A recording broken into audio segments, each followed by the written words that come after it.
We have hit the button. We are live on the places in which people can watch us do things. And I'm even going to hit a whole message about it and everything. And, one whole message. A whole one message. I might even retweet that message. So now it's messages in plural. Yeah. Pretty much. This is the bold, brave stance that I've taken. That perhaps marketing a thing involves putting it multiple places. Debatable. And we'll see how far that takes me. Yeah, I mean, look, I've only poisoned my brain with that particular industry in ways that I will never be able to reverse, so I can't say for sure whether it works or not. But, you know, it's worth a shot. Just as it is always worth a shot to push for some points in our lovely competition. We're going to kind of cut the preamble and jump right in because time makes fools of us all, and we've got a lot to cover in a short amount of time to cover it. This is, of course, the Rough Drafts Competes Journey of Wrestling League. We've been doing this for 9 in-game months, about 4.5 real-life months at this point, in which we have built these companies that we drafted every individual wrestler, helped curate their factions, their tag teams, their personalities, what they do, and how they fit in to this grand picture that we've created. We determine who fights who. We determine who wins each match, and we try to make the best wrestling company that we can. Look out for the redraft we're gonna do in next stream. So we're gonna have entire different rosters here, each one of us. Look, a redraft in Season 2 is a potential that we'll have to talk about. But look, I am just glad that I've been able to go on this competition with the lovely Eduardo. How you doing, buddy? Xander, that's you, right? Yes, I'm Eduardo, and I am doing fantastic. Great. My promotion, as always, is doing really well. I have to give it to that Glory of Legends promotion. They're just the best, but we're doing really good, too.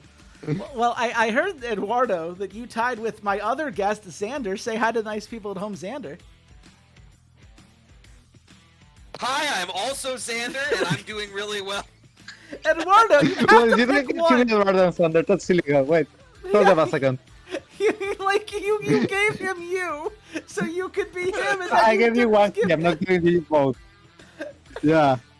So I'm not Xander, and I'm just here to root for Campeonato de Lucha Sur because it's going to be dominant. I see. Well, I will say it was a dub last month when you won our third gold pay-per-view with 5.75 stars, the only person in this competition to hit that score that month. And then you did it again 2 months before that at pay-per-view number 7. Now, that has given you 5.5 points, just 0.5 points away from me, who is really counting on how well I did before the rest of you fully understood the game to carry me to the end of this competition, as well as some weeklies that I've done a good job at along the way. But we're both chasing down Xander, who at 7.5 points between this show tonight and the awards show that we have at the end of the card could run away with this competition. So really, Eduardo, we have to band together, root for each other here to just make sure he doesn't win so that people actually have something fun and interesting to root for as we move into the last days of this competition. But that's like the fun part because I'm rooting for me to win and then I'm rooting for Walter to win. So. Yes, Walter, our fourth competitor. He'll be here later. Don't worry about his score. He doesn't worry about his score, so you shouldn't worry about his score.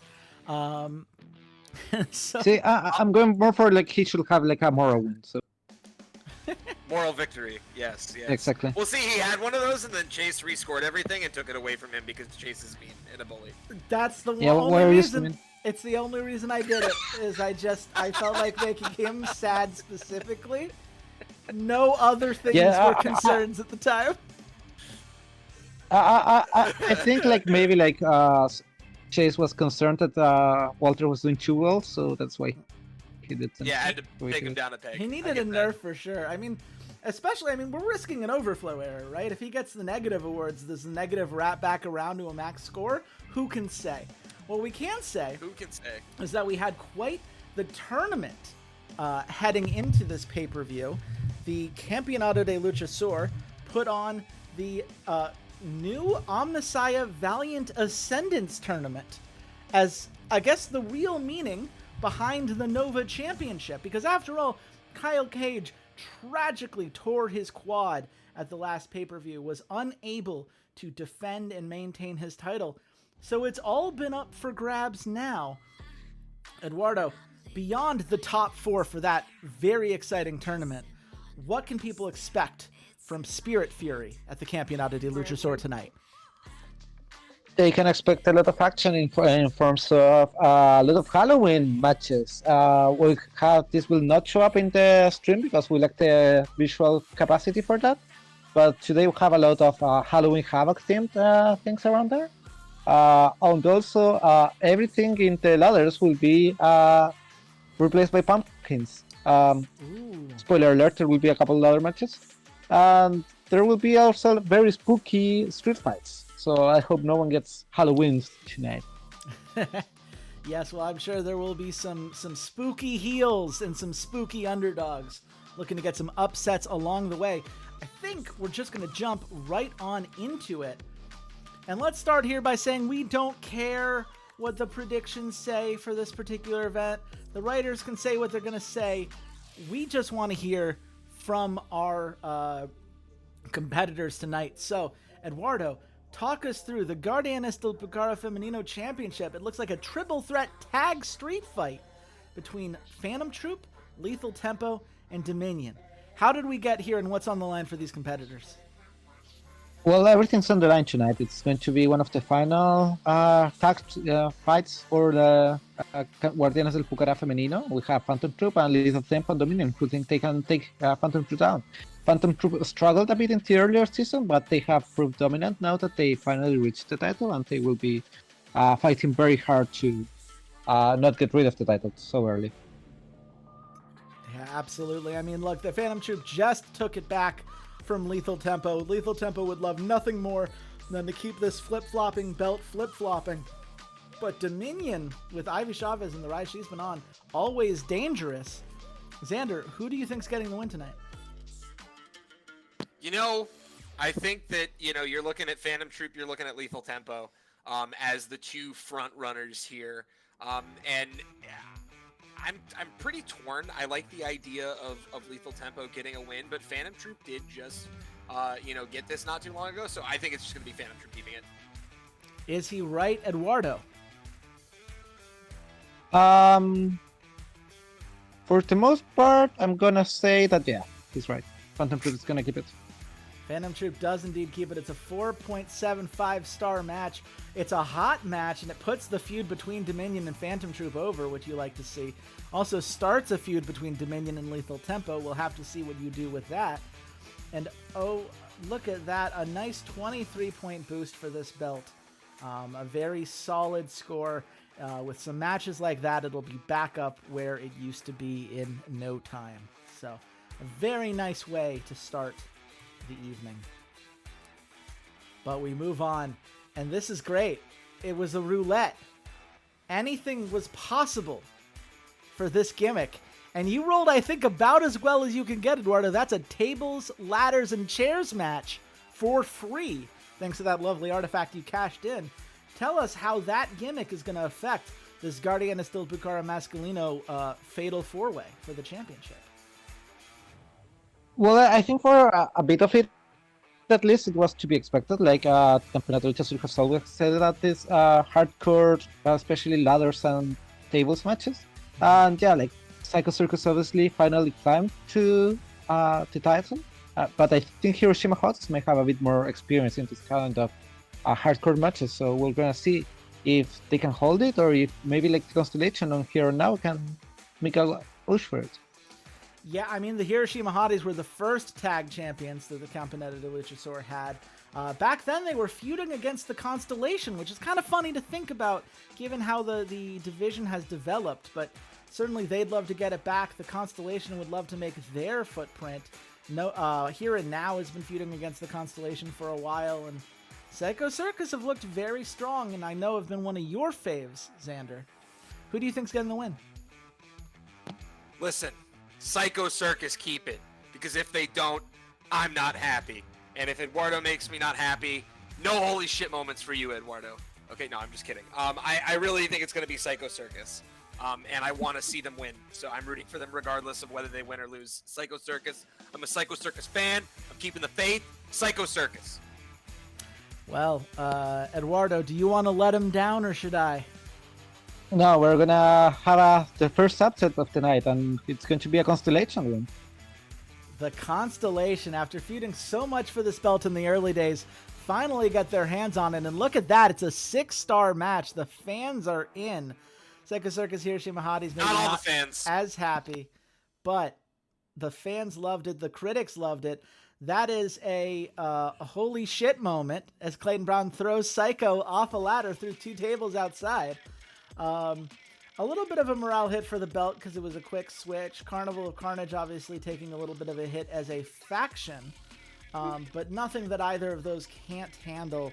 And we will now have to see what the Constellation does with this. Could they be yet another group looking at the Eclipse, given Eclipse's kind of celestial theme here, or do they have other plans beyond the faction system? Will be very interesting to see. How do you feel about that 6-star match, Eduardo? Well, all right. I think that's was what we needed to properly kick off tonight. Absolutely. And now we move on to the Battle Royale. A lot of wrestlers in here that could each, Kelly Torres alone, you could write a whole book about this narrative she's been on since this company began. Out of all these talented names, Eduardo, who are the few that you think the fans should really be looking out for tonight? Probably obviously Kelly Torres is a big name and she's never been in a Battle Royale, so maybe this will be her time to shine. But obviously we have some people that have either been at the top or are trying to get to the top, such as Chacal Pro, Adriano Ciccelli, Lionel Looney's over there, Cameron Johnson, of course, Daredevil. So we're gonna see who can exploit this the most. Yeah, you've really got 2 tiers of competitors, right? You've got your faces of the company, Kelly Torres, Chacal Pro, Adriano Ciccelli. Cameron Johnson, even a win would clearly put him on that journey. And if that's what you want to do, those people are here. But then you have kind of this next mid-tier, right? For a Lionel Looney, a Quincy McKenzie, Ishikami, Zajac, Sigmund Coolidge, even a Davey Airborne, right? This could make you a main eventer. Or for a James Parker or a Razor Jackson, this could give you high enough popularity, make you a genuine title contender. The doors that a Battle Royale win can open are significant. But if only one of them can get a win, Xander, who do you think's getting it? Well, Eduardo already upset me with the last one, so I'm sure he's going to do it again. I'm rooting for Chacal Pro to win, but I'm sure it's going to be Adriano Ciccelli just because he hates me. Well, or Eagle. I have good news and bad news. The good news is it's not either of the people you feared. The bad news is that it's not the person you were hoping for. Eduardo, who is getting the win? It's going to be Mr. L himself, Lionel Looney. Lionel Looney snapping a 9-match loss streak to win a 5.5-star Battle Royale. Huge overness, morale boost, and popularity boost. He is now firmly a main eventer. And this man, he says no one is on his level. That level didn't look so high until this Battle Royale win. We will see where this takes him from here. We do have quite a few. It was a hot match, so a whole bunch of people got a little overness boost. Officer Grabowski starting his journey to be over with the fans. He could be coming a 3-4 very shortly as he and Zajac go through their Retire Me feud, which I can't wait to see the narrative there, as well as the top talent feud between Omerta and Corazones de Lucha, which has been one of the more fun tag matches to watch. Cameron Johnson and Adriano Ciccelli both becoming faces of the company, and Lionel Looney kicking out of Davey Airborne's finisher gets you your second holy shit moment of the night. How you feeling with that one, Eduardo? You know what? I'm liking that one a lot more. I'm feeling great about how this is going, and obviously, like I'm hyped that Lionel Ganino will get the boost and recognition he deserves. Absolutely. It's a big win for him. And we have seen, right, with Requiem Avilo, that guy went from being something like 0-9, 0-10, and is now a legit contender in his own right. We know what wins like this can do in the Campeonato de Luchasaur, which is perhaps the only wrestling promotion in this company in which the phrase anyone can win on any given pay-per-view truly survives. So well done on that. But let's move on to a 6-way elimination match between Ty Flaw, Nightmare Blue, Hart Jones, Jack Azriel, Ryuji Sakota, and Jason Styles. Eduardo, how did this match come together? This is what we call the guest special. We had a special guest come in and make this card, and I'm hyped to see the result. I will double check notes to see who they picked, but this one's for you, Kristen. Yes, friend of the pod, Kristen.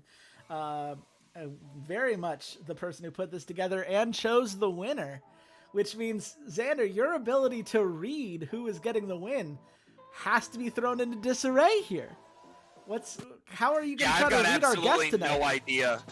It's so Kristen picked this? Kristen picked Yes. this, yes. I will give you like one guess. I'm going with Hart Jones then. Hart Jones. I will give you like Jones? one hint. Like they picked the winner Jones? entirely based on Just because name. I feel like, yeah, well, that's what I'm feeling like. I'm feeling like she would have picked it based on name, and Hart Jones just stands out to me as the one that she would have picked potentially. Interesting. I think it's either Hart Jones or Jason Styles. Those are the two things that I think. Well, you know, this is when you realize that you and Kristen were in opposite D&D groups. Because clearly, you went for the name you thought she would love. Neither of those were the choice. Eduardo. Oh, really? I'll make. You don't have to worry about it, Eduardo. I have the notes Jack right here. Azriel? Jack Azriel got the win. Israel. Because I should have. You know what? I got it. I get it now. I see it. I see the angle. you see. I didn't think about it for long enough. Yep. I didn't think about it for long enough. That's my bad. It's okay. It's okay. Look, Jack Azriel getting the win. A big match here. 5 1/4 star. Someone will have to let Kristen know that her match went well. Very fun match here. You can see it has to have gone hot. Yep, overness for everybody. Carnival of Carnage versus Rising Sun has gone hot. That's a nice feud. A faction feud that we will love to see emerge and get some more time moving forward. So congrats on that going big. And oh, by the way, Jack Azriel on his way to becoming a face of the company. And oh, by the way, Jack Azriel reversed Ryuji Sakota's finisher, earning another 30 creativity points. Eduardo, I know how worried you were about creativity points when determining this card because you have a big purchase coming up next month. How does it feel to have 3 holy shit moments, I should say, in your first 4 matches? So far I'm feeling very ecstatic. This is precisely what I needed to like quote unquote like break off the curse. So yeah, I'm feeling pretty good.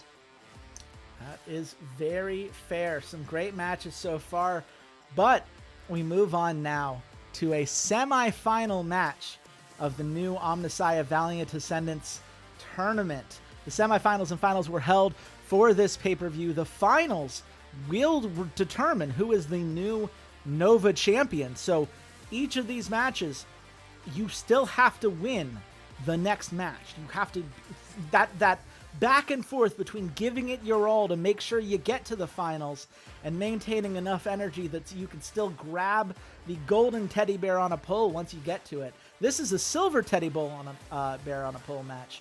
Eduardo, do you want to talk just a little bit about how these wrestlers got here tonight?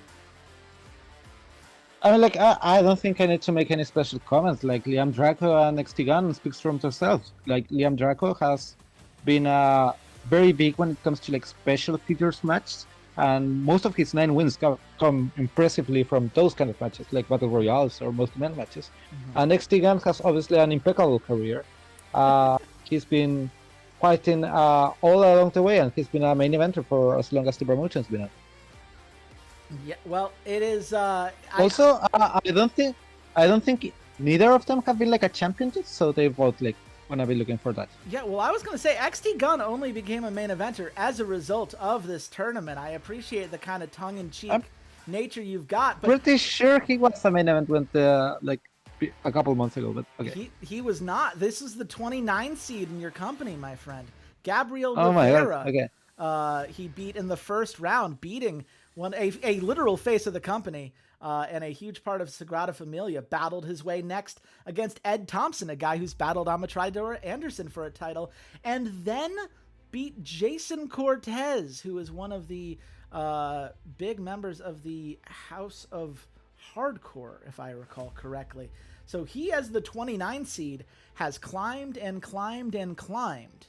After an 0-9 start to his career in this company, right? He took 9 L's in a row before his first win. Now he's won 3 matches in a row.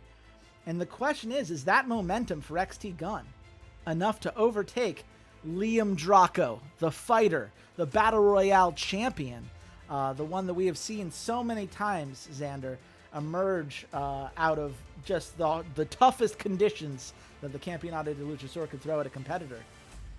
Who do you think gets the nod? I'm XT Gun. Miracle Run. Yeah. Give him the dub.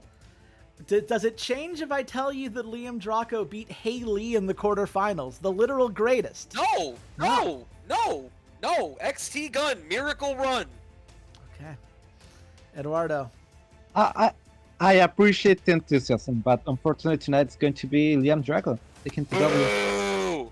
Look, XT Gun was on one hell of an adventure. He has so much to be proud of in this match. It's a 5.5 star. Honestly, I mean, look, no one has climbed more than XT Gun as a result of this tournament. The 29 seed getting this far, so much to be proud of. But Liam Draco, he's on his way to becoming a face of the company for a reason. It's a huge win for him, and it gets him into the finals against the winner of El Cuervo versus Leila Abelos. Now, their journeys have been a little bit more straightforward, right? El Cuervo first beat up on James Parker, then took out his anger on Madison Marlowe, who, granted, has been rising up the rankings given her corrupted gimmick truly coming to the forefront, recently getting her over with the fans.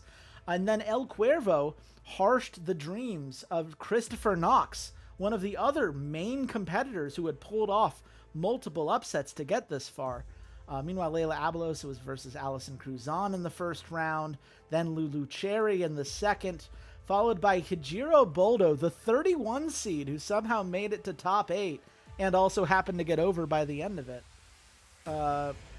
Eduardo, what can you add about these two fantastic competitors we see right before us tonight?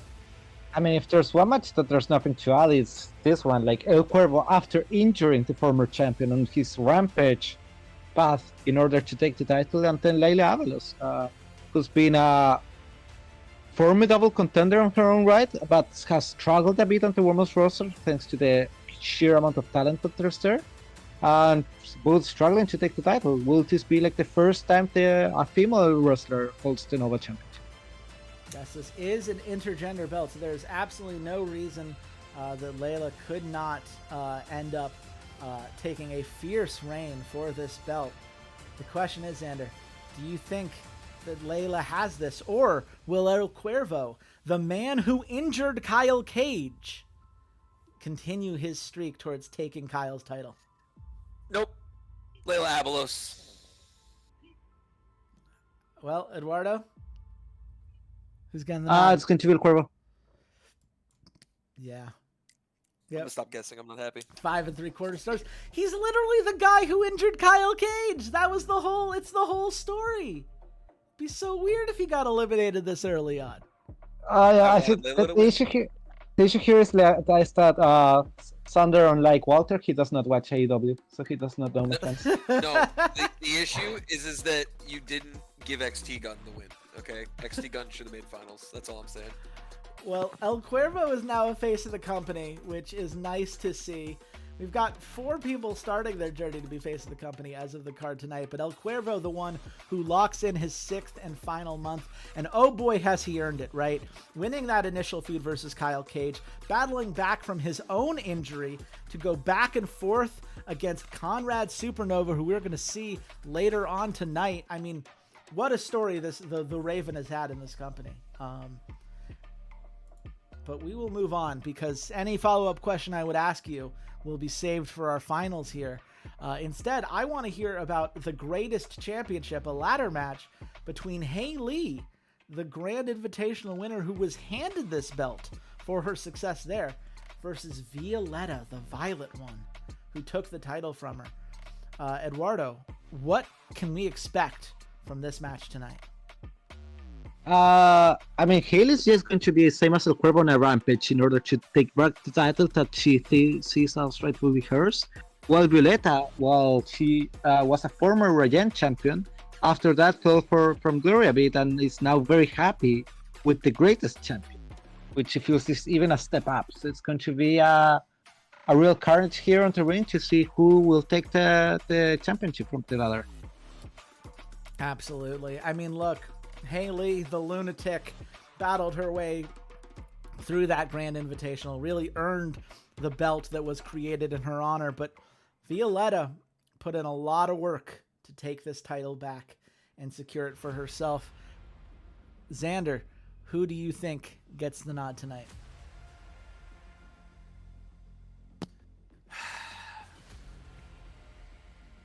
Violetta. Violetta. Survey says Eduardo? Is he right? Well, sorry to disappoint Xander once again, but this time he's correct. Lamau, I was like, no shot. There it is. It's a 5 3/4 star match. Well done there. And more importantly, that sets the feud between Hae Lee and Violetta hot, which means we get more time to watch these two incredible competitors in the ring, which is really all I want because all their matches have been a banger. Violetta suplexing Hae Lee head first onto a ladder for 30 creativity points. And the greatest championship, now a silver star belt. How you feeling, Eduardo? Feeling pretty good about that one. Yeah, that's pretty much what I wanted. Yeah. I have to say, ever since that first match, it's been a nice upward swing for you. Very consistent. You'll see if that continues here in another ladder match. Where are you jinxing me? Well, I am your competitor, but here's the thing. In universe, I'm the face here, so I do mean it earnestly. And you just have to trust me on that. If Xander starts saying these things, you can know that he's jinxing you. Not that he would ever do that, I'm sure. Right, Xander? You would never jinx a competitor like that? I would never jinx a competitor. I've never done that, not once.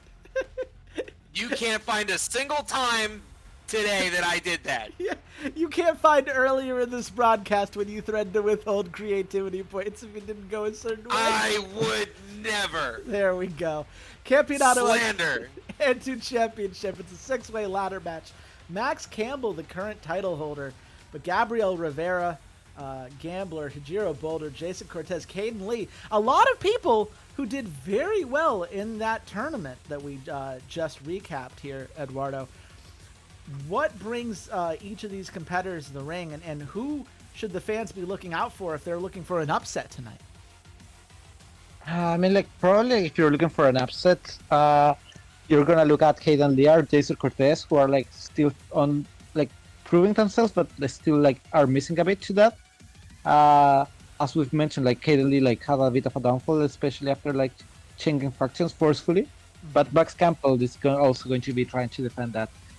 We're gonna be able to expect a lot of, I think, like anything can happen in this match. Like we'll have some very like backstabby heels, such as Gambler and Jason Cortez, and you never know what they're feeling. Absolutely. I mean, look, we know how Gambler feels about Gabriel Rivera. We know Gabriel Rivera on his way to becoming a face of the company. You know, he feels the need to defend the honor of La Sagrada Familia.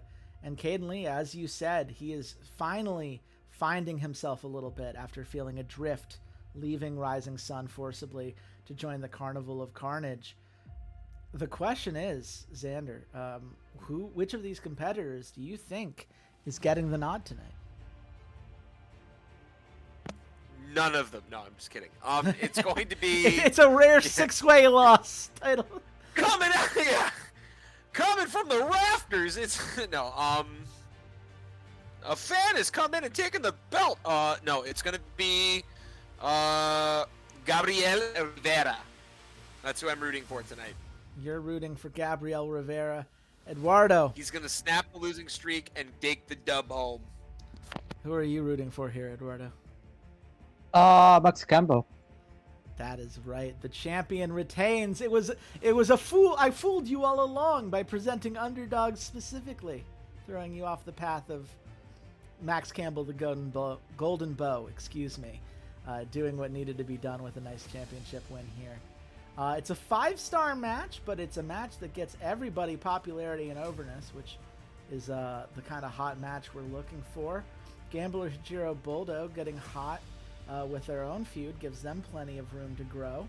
And hey, look, another holy shit moment as Max Campbell hit Hijiro Buldo with a leg drop off the ladder. 30 creativity points there. And there it is, the Campeonato Antu Championship back as a Silver Star belt. That has to feel great, Eduardo. Yeah, finally. Have I ever mentioned that this bout punishments feel a bit too tough? Yeah, I mean, yeah, Xander, just real quick. How do you feel about the belt turnover system? Because really, given that Max Campbell won it last month, there weren't a lot of ways this can go without the game punishing Eduardo very harshly. Oh yeah, I mean, well, but it is a bronze belt, no? That was the only reason. It was meant to be a silver belt, but it dropped because of changes in the past. Oh, I see. Yeah. Then it is. Listen. How do I feel about the belt change? I think it makes sense because it is one of the aspects they're trying to emulate. I do think it's a little too rigid, maybe, though, in some regards, because I don't think there should be a defined time limit. I think maybe there should be like some kind of score, a component that should be factored into it that I don't feel is. Right. Yeah, and I think that the score of the matches, like how hyped the matches are, and if you do change the belt over, but it's a hype match, then it can just kind of negate the timeliness of it. Right. I do think time should have a penalty. I think it can be a bit steep, especially in that, as soon as someone takes it. I do think there have been some narratives where someone immediately ripping a belt off and going on a run, and then the comeback to get it back could be cool. It just makes it hard to do with the current system. Yeah, absolutely. I do think that's I think the key there, right, is making sure that quality of winner and quality of the match factors in a way that is evenly, more fairly distributed than maybe what it is right now, where the penalty for a title change, if you have multiple title changes in a short period of time, it becomes exponentially harsher. But regardless, yeah, it's a huge win for Max Campbell, 967 popularity. If he can maintain this for one more month, we might be talking about face of the company Max Campbell, which has to be a wild sentence to say given where he was even 2 months ago, Eduardo. Yeah, I mean, it's not going to be wild in a couple weeks, That's true. That's very true. Well, we move on. Is the Campeonato Kuyin Championship, a street fight between Amber Manning and Suki Akiyama. Suki just reclaimed this belt a month ago. Eduardo, tell me what about this feud makes it so captivating for your fans? What's really at the core between this Amber Suki back and forth? I think this is a story of two faces of two wrestlers, as they say. We have on the one side Suki Akiyama, who rise from the very bottom of the league in order to become eventually even a face of the company and claim the title. On the other hand, we have Amber Manning, who started very strong and then had a quick rise, then a quick arc, and she's had a bit more turbulent stay on the top. So we have Suki, who's done the miracle run, as Xander likes, to get to the top, and then Amber Manning, who's trying to struggle to stay on this top. Absolutely. I mean, look, Amber had it for about a month when Xander made a case that made Eduardo break from the script the scrappy former volleyball player. That's not canon anymore. That's not canon? Oh, I apologize. So what is it that wipes her away? Oh man, it does. Look, the moral of the story: the scrappy Ember Manning. She never gives up. She never backs down. She is always willing to fight for an opportunity. The question is, will that be enough against the one, the only, the Suki Akiyama here, Xander? Yes. Because she wasn't going to get the belt tonight, but I'm going to make the argument she should. Interesting. So that Eduardo changes his plans and the match goes terribly. You know what? Fool me once, shame on you. Fool me twice. Suki Akiyama's getting to win. Yeah, that sounds about right. It's a 5 1/4 star match. A little bit of an overness hit for Amber, but nothing that she can't handle. A nice overall match here. No holy shit moment, but this actually starts a feud between these two competitors. So I apologize. They had the back and forth I was thinking about the last time that they feuded. This is a rekindling of a feud from the early days of the company. So that's where my confusion and my notes came in. But it's nice to see how the two journeys now merging back again. And we will see if next month, right, when perhaps Suki's had the belt for more than a month, we will see if Amber Manning can rise to the occasion and maybe get some revenge at the next pay-per-view. But for now, we move on. I mentioned the Toki Championship earlier. Conrad Supernova has helped raise this belt to an incredible status. He and El Cuervo went back and forth for a bit, but otherwise the Supernova, the head of Eclipse, has been basically untouchable. But Jordan Namir, the Phantom Executionist, he wants a title so bad, and he certainly has the skills to do it. We have seen him against feuds of some of the most talented wrestlers in this promotion. I mean, Eduardo, what is it going to take for Jordan Namir to pull off the upset and walk away with a belt tonight? Honestly, like a lot of strength and courage. Like Conrad Supernova has been like almost unstoppable when he has the Toki champion, and he has a near almost impeccable record of defenses of this championship. He has only lost it once, I think. And that's in all this year. Conrad Supernova also cemented Rios from the very bottoms of the league to face the company status. Yes. And then we have Jordan Amir, who's desperate to prove himself and show that he can actually become a champion, and that he has the skills to be at this very top. Absolutely. Jordan Amir has climbed to this face of the company journey without ever holding a belt. Conrad Supernova earned his face of the company status by holding his belt as long as he did against anyone not named El Cuervo. I mean, two incredible workers here, Xander. How do you possibly pick who you think's going to come out on top? Really easily. I choose Conrad Supernova and I tell Jordan Namir to take a hike. What do you have against Jordan Namir all of a sudden? I thought you liked the Phantom Executionist. I do like the Phantom Executionist. He's not winning tonight, though, okay? Conrad Supernova is going to beat him over the head with that fire extinguisher. And when Eduardo inevitably tells me I'm wrong and Jordan Namir gets the win, no reverse psychology happening. Okay, perfect. In that way, you will be very disappointed, because I'm gonna tell you straight from the throat that Jordan Amir's taking the W tonight. No, I'm so upset by this. I definitely didn't root for Jordan Namir to get here. Dang it. It is a big win for Jordan Namir. Congratulations to him climbing his I feel like I got scammed in stars, so. I'm sorry? I feel like I got scammed when it comes to stars. That should have been like 6 stars easily, 7 stars maybe. Yeah, I guess the I will agree that one should have done better, 100%. Yeah, it's a little bit of a low roll, I think, on both of these street fights, honestly, given that they were 4-4 workers, 4 championships against people that, in this case, both faces of the company. But what are you going to do? At the end of the day, it's still a 5 1/4 star match. And here, yeah, look, it had a match increase and a holy shit moment. Jordan Namir suplexing Conrad Supernova from the apron through a table outside. You've had quite a few holy shit moments here tonight. It is tough for Eclipse. They do lose a little bit of prestige for losing that championship, especially because it was their leader. But the Toki Championship, just 9 points away from becoming a gold belt, which, given this started as a bronze belt, is insane. This has climbed every single pay-per-view purely off the backs of some incredible performers holding it in Conrad Supernova and then briefly El Cuervo. Time will tell whether Jordan Amir can live up to that reputation, but certainly a huge win for him tonight. Congratulations to all the Jordan Amir fans out there. We move on to the Campeonato Ryan Championship. Just 3 matches left in this card at Spirit Fury. And we have a fatal 4-way ladder match between Pink Arrow, Alyssa Rose, Madison Marlowe, and Juno Ripshaw. Now, we talked a little bit about Madison Marlowe because she did participate in the Nova tournament that the fans have been watching. But Eduardo, how did this group of women end up getting into this match for the Campeonato Ryan belt?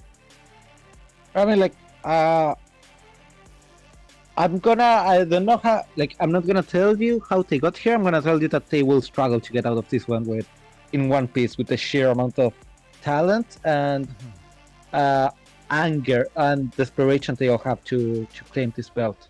Like, Alyssa Rose, of course, has made a wonderful defense so far, but Pink Arrow still hungry for a title, still claiming those opportunities. Madison Marlowe still looking to get finally cement her status as a top contender and even as a champion holder with her corrupted gimmick. Also, Juno Ripshaw, who's also been very relevant when it comes to title claims, but never been able to hold the gold herself. So we're gonna see who can take the win tonight. Yeah, I mean, look, all of these wrestlers, outside of Pink Arrow, who I think has struggled recently with that 0-7 loss streak, they've all been on the rise in one way or another, right? Madison Marlowe's gotten some big wins in multi-women matches. She has beaten basically every major female competitor in the Campeonato de Luchasaur who doesn't currently have a belt. Juno Ripshaw, a member of the League of Extraordinary Ladies, who loves to point out that, if the other competitors were as good as her, they'd have gotten an invite by now. And you can't sleep on Alyssa Rose because she had the belt, she lost it for a bit, and battled her way back to grab it at the last pay-per-view. Walter, I believe you have since entered this call. And so I get to ask you here, having just joined for the Spirit Fury card, which of these 4 female competitors do you think's taking away the belt tonight? Hi, I'm Walter, and no, I'm just kidding. I just wanted to do it because we did it at the beginning. Walter, hi, welcome. Sorry. No, I mean, I guess since you're Walter, why don't you tell me what Walter's thoughts are, and I'll tell everyone what me, Xander's thoughts are. There we go. Okay, Someone who will commit to the bit. I appreciate it. So, my Walter's thoughts are, all right, Pink Arrow looking attractive as the baby face, but 0-7, I could see it going to her because, you want to move her up the card, 865, but it doesn't look like that's what's going to happen tonight. It really seems like it's going to be between Alyssa Rose and Madison Marlowe. Now, if you take a look, of course, at Madison Marlowe, and we hover over and peek at her record, which is not happening on the screen right now. But if we did that, you'd see some very noticeable things, all right? She's 0-1, got some wins before that, big heel energy, getting close to face of the company. A win here would do her a lot of justice. And that's why it's going to really come down to her and Alyssa Rose. Even though Juno Ripshaw, 5-12, not going to be the thing that's focused on tonight. It's really one of those two, the belt holder versus Madison. Who's going to take it? Yeah, that Madison record is a little deceiving, right? Because she was in that Nova Championship tournament. If you get eliminated in that tournament, it means you ended with a loss. But she did win a match in that tournament as well. So it's not like she just completely washed out. She's had quite a few wins in her recent matches. Xander, what do you think about this match? Well, clearly someone has absconded with Walter because they said something nice about a babyface, and we know that is not Walter's MO. But I, as Xander, I believe the right thing to do here would be to keep the belt on Alyssa Rose. There was the big story of her having the belt, losing it, and then getting back back to it. And I think at this point, you really don't want to damage the integrity of the belt anymore by kind of hot-shotting it around over two pay-per-views in a row. Keep it on Alyssa Rose. Maybe at the next pay-per-view, that's when we are going to see Madison Marlowe possibly take it off and finally beat somebody who does have a belt. Well, there we go. We have Walter pretending to be Xander, going with Alyssa Rose. We have Xander pretending to be Walter, going with Madison Marlowe. The question is, Eduardo, who I do believe is still Eduardo, who do you think's getting? Who is getting the win tonight? I should say. Well, I as Chase, I'm voting for Lisa Rose. Great. I'll also go for Alyssa Rose then, just to maintain the continuity. It is a 5 1/4 star match as she retains the belt. She'd only had it for a month. For a gold belt, that would have been a lot to ask to switch it. So back over. if I had been Eduardo there, I could have made Madison Marlowe win, is what you're saying. I could have just changed the script right then and there if I had just jumped in right then as Eduardo. You know, only a time machine could tell us for sure. But what we do know for sure, damn. Alyssa Rose and Madison Marlowe became hot, so that feud's going to keep on going. And let me tell you, Xander, as someone who would also like to see Madison Marlowe eventually overtake her, I'm glad that this feud goes hot. It has some room to breathe and earn that, perhaps, by the end of the year. We'll have to see what Eduardo has in mind. But what we do know for sure is that this win guarantees Alyssa Rose as a face of the company. So congratulations to her. A nice 18 prestige points for the Campeonato Ryan belt. I think these last couple matches have not been quite the scores you're looking for, Eduardo, but how do you feel about the larger results that these matches have brought as far as the feuds that are being furthered and the stories that you're telling tonight? Yeah, I mean, like, you have to take at least some positives of this, and yeah, I think like the stories I was trying to tell are being told. But yeah, it's a bit unfortunate that I'm rolling quite a bit on the results. So yeah, you had a great string here in the middle, so hopefully with a nice close at the end, you can bounce back. You know, that main event's going to be doubled, so there's still time to lock in the score you're looking for. Yeah, especially because we still have a final to go for. We do. The new Omnissiah Valiant Ascendance Final. A golden teddy bear on a pole match, because what else could it be? Liam Draco versus El Cuervo.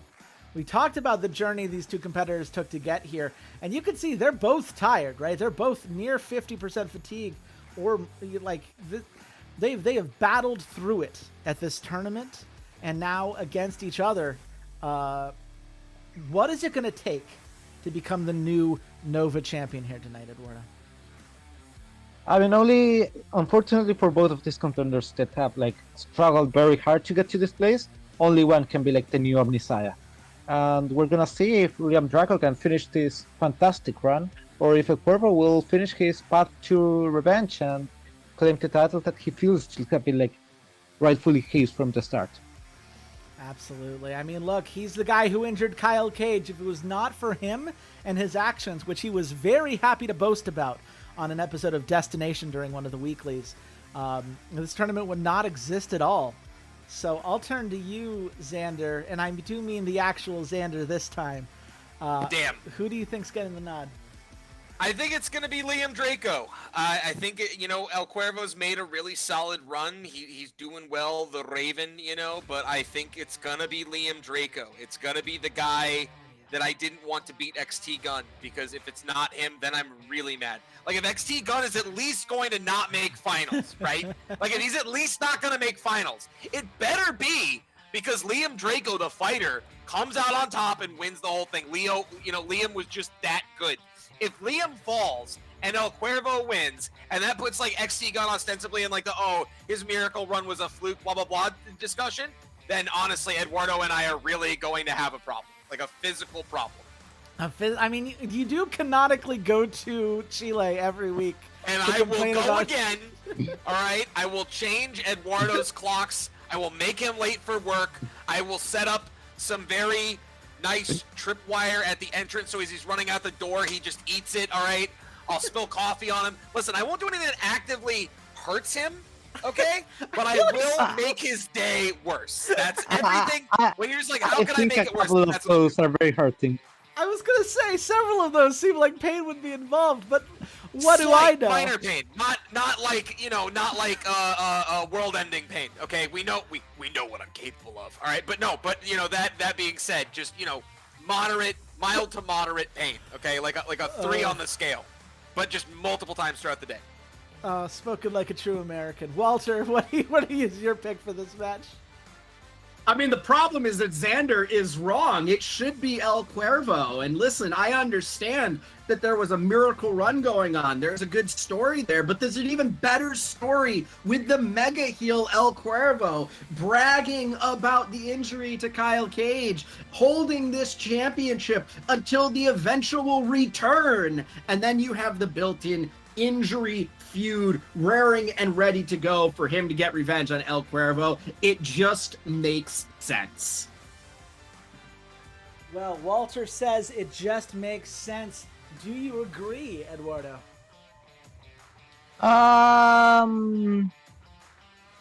Well, in terms of yeah, I do agree. There it is. We made the joke earlier that Walter's been able to crib your notes because you both have similar influences, but I'll be honest, this feels pretty right to me as well. El Cuervo, it's 5.25 star, lower than either of the semifinals matches, which again feels like a little bit of a low roll, unfortunately. But he has become the Nova champion, and you have to imagine Kyle Cage is somewhere watching, injured in a wheelchair, dealing with that torn quad, furious that El Cuervo has taken this belt. But it's a holy shit moment. El Cuervo kicking out of Liam Draco's finisher, using his body to get up and ask to be finished off. Another 30 creativity points for you here. And the Nova Championship is now a gold prestige belt. And look at that tournament prestige for you. You are halfway to making tournaments in general silver stars for you in the future. Granted, we have found out the tournaments are a lot more expensive as an entertainment company because you don't get holy shit moments if you don't have a gimmick. But now that the tournament is concluded, Eduardo, how are you feeling?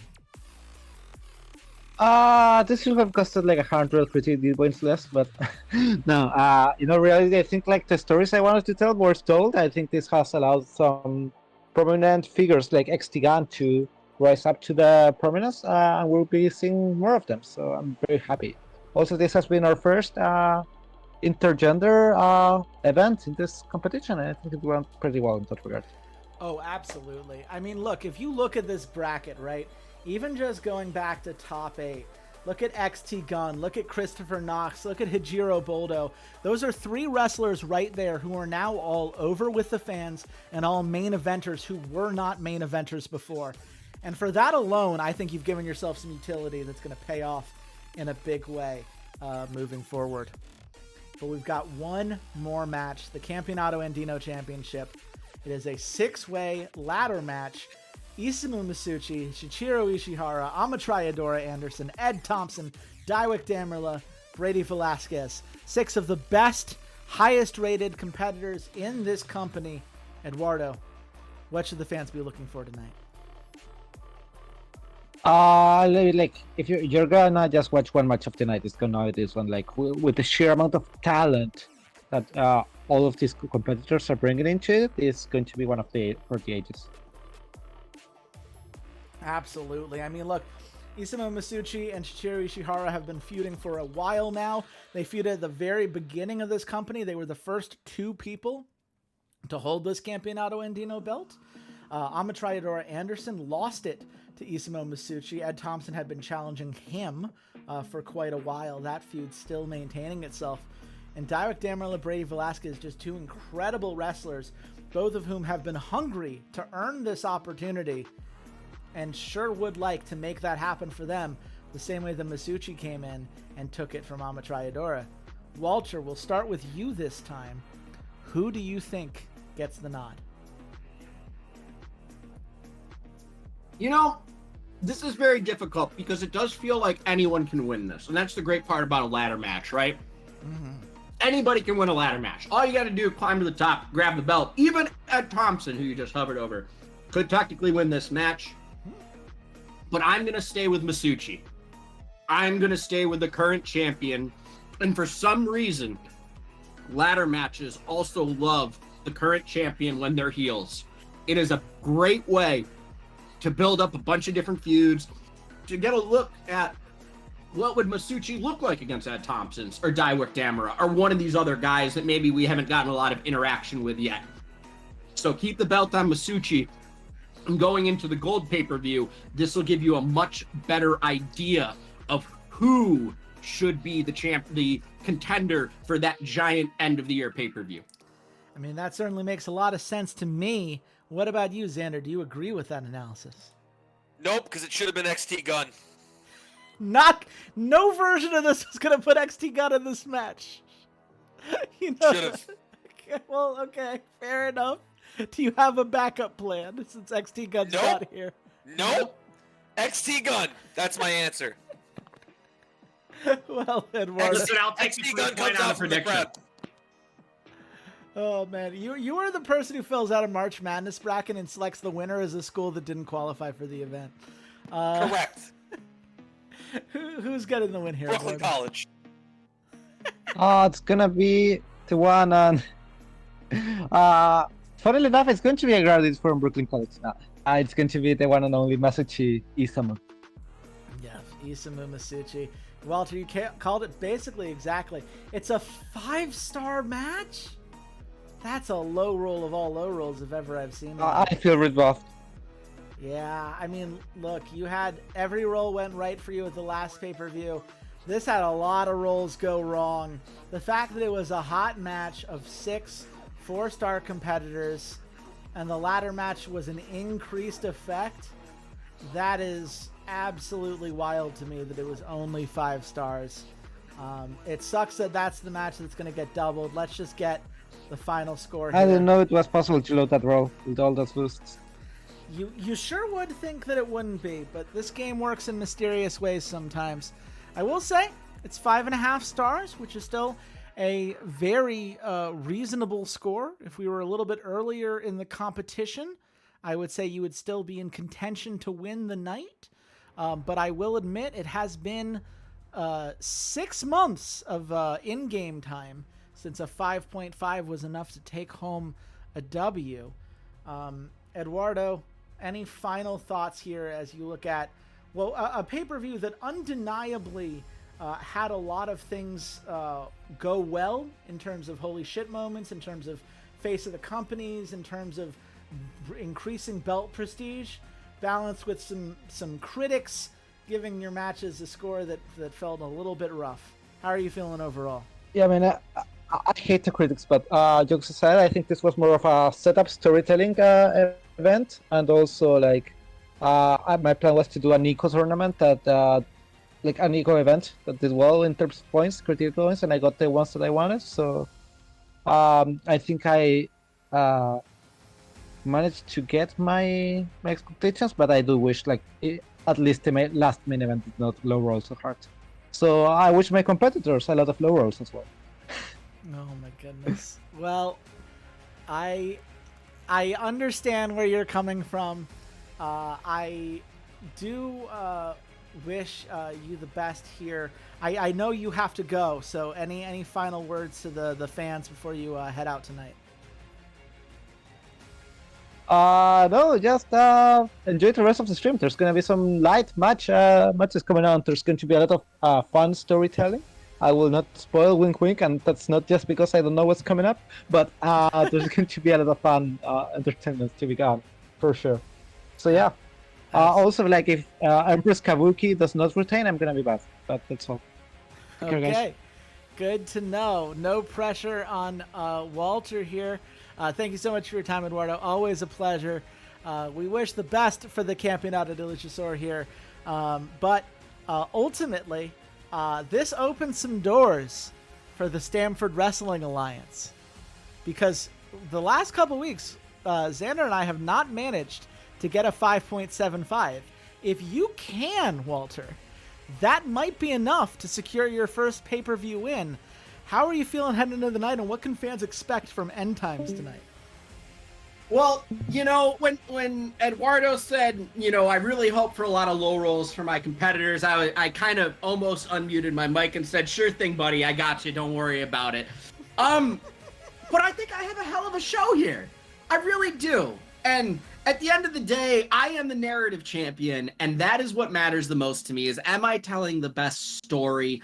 And, you know, I think Eduardo, out of anyone, is probably second. I think he's right up there. I think he always has great storytelling, and it really is telling to me that we're both getting a lot of inspiration from AEW. And, you know, that you guys are not. You guys are being way more entertaining, way more entertaining, way more dramatic. It's kind of funny that WWE has stolen the Johnny Hangtime gimmick by bringing back The Rock as the final boss here for WrestleMania weekend. Perhaps they can show Xander how to really do that storyline correctly. We'll see. But as for the narrative champion, I can only give you what I have on tap for tonight, which, Chase, begins with something truly incredible. If you don't mind getting us past the opening credits. Sure, I'll get us in there, though I am going to say your notes about Eduardo being second, given all of the notes and documents that I've made. I'm going to make a new document for my Slander Competitor segment next month. I'm just letting you know in advance. I will check my list, make it twice, and we'll see how it goes. But tell us what we're seeing in front of us here in this special segment here, Walter. Well, as you all know from the last weekly show, today's pay-per-view End Times is coming from the hometown of one Trixie Albright. And to open the card, not only does Trixie Albright come to the ring, she comes to the ring with her entire hometown behind her, quite literally in the ring. Unfortunately, our security crew got hung up in traffic on the way here, so there was no security, and everybody just decided, you know what? Let's start down on the floor in the ring before we go to our seats. And this definitely wasn't me trying to game the system and figure out maybe to get Trixie stronger to actually face Maester Gomez in the Mildred S. Robinson Cup. Well, I mean, it worked, right? 20% overness gets her over with the fans. 43 popularity, I believe, at least gets her to upper mid card from where she was before. So very interesting. We were worried about what the game would do with this. And the good news is that the 1 month suspension in no way affects her ability to fight in the Mildred S. Robinson Cup. Any thoughts on this, Xander, before we move on? Yeah, one thought. Maester Gomez. Trixie's a joke. Okay, well, that's one opinion here. Walter, talk us through how Trixie, after that ring invasion, and the stats are not quite reflecting what just happened, even though it has already been shown here. How does Trixie plan to pull off an upset against someone as talented as Maester Gomez at insert town here?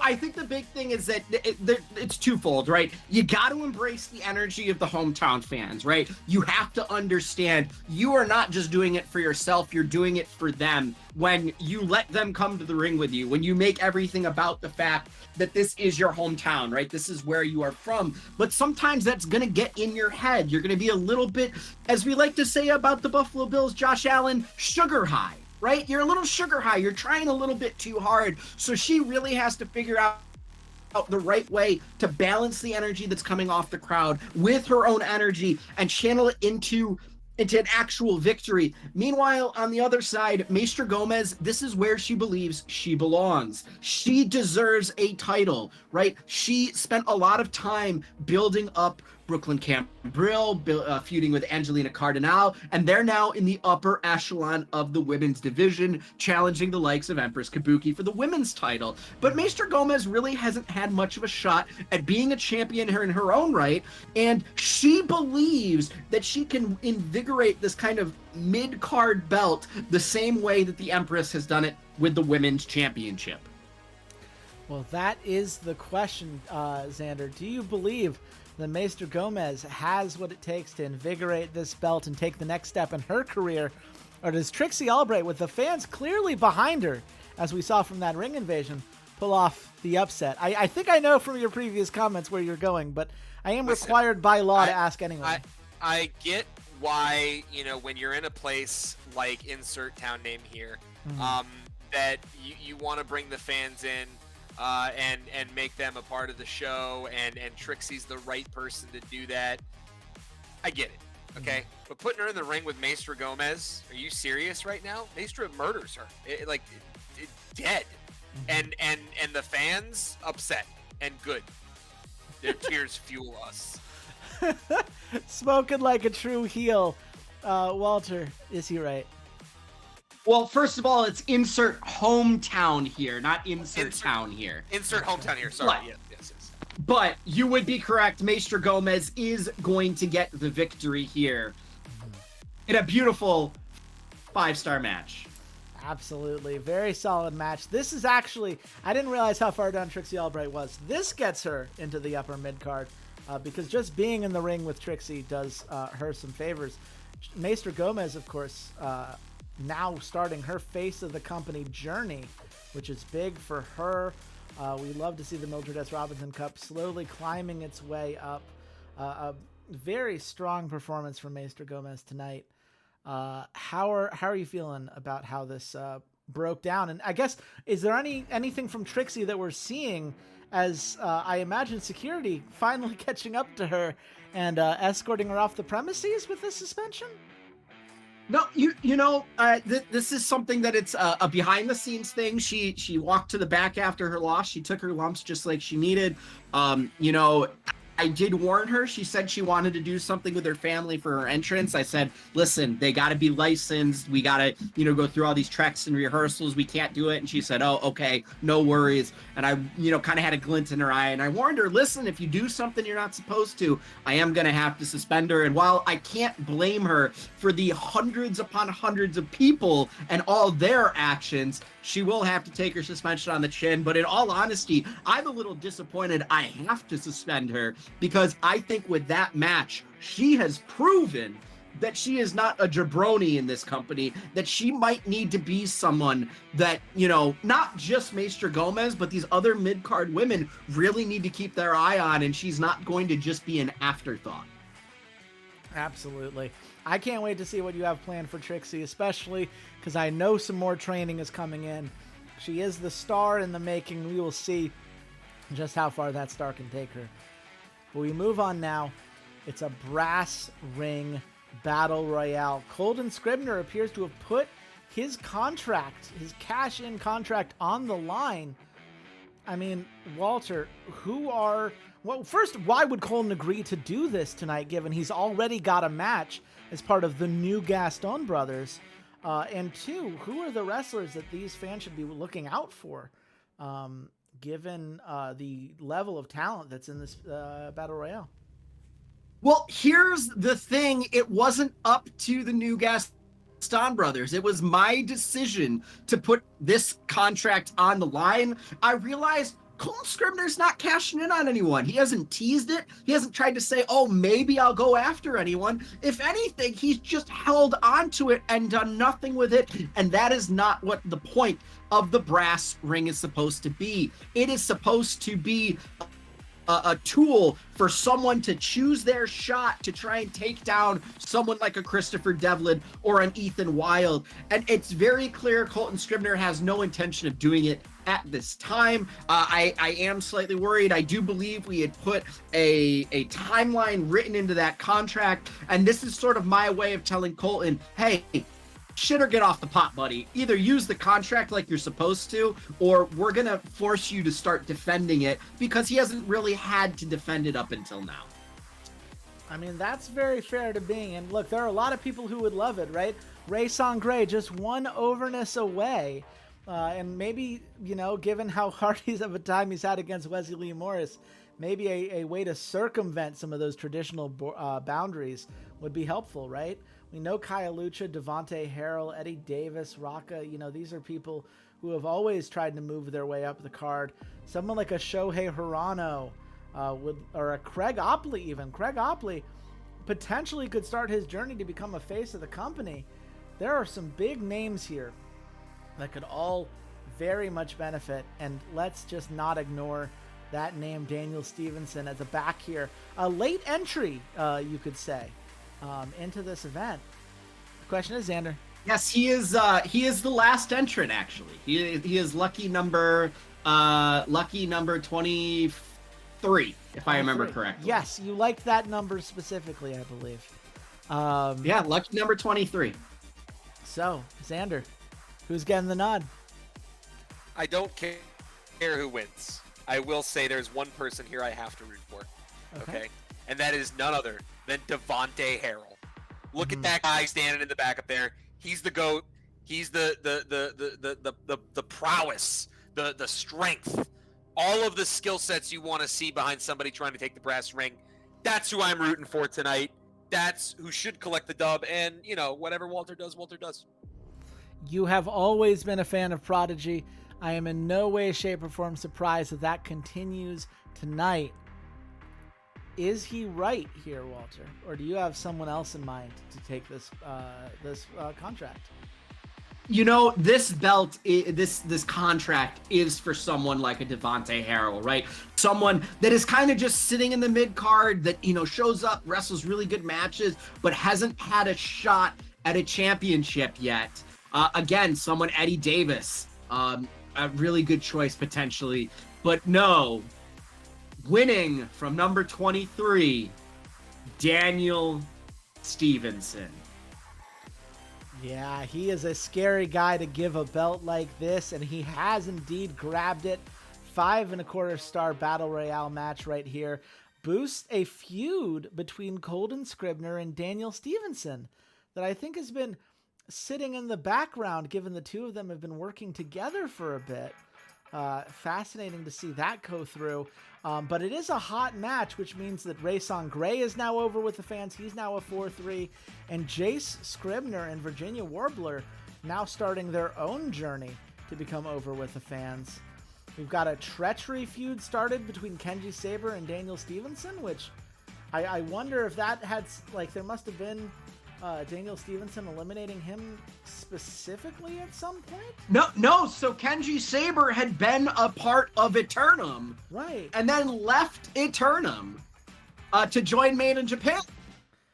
Yeah, I get this. So this is just the first time they've met since then. I'm almost surprised their paths haven't crossed. But congrats to Daniel Stevenson for getting to do something about that. The Scribner family takes a little bit of a decrease, but the brass ring contract certainly gets a bit of a boost. And now, usually I would ask you how you feel about that, but it looks like Daniel Stevenson has stayed in the ring to talk a little bit. What has kept Daniel Stevenson in the ring here? Let's go to the audio from the ring itself. A tired Daniel Stevenson asking for a mic from production. Perhaps we'll get some words from him here. Listen, everyone. When I initially won this brass ring, it had been my intention to challenge Devlin, challenge Chris. But with everything that's been going on with Ethan, with my friend, him turning on us and, breaking up Eternum and him using the Scribners and Colton catching me on a bad day and taking this brass ring back. I knew I had to grab it. And there's only one man that deserves this brass ring. And I'm not going to be too friendly about it when I use it. So, I just one more time I want to apologize to, my former members of Eternum, AR60 and Trixie and Brooklyn and Kyle and everybody. And this one's gonna be for you guys, I promise. Mic drop. Daniel Stevenson walks out of the ring. Incredible. Unfortunately, Muhammad Fox seems to have made it worse rather than better, but at the end of the day, you went into this knowing that the solo feud was something you were still leveling up and was going to take a little bit of time. It does get some experience boost here, but Xander, how do you feel about the narrative beat Daniel Stevenson getting the win and then making a beautiful promo there, really. Yeah, no, it's always good to have, the winner come out and kind of speak his piece, and do it in a really solid way. I mean, Daniel Stevenson is someone I respect. Devontae Harrell not being the guy tonight, I'm a little more okay with it considering it was Daniel, who I have rooted for here and there. So yeah, again, good stuff. Absolutely. Though I will say, as far as strategy goes, perhaps letting Ethan Wild know in advance that he's coming for him with that whole friend drop. We will see perhaps what that means in the weeks to come. But we move on. The Kingdom versus Neon Lads. Tell me, Walter, who are the Neon Lads and how are they in this Trios Championship? The Neon Lads, it's Neon Wings. It's Ace Carter, Vance Eagles, Chase's favorite tag team, and good old Connor Cretan. They decided, listen, guys, it's time for us to finally go after the Trios belt. It's clear Prodigious and Hollywood Bound. They've got what's going on in the tag division. We're not being very successful over there. Let's go after the Trios belt. And rather than just do it as the Lads, who have already had a feud with the Kingdom that's now cool, let's officially make this a partnership. And Connor Cretan really trying to bring up Ace Carter and Vance Eagles, give them something that they can be proud of, really go after a championship together, live up to his promise to help them out. Meanwhile, on the other side, Parole on a roll. We've got Gil, we've got Ashton, and we got Bryson. They continue to, continue to be forgotten about by me, frankly. Unfortunately, like the Trios Championship, really good idea. I do love a good 6-man championship belt. But, with kind of the lack of babyface factions really having something they can deal with, you could put Prodigy in here, right? Devontae Harrell and Jordan Wolf and D'Angelo Starr, but Wolf and Starr, they're worried about the tag team division. They really are focused on Hollywood Bound. Obviously, the Lads, a couple of different groups you could put here inside them, but they have already feuded with the Kingdom. Sure, they're off doing their own thing. Dominatus Tenebris, Hollywood Bound, and the tag champions. What would they really do in here? And this seemed to be the perfect opportunity for Connor and Neon Wings to really go after a championship on their own. Absolutely. Well, first of all, welcome to the chat, Night Flyer. Very happy to have you here. But yeah, I mean, look, I love Neon Wings. I'm glad to see them get a formal trio setup. I think that, the way you've done it, right, it's been mostly letting factions represent themselves, and that can be limiting sometimes. If the factions have had a feud blow off recently, you suffer that negative hype penalty. I am glad to see a trio formally codified within this competition. The question is, Xander, do you think that Neon Lads has what it takes to take down, the extended Parole on a roll that we see here in this Kingdom trio? Yeah, hey Walter, tell me who Neon Lads are and why they suck. Okay, because the Kingdom are going to absolutely drop them.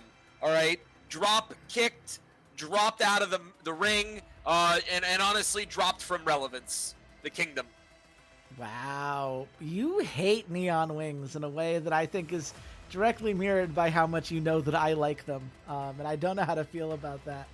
But I do know the call is maybe. Yeah, perhaps, mayhaps one could say. The question is, Walter, is he right? Is this a Kingdom victory tonight? You know what, Chase? Yeah. You know what the answer to this is. But because of how fucking terrible of a burn Xander just tried to do, I'm changing my plans. Oh! Neon Lads win. Neon Lads win! It's a Christmas miracle! It's a 5.5-star match! You love to see it! Oh my goodness, Neon Lads, oh.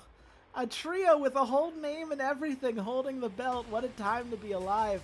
That 5.5-star match is great to see.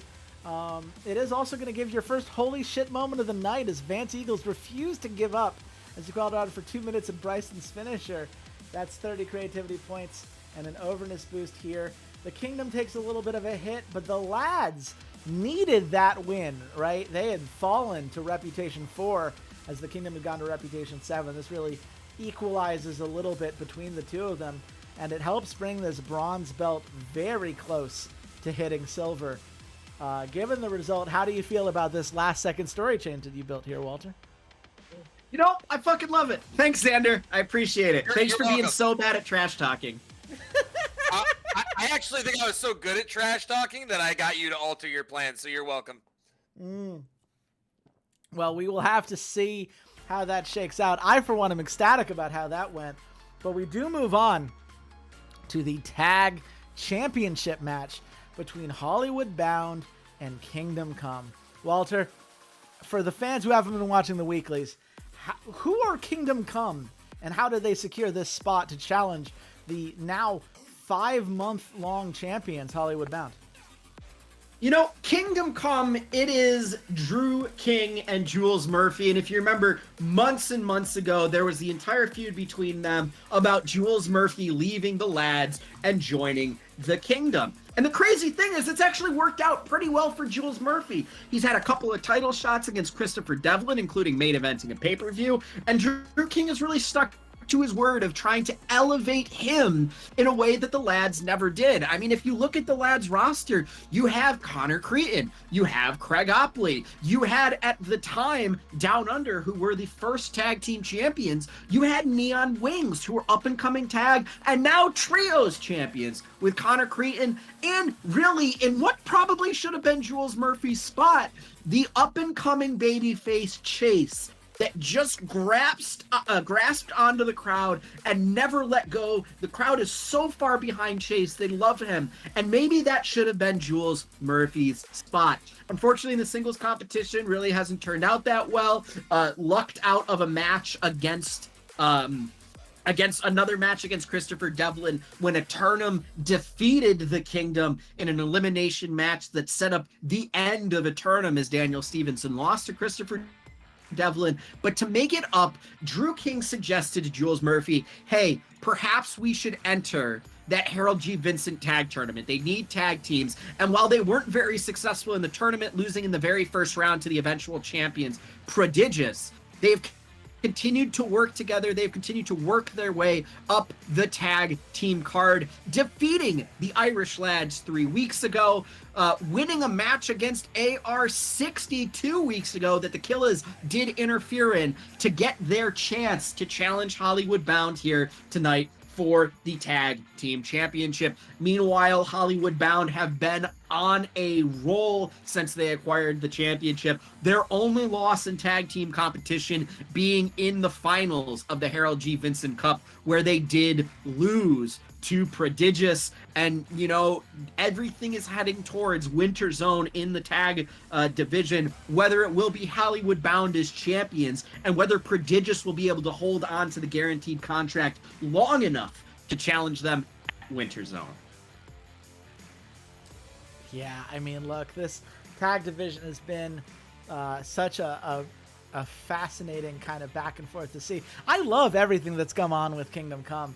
You know, this idea of you know, Drew King spending all this energy to bring Jules Murphy in, and Jules Murphy slowly but surely making Drew King just a little bit better every step of the way. The question is, Xander, is that enough with everything we've heard from Walter here to take down Hollywood Bound tonight? It isn't. Hollywood Bound secure the dub in the ladders match. Kingdom Come close, but not close enough. And they head on home with a loss. Is that right here, Walter? You know, the best part about tournaments and kind of the aftermath when the prize isn't guaranteed immediately after is that there can be some drama in, does the plan stay all the way to that final gold pay-per-view? In this instance, yes, Hollywood Bound will retain the tag team championship in one hell of a ladder match against Kingdom Come. It is indeed one hell of a ladder match. It's a 5.5-star match. The crowd is interested. The fans are engaged. Hollywood Bound continuing to push themselves up the card week in, week out. This is the start of a feud between Hollywood Bound and Kingdom Come, as well as the Reign feud between the Kingdom and Neon Lads, I just realized, where the Reign has already ended at the very start of the feud. But look, the tag championship, Hollywood Bound have been growing this slowly but surely. There's a lot to appreciate about what their reign has brought in. And the question is, how are Kingdom Come going to handle this, right? It's very easy for Drew King to be all positive with Jules Murphy when everything's going well. But a loss like this may lead a heel like him to turn to some of those base instincts. How do you feel, I guess, at the end of this match here, Walter? You know, it's kind of crazy that you say that, because coming back through Gorilla, it's Jules Murphy encouraging Drew King. Drew King seems to be a bit despondent, really upset, and he's the one saying, "Man, you know, Jules, I keep failing you. I told you I'd make you a champion, and we're just, I'm not doing something right." And Jules Murphy is the one consoling Drew King and telling him, "Listen, this has been the time of my life. And listen, a loss here and there isn't going to stop me from wanting to tag with you. I think we're right there on the cusp. And they just got us tonight, and sometimes that's how it goes." So really encouraging from Jules Murphy, trying to keep his tag partner here kind of his head on straight and looking forward to what else they can do. I mean, that's great to hear as the face announcer. How do you feel about how this story has played out here, Xander? Yeah, listen, I'm glad Hollywood Bound got the dub. That's the most important part. Retaining their title, good match. Kingdom Come again. I said it was going to come close, but not enough. And maybe they'll rebound. Maybe it'll come back later, but not today. Well, this certainly won't be the last time we see a tag match on this card, but we do move on for now. Angelina Cardinal versus Psycho Sahana.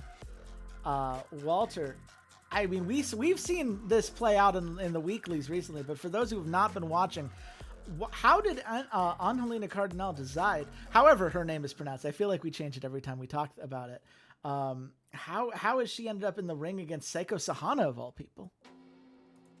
Last month at the Harold G. Vincent Cup, Angelina Cardinal pushed Empress Kabuki to her absolute limits in a TLC match.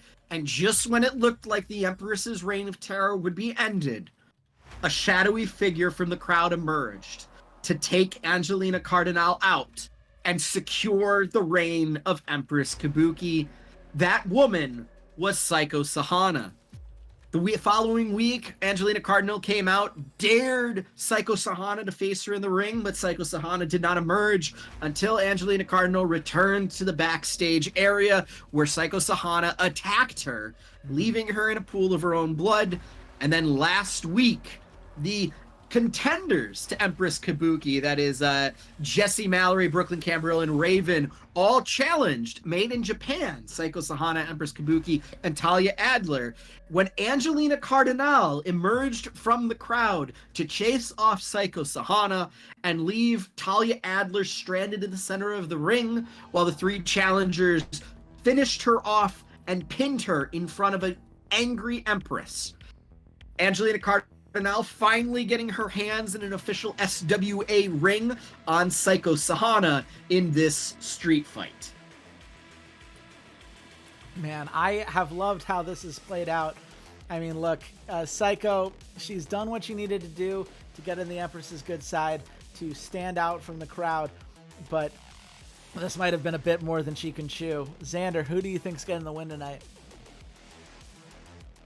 I think tonight it's going to be Angelina Cardinal. Is that safe to say here, Walter? You would be correct. Angelina Cardinal is going to get the first victory in an official SWA match in her feud with Psycho Sahana. Oh, yeah, you do love to see it. Look, I like Psycho Sahana. I like her optimism in the long run, but this has been the very...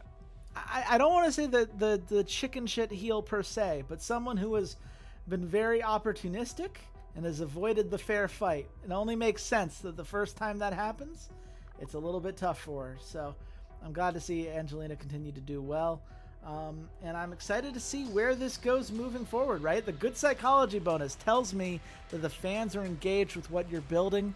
We'll see what comes of it from there. But for now, we'll move on. A special referee match. We know these are commonplace within the Glory of Legends promotion, but for Stanford Wrestling Alliance, they're always this is used a little bit more sparingly. There's a reason when you bring these out to the surface, and I am curious, Walter, tell us, how is it that Christopher Devlin managed to get Assassino, his bodyguard, to be the special referee tonight against Tyler Dynamite? Well, as Christopher Devlin told me with his lawyer earlier this week, a good villain always has a backup plan. And unfortunately, written into Christopher Devlin's contract, a little clause that I didn't notice, Christopher Devlin retains the right to choose the referee in his first defense against any potential challenger. This has been a clause that he has not needed to enact because he thought his previous challengers were below him, that he didn't need the extra assurances that the match would be called fairly, but he does believe that in the past few months, the SWA is out to get him, particularly in the fact that we've had him wrestle in multi-man matches that could possibly have led to him losing the match, or the sort of back and forth his last challenger underwent when he didn't know who his challenger was going to be until the night of the pay-per-view, when Eternum defeated the Kingdom and Daniel Stevenson earned the right to challenge him instead of who he assumed was going to be Jules Murphy. Obviously, this contract was ironclad. It's something that my lawyers overlooked. They have since been fired. He has agreed to remove this clause going forward after this match, but did think that, especially against someone as deranged as Tyler Dynamite, he needs the extra protection of someone who is going to maintain the rules, regulations, and standards of the SWA Referees Union, one of which I didn't know existed, but second of which did not know Assassino was actually a part of. That being said, Tyler Dynamite has been out for blood against his former faction leader Indominatus Tenebris ever since he was so unceremoniously removed, and he is very excited to get a chance to wrestle against him, even if the odds are stacked in his favor. He told me it'll just make the win all the more sweeter. Yeah, look, I love what Tyler Dynamite's been doing. He's been on a 5-match win streak. He's got Prodigious in his corner, and he has been causing quite the ruckus here compared to, as far as competitors that we've seen against Devlin, I think Tyler has the most going for him that we have seen so far. The question is, with Assassino as the referee, Xander, isn't enough. Does Tyler finally unseat the 11-0 Christopher Devlin? He sure does. Tyler Dynamite. Dynamite. Dynamite. Dynamite. Walter, is his optimism warranted? Xander, I thought you were the heel announcer. Why the hell would you choose Tyler Dynamite in a match that's clearly stacked against him? Christopher Devlin wins. Man. Look, he just likes Prodigy, okay? He's picked his one, face faction that he loves. And I appreciate the optimism, but Which yeah. turned face again. I didn't choose that. Okay, that the whole thing turned face. But you know what? At the end of the day, it's fine. It's fine. You know why? Because Walter was rewarded with a 5-star match. Would have been 5.5 stars or more if Tyler had won, and Walter has to live with that for the rest of his life. Okay. It's true, but he does get an injury rate decrease for the gimmick match here. Now has gone gold, so that's certainly nice to see. But yeah, Devlin continues his reign of terror over this company, but Tyler Dynamite does not come out of this looking bad at all. He is definitely ready to recharge and make another run at this. And the question is whether Christopher Devlin is going to be able to keep this kind of cloak and mirrors game up. At some point, he has to get in a match with Tyler Dynamite one-on-one. It's going to be a little bit difficult for him. Walter, was there anything in particular that Assassino did here that ended up being the thing that turned the match around? I mean, there were definitely some moments where maybe Christopher Devlin was trapped in a submission move, Assassino looking away, adjusting the turnbuckle that seemed to come loose. Christopher Devlin clearly tapping in the center of the ring, but if the referee is not seeing it, potentially slow counting Tyler Dynamite or quick counting Christopher Devlin. He definitely made his mark felt, but based on the rule book that I have been given by the SWA Referees Union, I do not see anything that was ultimately that untoward that would result in me stripping him of his referee license. So I would say it's about, it's definitely slanted, but it was a relatively clean match down the middle, maybe 55% in the balance of the champion.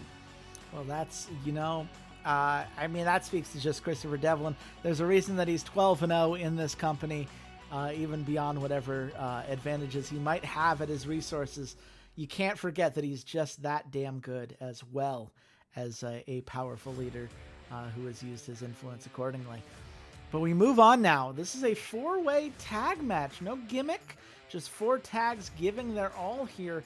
Walter, how did this match come together? I think the big thing here is that so much of the tag division has been on display, particularly with the champions and the contract matches that'll be happening tonight. And, a lot of people have reached out to me and have said, listen, we really like what the tag teams are doing. We would like to see some more of this tag action. AR60 said they still have a problem with the Killers that they want to handle. Down Under came to me and said, hey, listen, guy, we're desperate for a win here. We need to get right the ship. We need to get back on track. We think that Hollywood Bound still, is due a loss in our hands. They stole those belts essentially from us. We never really got a fair rematch against them. And, because the AR60 and the Killers have been feuding, the feud between the Killers and the Profits has sort of gone by the wayside. And the Profits have even said, hey, listen, we still got unfinished business with the Killers. If you're getting them in a match with AR60, let us get in there. Throw Down Under in there. Let's really show what this tag team division has to do when it's just pride that's on the line. That's fair. Look, there are a lot of tags that would love to step up here in that kind of moment. The Profits still hungry for their first win. Down Under going from a 6-0 streak as champions of the tag division, now lost 7 in a row, desperately trying to turn that around. AR60 and the Killers both had their hot and cold moments over the last couple months and would both love to assert themselves once again. Xander, 4 talented teams here. Who do you think got the nod? Okay. You say 4 talented teams. I only see 2, but that's okay. That's Wow. neither here nor there. All right. Sorry. I understand dropping the Profits, but who else are you dropping out of curiosity? The Killers. Okay. Not for Wow. nothing. They're all right, but no, it's between AR60 and Down Under here. All right. And you know who I'm choosing. It's not Down Under. Forget those guys. 0-7, 0-8, 0-9, 0-10. I don't care how many times they lose. I hope it keeps happening. AR60, baby. AR60 come away with the dub. Well, Walter, we've got an AR60 fan in the house. Who do you pick to get the win tonight?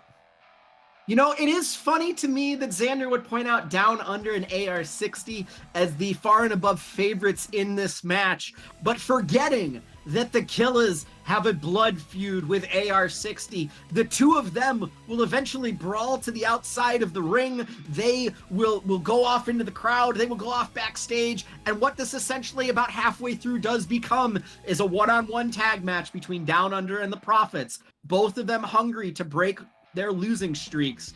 And Down Under are going to win. But he grabbed Enlightened Cruz's tights. He rolled him up and grabbed the tights. I cannot believe that Sean Torres would stoop to such underhanded tactics just to get a win against what is arguably a weaker tag team. Wow. That's a huge turn for them. This face tag that have been such a key part of the lads for a while now. Look, at some point you lose enough matches and you're like, whatever it takes, whatever I need to do to make that happen, that's what I'm willing to do. It's a 5.5-star match, and it does push the feud between Down Under and AR60 hot, which is fascinating to see.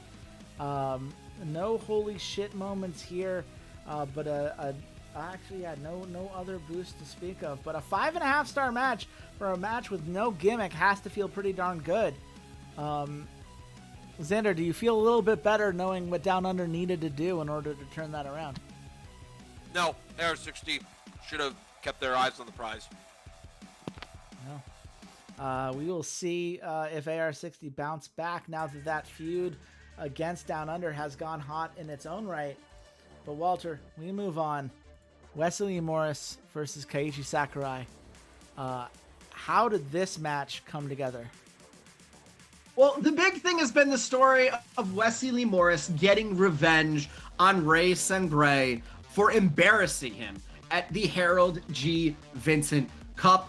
Whether it's him fighting Ray Sangre a one-on-one unsanctioned match 3 weeks ago, whether it's him beating Ray Sangre and his tag partner, Surfista Hermano Santos of Baja Lucha, in a street fight. But after that street fight, Keiichi Sakurai came down the ramp and got into Wesley Morris's face. Nothing, didn't touch him, didn't push him, didn't do anything like that, but just stared intently at him, daring him to do something. And then last week, Keiichi Sakurai defeated Kenji Saber in a submission match, while Wesley Morris failed to stop Chase from earning a shot at Ethan Wilde's Men Championship match in the main event tonight in a sandlot brawl. It is curious what Keiichi Sakurai has against Wesley Morris. He did request that match, and he did tell me earlier today, listen, I get that Ray Sangre embarrassed you at a pay-per-view, but it's not the right thing to do to try and embarrass him back. You should have learned something from that loss. You should have gone out there and you should have taken something away from that loss to turn yourself into a better wrestler, not try to embarrass someone that's weaker than you. I'm here to teach Wesley Morris a valuable lesson in what happens to bullies in the SWA.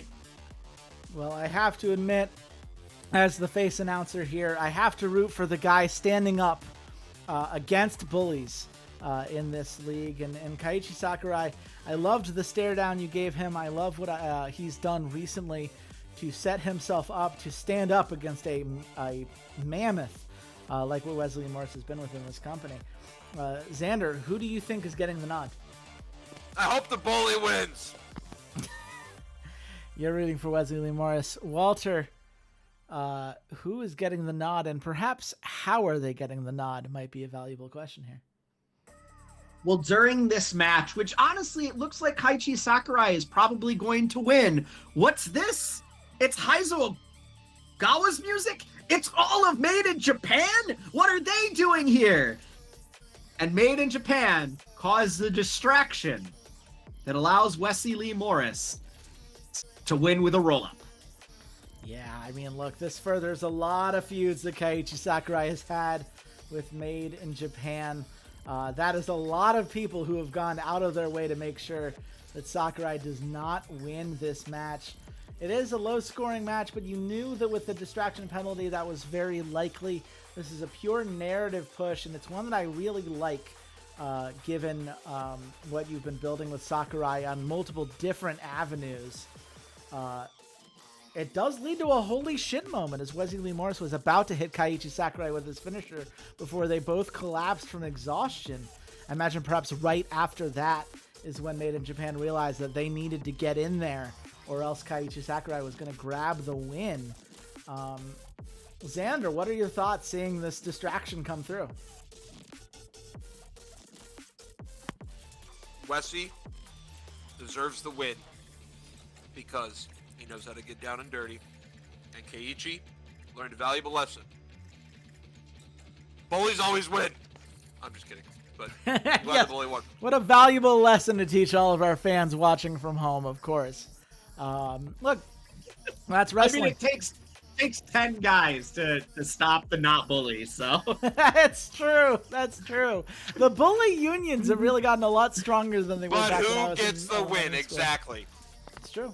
It's true. Wesley Morris, he gets the win. He's going to be quite tired after all of the beatdowns he's put on Ray Sangre and Sylvester Hermana Santos. But a win is all he wanted at this pay-per-view after what happened last time I'm around. just saying, I'm glad Keiichi looked really cool while he got his ass kicked by 10 people. Honestly, Fair. Well, we have our Winner's Own Tag Title contract match between Prodigious and the New Gaston brothers. You talked a little bit about this earlier, Walter, but how did the New Gaston brothers fight their way into this match, and what is it going to take for them, a relatively new tag team, to take down Prodigious? Well, here's the thing. The New Gaston brothers fought Prodigious in the round of 8 of the Harold G. Vincent Tag Tournament. Put on quite a showing, the combination of Colton Scribner and Cobra Gaston. In order to get this match, obviously we'd had the couple of tag matches that happened to face Hollywood bound for the title earlier tonight. There was a battle royale that occurred in the main event of last week's weekly show, in which the New Gaston brothers came out on top. Obviously, the Scribner family having 2 tag teams in there definitely helped each other out. Jason and Anthony sure that their brother, an adopted brother or a brother-in-law, I don't know what the right way to treat Cobra Gaston would be, to make sure they got the win and they have a chance to take those Winner's Own Tag Title contracts away from Prodigious. And Cobra Gaston has said it is his goal for the remainder of the year to make sure that he is a 2 championship champion. Yes, we have yet to see one of those in any of the companies so far. Belts have largely stayed away from each other. The question is, Xander, do the New Gaston brothers, 2-1 now in their career, have what it takes to beat Prodigious tonight? Or does Prodigious manage to put Cobra Gaston? Are you actually asking me if I'm rooting against Prodigious tonight? I'm not asking who you're rooting for. I'm asking who you think's going to win. Those are different things. I root for the Falcons every year, and I don't expect them to win shit. They are one and the same when Prodigious is on the screen and in the ring, okay? Prodigious, New Gaston brothers, love the story behind it, love the narrative. Good job, Walter. I give you the thumbs up for that. But Prodigious are going to put the beat down on them. And they're gonna fold them up with the ladders, take the belt, and go home knowing that they were the better wrestlers. Well, that is one heck of a prediction. Is he right, Walter? I was hoping the inclusion of the New Gaston brothers would make Xander pause a little bit longer, but no, he's seen right through my charade. Obviously, Prodigious are going to take the win home tonight. Wow, look at that. A 6-star match at End Times here. Your first 6-star match of the night, and well-deserved. I mean, Prodigious and New Gaston brothers, some incredible workers in both of these tags, and the manager bonus can only help there as well. What a nice match. The crowd fully invested from start to finish. A hot match for these two. And oh, by the way, here's the holy shit moment. As Jordan Wolf throws Colton Scribner off the ladder, sending him through another ladder. That's another 30 creativity points and a nice overness boost for Jordan Wolf. A nice boost to the contract here. Well done indeed. Xander, I have to imagine you're thrilled to see Prodigious get the win here. Oh, yeah. I mean, listen, I don't want to say I knew, okay? But that's why you get a 6-star match right there. Well, we'll see if this string can continue. We have the Women's Championship match. We heard Eduardo give his thoughts on what he's hoping for tonight, but Empress Kabuki, quite the challenge in front of her with Jessie Mallory, Brooklyn Cambrille, and Raven. Walter, for those who weren't watching the weeklies, how did this come together? So here's the thing, Empress Kabuki has fought against these women before. She has fought against Raven and Jessie Mallory a couple of pay-per-views back at Beach Break, was able to defeat both of them. Then she had that match against Angelina Cardinale, the TLC match. She almost lost, if not for the Psycho Sahana interference. Angelina Cardinale, I think she would deserve another match against the Empress, but she has told me she really wants to focus on dealing with Psycho Sahana first, and then she will give the Empress what is her due. That being said, I needed to come up with another challenger, and I thought, hey, you know what? Jesse, Raven, they did such a great job last time. Let me see if they want to go at it again. And then Brooklyn Cambril came walking by, and I got the idea. Well, I know Jesse and I know Raven, both of them would put on great matches against the Empress if it was just one of them. But what if I make that number one contender match a triple threat? By throwing in Brooklyn Cambril, she did such a great job as the Mildred S. Robinson champion. Listen, let me see what these three ladies can do. And, Xander, the craziest thing is, none of these three women could defeat the other within the time limit that was set in our normal weekly matches. It was a time limit draw. Backstage, Empress Kabuki cackled with glee, laughing, talking to Talia Adler in Japanese. Talia Adler said, well, I guess we're off this month. We don't have to have a match. To which I informed the Empress in English that Talia Adler had to translate. No, you know what? Since there was no winner, you have to face all three of them. And the Empress was not happy with me. I know Chase has mentioned that whenever the Empress is around, he is quite terrified, quite scared of her. Yeah. And I think she has every reason to be terrified of these three ladies because they did hand her trio of Made in Japan women a loss on this past weekly. Each one, Mallory, Cambril, and Raven, hitting Talia Adler with their finishers before Brooklyn Cambril pinned her in the center of the ring. I do believe this is Empress Kabuki's first loss in the SWA in any capacity.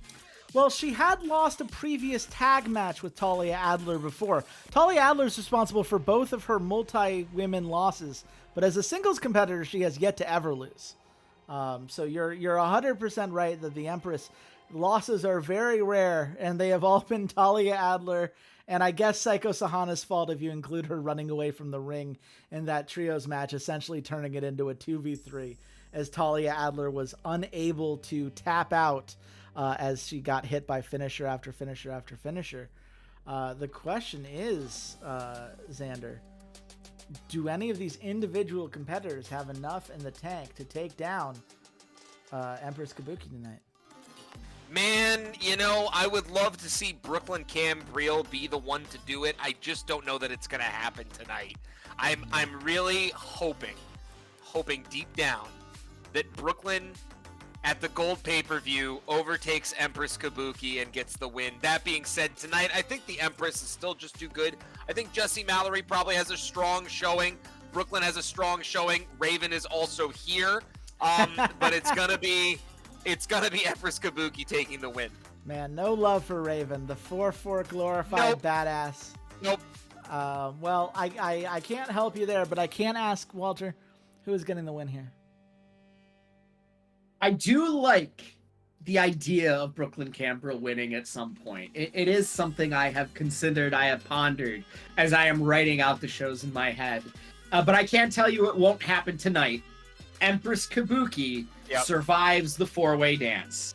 She sure does. No gimmick here. It's just a straight-up 4-women match, and Empress gets the 5-star victory here tonight. It's clearly a hot match because everyone got popularity and overness from it. It also sets the feud between the Raven and the Empress hot, so that'll give you some more room for the two of them specifically moving forward, which is great to see. Oh, by the way, here's a holy shit moment as Empress Kabuki slaps the taste out of Raven's mouth before they both start brawling. That would be your 4th holy shit moment of the night. And oh, by the way, the silver belt has become gold. I honestly surprised this didn't happen earlier, given the incredible reign that that the Empress Kabuki has had in this belt. I think she's just picked and chosen her moments in order to defend it. And oh boy, has that now given you some more fun to play around with. You can now customize some belts for free if you would like to do so in the future. Though I don't know if that applies to the belts that you haven't made since the competition started. We'll have to see. But either way, how are you feeling, Walter, now that the Empress has secured her win? You know, I keep taking the wins where I can. I think that's a hell of a match. Jesse Mallory, Brooklyn Cambril, and Raven all doing an excellent job in defeat. And you know, that holy shit moment. Maybe we have our next match. Maybe Empress Kabuki has to go one-on-one with Raven. Maybe the other women have been getting in the way of the glorified badass. Time will tell, but that's where we're at right now. That is indeed where we're at right now, but we have one more match. Our main event for the night is Ethan Wild versus Chase. And look, I obviously have my own bias in this, but Walter, how did we get here, and what would it take for Chase, of all people, to upset Ethan Wild tonight? You know, Chase challenged Ethan Wild at the Harold G. Vincent Cup and lost in a street fight. You know, unfortunately, was not able to get the win. Really, you know, is someone that I am quite proud of.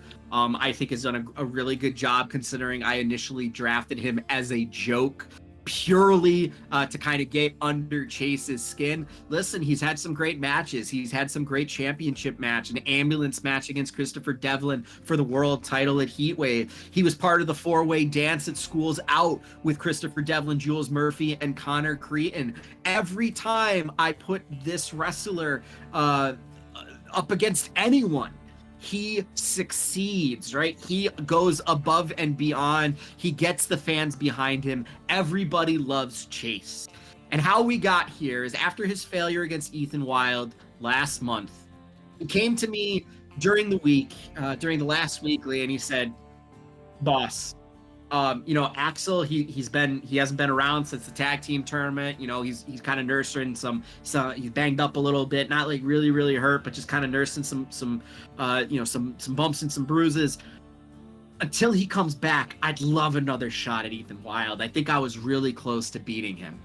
And I said, okay, like I get where you're coming from, but like if you couldn't beat him in a street fight, like I don't know what do you want? Like, you know, you failed at winning championships when you got. He's like, listen, I'll do anything, right? I'll prove that I deserve this shot over anyone else on the card.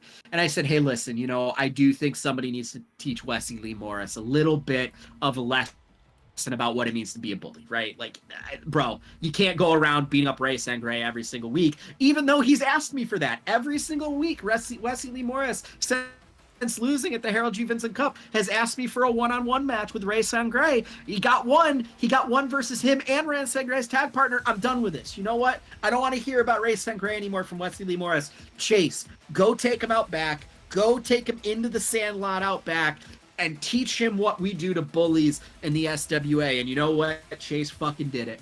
He got it, and he got the win. And when I went to tell Ethan Wild said, okay, but here's the thing.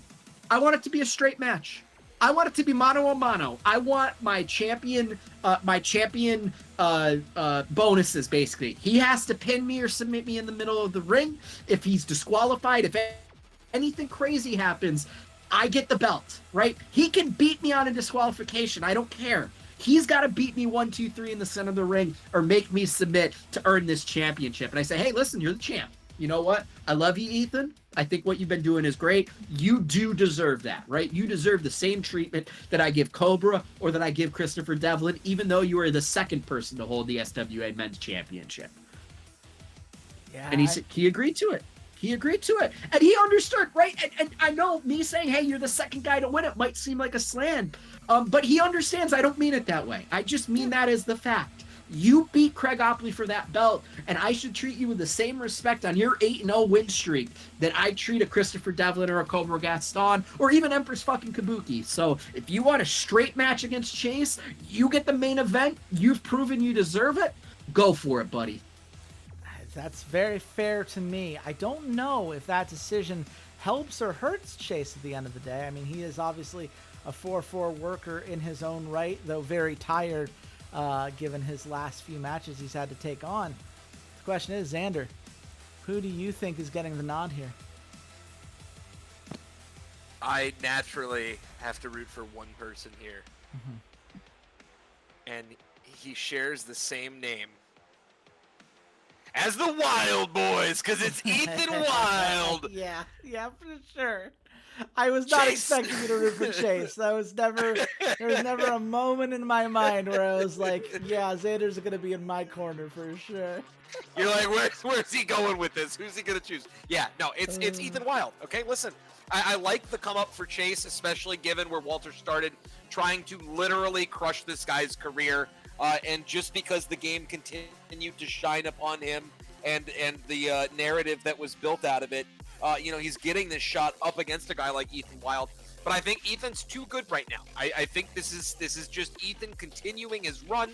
And it's going to be a close match. It's going to be a good match, but Ethan comes out on top. Well, that unfortunately makes some sense to me. Walter, I typically at this moment in time would ask you who's getting the win, but it looks like just as we're ready to ring the bell, there might be some chaos happening. What are we seeing in front of us at the moment? So the championship is held aloft by the referee. He's about to say ring the bell, and all of a sudden, is that Daniel Stevenson's music? Oh my God, Daniel Stevenson has come out, and he has made this a three-way dance for the men's championship. I do not believe it. He is cashing in now, before the match has even begun. Man, we know how much he hates Ethan Wild. We know how much he wants this, and he wants to prove he can do it his way. But, I mean, the risk of a tactical error here is huge. The question is, Xander, does that change your assessment of who's winning this match? I mean, a bit. It could be Daniel Stevenson taking it up and collecting, his due. In fact, you know what? That's what I'm going with. You don't cash in and come in third, all right? And maybe he loses to Ethan Wild in a close match, but I'm going to say the cash in was valuable. Daniel Stevenson chose his moment, and this is the time that Ethan Wild loses, but to Daniel Stevenson, notably, not Chase. Well, Walter, I think you might have gotten him twice. Xander, you fell victim to one of the classic blunders, the most famous of which is never get involved in a land war in Asia, but only slightly less well known as this: never choose a babyface in the SWA. Ethan Wild will fend off both of them. That's fun. He sure does. And it's a nice 5-star match here. Daniel Stevenson, he's going to have to go home and, question himself. Should he have waited? Should he have gone for the best case scenario he had of an Ethan Wild that would have been tired against Chase? He did it his way. It did not pan out for him. It was a hot match here, and it was a match that led to a holy shit moment as Ethan Wild was about to hit Daniel Stevenson with the finisher before they both collapsed from exhaustion. And it does further the men's championship a little bit. But ultimately, Ethan Wild has indeed defended his title against both of them. Walter, any final thoughts before I hit this final button and figure out your score for the night? I do agree. Perhaps it is a tactical error on Daniel Stevenson's part, and we can see him lying in the center of the ring over Chase's fallen body, who Ethan Wild, of course, pinned. Didn't even pin Daniel Stevenson, pinned Chase, his original opponent, and Stevenson is just slumped-shouldered, staring, wondering possibly what could have been, and Ethan Wild can be heard backstage screaming to the Killers and Wesley Lee Morris, "I'm sorry, friend. I'm oh so sorry." Oh my goodness, that friend word really coming to bite Daniel. It's been under both skin for a while. This is a 5.25 star card. I think at the end of the day, you picked a couple non-gimmick matches in these vital spots, and that was always going to make it tough compared to what we saw with that ladder match with Prodigious versus the new Gaston brothers, which if doubled maybe helps out a bit there. You see Consequencia losing a bit of overness because she was not used at the event. But honestly, same with Heizo Ogawa taking a big hit popularity-wise. But otherwise... He was at the event. Yeah, I guess guess yeah. They, It was in the interference. They didn't count that. That's weird. 100 points is a lot to lose. That's the most I've ever seen from this situation. So, oopsie poopsie on that front. Walter, any final thoughts here? Because I believe you're gonna have to tap out very shortly. I rigged. That was more than 5.25. That was more than 5.25. It sure feels like it should That was have more been. than 5.25. It was more than 5.25. I'm sorry, that was more than a 5.25 card. I vehemently disagree with the fucking algorithm. And I'm not dissuaded. I'm not disappointed. They're wrong. The numbers are wrong. That was one fucking hell of a card, and I'm really proud of everybody at the SWA. And the marks at home that are sending all of their little scorecards into Journey of Wrestling, y'all can go fuck yourselves. Guess what you're getting next week? You're gonna get Surfister Hermano Santos versus Viper Gaston in just 10 60-minute Iron Man matches in a row. Go fuck yourselves. Man, yeah, that is brutal. You know, Walter, it was a great card, and I definitely feel your your anguish there, and also Skillish, you get good. Xander, I don't think it's my skill issue. When your trash talk was so bad, I literally changed the result and got probably a better score because of it. Exactly. You should listen to me more often. All right. Oh my goodness. At that, I guess, Walter, any final thoughts, any plugs before we hit this halfway break? Because I know we've still got 2 cards left, but you will not be able to join us, unfortunately, for the remainder of the show. Correct. I am driving very early tomorrow morning towards Washington, D.C. to enjoy a nice long weekend vacation and see the cherry blossoms. But with that being said, as always, you guys can follow me on Twitter at C80s_LOL. And you can find me on Blue Sky at C80s.bsky.social. And Chase, give him hell. I better wake up tomorrow to seeing Xander lose. Look, man, I will do my fucking best. I'm fighting for my life recently, it feels like. But I'll give it my all. And I hope y'all will stick around. We've got 2 incredible cards left to go, both myself and Xander still yet to reveal our pay-per-views. But we're going to take a quick couple-minute break just to reset and get ourselves together. So stay tuned after the break. But see you in a bit.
We are back with the second half of our Rough Drafts Competes Journey of Wrestling League. We have already had 2 cards tonight. Eduardo in the Campeonato de Luchasaur with a 5.5 star card. Walter in the Stamford Wrestling Alliance winning the narrative battle as far as Walter's concerned, but ultimately ending with a 5.25 star card, largely because his last 2 matches without a gimmick, getting that 5-star doubling is tough when the competition is as fierce as it has been. And oh boy, Xander, it could not be fiercer given that you and I both desperately trying to get the full point tonight so that we can either, for me, jump into the title picture again since I'm currently a 1.5 behind you. And for you, a win tonight basically cements your victory. I don't know if it would be possible for you to lose from here if you were not able to if you were able to get the point tonight. So how are you feeling having seen our first 2 competitors so far this evening? Yeah, listen, in terms of putting out a banger card, they both came away big time. I enjoyed both cards as much as I was, doing my smack talk, especially for some individual things. XT Gun should have won. I stand by it, and Eduardo's score reflects it. But no, that being said, listen, I'm not that worried. Okay, I'm not that worried. The card that I am most worried about is about to come up. Okay, yes. Eduardo's card's still 5.5 stars. All right, I didn't keep track of the hype. I'm not gonna lie, but I'll be honest right now. If you don't come out with a 5.75 banger, it's gonna be a rough night for everybody because y'all are gonna have to watch me win again. Okay, so I wish you the best of luck on this journey. But you better pull it out right now, bud. Otherwise, it's a tough evening.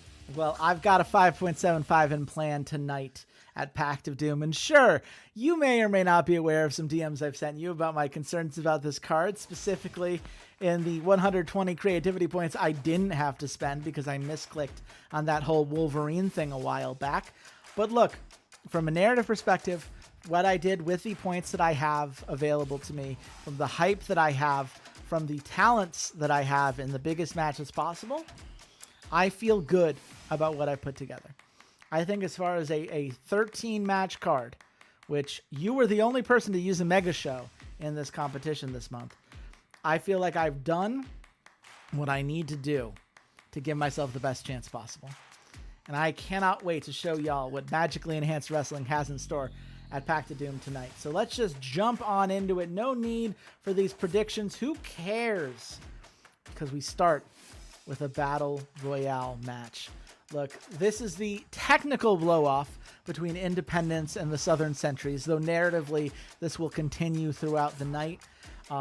So many great competitors in this Battle Royale. Just to name a few, you've got Monty Hendricks, the gift from God, the man in Independence who recently had his heel turn and would love to assert himself over everybody else in this competition. DJ Vector and Fuerza de Dragon, 2 incredible 4-star workers within the Eastern Elite. DJ Vector has been feuding with quite a few prominent Southern Sentries members himself. Fuerza de Dragon is second in command of the Southern Sentries, or I should say third in command. He's behind Eli Chaos. Desperately wants to secure a win and turn around his 1-7 record at the moment. You've got the former Southern Sentry, now Independence member, Adrian Lorenzo. The former Scourge member, now Hellfire Club, Skull Tabaka. Mistress Jade, the powerhouse that has been second in command for the Scourge for some time. You've got people like Vance Porter and Hideo Dado who recently joined in for Independence. But you can't forget guys like River Dannenberg, the betrayer of the former Northern Nightmare, who joined the Southern Sentries, and people like Gerudo and Ezekiel Cross, the 2 members of Hiley and Cross, the Southern Sentries tag duo. And who can forget Devin Moxie, who just came back recently to rejoin Righteous Retribution, the new El Rey Loco faction, as well as Ruby Wolfform, who since joining has not had a lot of matches, but who is committed to staying above the faction fray and doing things her own way. That's just some of the many talented competitors here, Xander. But from that list of names, because let's be real, I would have mentioned the others if they had a good chance in this one. Who do you think I gave the nod to? Oh man, this is tough because my top two choices for this are, of course, you're looking at Monty Hendricks, right? Monty Hendricks looks like a squared away guy to take the win. Could use a little bit of stat padding there, 1035 popularity. You want to get him in a really secure spot. This match could be a good way to do it. But I also love the idea of River Dannenberg winning this, right? That heel, the guy that has so much narrative build behind him in the solos match, only 1 and 3. Be a huge push to get him into that face of the company echelon to do more stuff there. And then honestly, Mistress Jade and Fuerza are also really solid choices. And I think Skolta Baca's still on a terrible losing streak, if I'm not mistaken. Okay, yeah. Her couple wins have come recently, but it's still 2-14 overall. It's still tough. Yeah. So again, there's a lot of argument here, for a couple of these folks. And I could see it going either way. If I have to pick one, What'd you do? For me, it would be great to see River Dannenberg get the win. I actually think that River Dannenberg getting a more of a solo push and kind of turning into all of the narrative that you've built behind him would be really hype. I would like to see that. Mm-hmm. That being said, there's 6 people you could give it here to that are all the right decisions. So, yeah, look, here's the thing. I like River Dannenberg a lot. I feel like it would fit. But there's one person here who fits just a little bit more. Because I mentioned at the start of this that the total war between independents and Southern Sentries technically blows off here. Which means, who is better to win the Battle Royale than the one man who was a member of the Southern Sentries and has since joined independents, now putting his former faction down. It is Adrian Lorenzo in a 6-star Battle Royale. Nice. Well done. That gets the shut the fuck up feud between Adrian and Johnny going hot, which is a feud I don't care about anymore, but hey. Overflow shots fired goes hot. That's great. Johnny Scott versus Devin Moxie going hot. I'm here for that as well. The disgraced angel gimmick for Hanarukawa getting a little bit of a boost is great. Both Adrian Lorenzo and DJ Vector on their way to becoming face of the company. Was a little bit worried about DJ Vector maintaining his position, so I'm glad to see that worked out. Oh, by the way, a holy shit moment here as Adrian Lorenzo spits in Vance Porter's face when asked for a handshake. That is another member of Independence that he just spat on, which I imagine this is the new kind of dynamic for Independence, right? You've got heels from these various places all coming together. It's not like Adrian Lorenzo's just going to forget that No Bullshit was a Northern Nightmare guy for, until very, very recently. A hurt for the Southern Sentries, but a boost to Battle Royale and an even a boost to Independence, who, let's be frank, don't need it, but are doing everything they can to cement themselves as the greatest faction in the Rough Drafts Competes competition. How do you feel about that one now that? Yeah, I mean, listen, a 6-star match is always hype, and it makes sense for Adrian to be the one who wins it. Like I said, there are a lot of good answers there. That's one of them. Again, it definitely adds to the hype. I'm a little bummed that River Dannenberg didn't get the win because I still feel like it would have been a solid fit. But you got to do what you got to do with the feud blow-off stuff. So I am not one to complain about that. Adrian getting the win is big. Well, we'll see if the other Dannenberg brother can get some success later on tonight. But for now, we move on. This is a Who's the Best match, a submission match between Tijuana King and Alana Elise. And this is the blow-off for this feud. Tijuana King blamed Alana Elise for Rude Awakening dropping the tag title to Flying High at Final Destination, immediately turned on her in a street fight in the following episode of Wild Magic. And they only wrestled as a tag once more when they were forced to compete at Bonds of Destiny because Ariana Black said it was unacceptable that the Scourge wouldn't have a representative. That went so poorly that Ariana literally put Viuda Negra and the rest of the Scourge at risk, forming a tag team that could actually win a title. And Tijuana has never forgiven Alana Elise for this, right? It was her fault as far as Tijuana is concerned that they lost in the first place, and it's Alana's fault for ensuring she was never seriously considered for the new Light and Shadow tag team, eventually needing to flee the Scourge with Skull Tabaka and join the Hellfire Club. But meanwhile, with Alana Elise, right, she left the Scourge after losing a headhunting feud to Denise Weston in July, right before Tijuana made her own turn to the Hellfire Club. And so, you know, this has just been this back and forth of Alana trying to do her own thing, trying to move on, and Tijuana following her into any multi-woman match she can. And it's ultimately just resulted in neither of them winning. Both of them now on a massive losing streak. And Alana says, going into this, look, this has to be the end of it. Because the poison that has conquered your heart, Tijuana, is just hurting both of us. So that's it. This is it. This is the end of their feud. This is the end of constantly running around, each holding the other down over this Rude Awakening tag that will not exist after tonight. Who do you think I gave the win to? I think Alana Elise. I think Alana Elise comes out on top, you know, puts Tijuana King in her place and says, you know, I get being upset and all that, but this wasn't worth doing this over, and it's time to move on, and I'm moving on from dealing with your bullshit. You are absolutely right. It was originally my intention when this feud started to give this to Tijuana King. I will be quite honest with you. But when I looked at where these stories have gone and just the desperation with which Tijuana King has constantly been trying to seek out Alana Elise, it makes sense for Alana to get the win. The upset victory here leading to a 5 3/4 star match. Rude Awakening officially disbanded. No holy shit moment here, but there is one moment that I want to capture here, because after the win, Alana, there's no like celebration in the ring for her, right? This isn't this triumphant moment. She just sees a defeated Tijuana King who had to tap out, did not have the energy left to keep fighting. And all Alana says before leaving the ring is, "I hope you find peace." And she walks away, leaving Tijuana stunned in the ring alone, wondering what the hell her life is if it's not trying to get back at Alana Elise.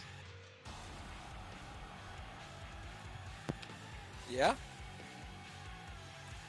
Alana Elise, good for her. Yeah, a big win for Alana Elise. Really gets her firmly into the main event status. Tijuana King, a lot of questions to ask herself, right?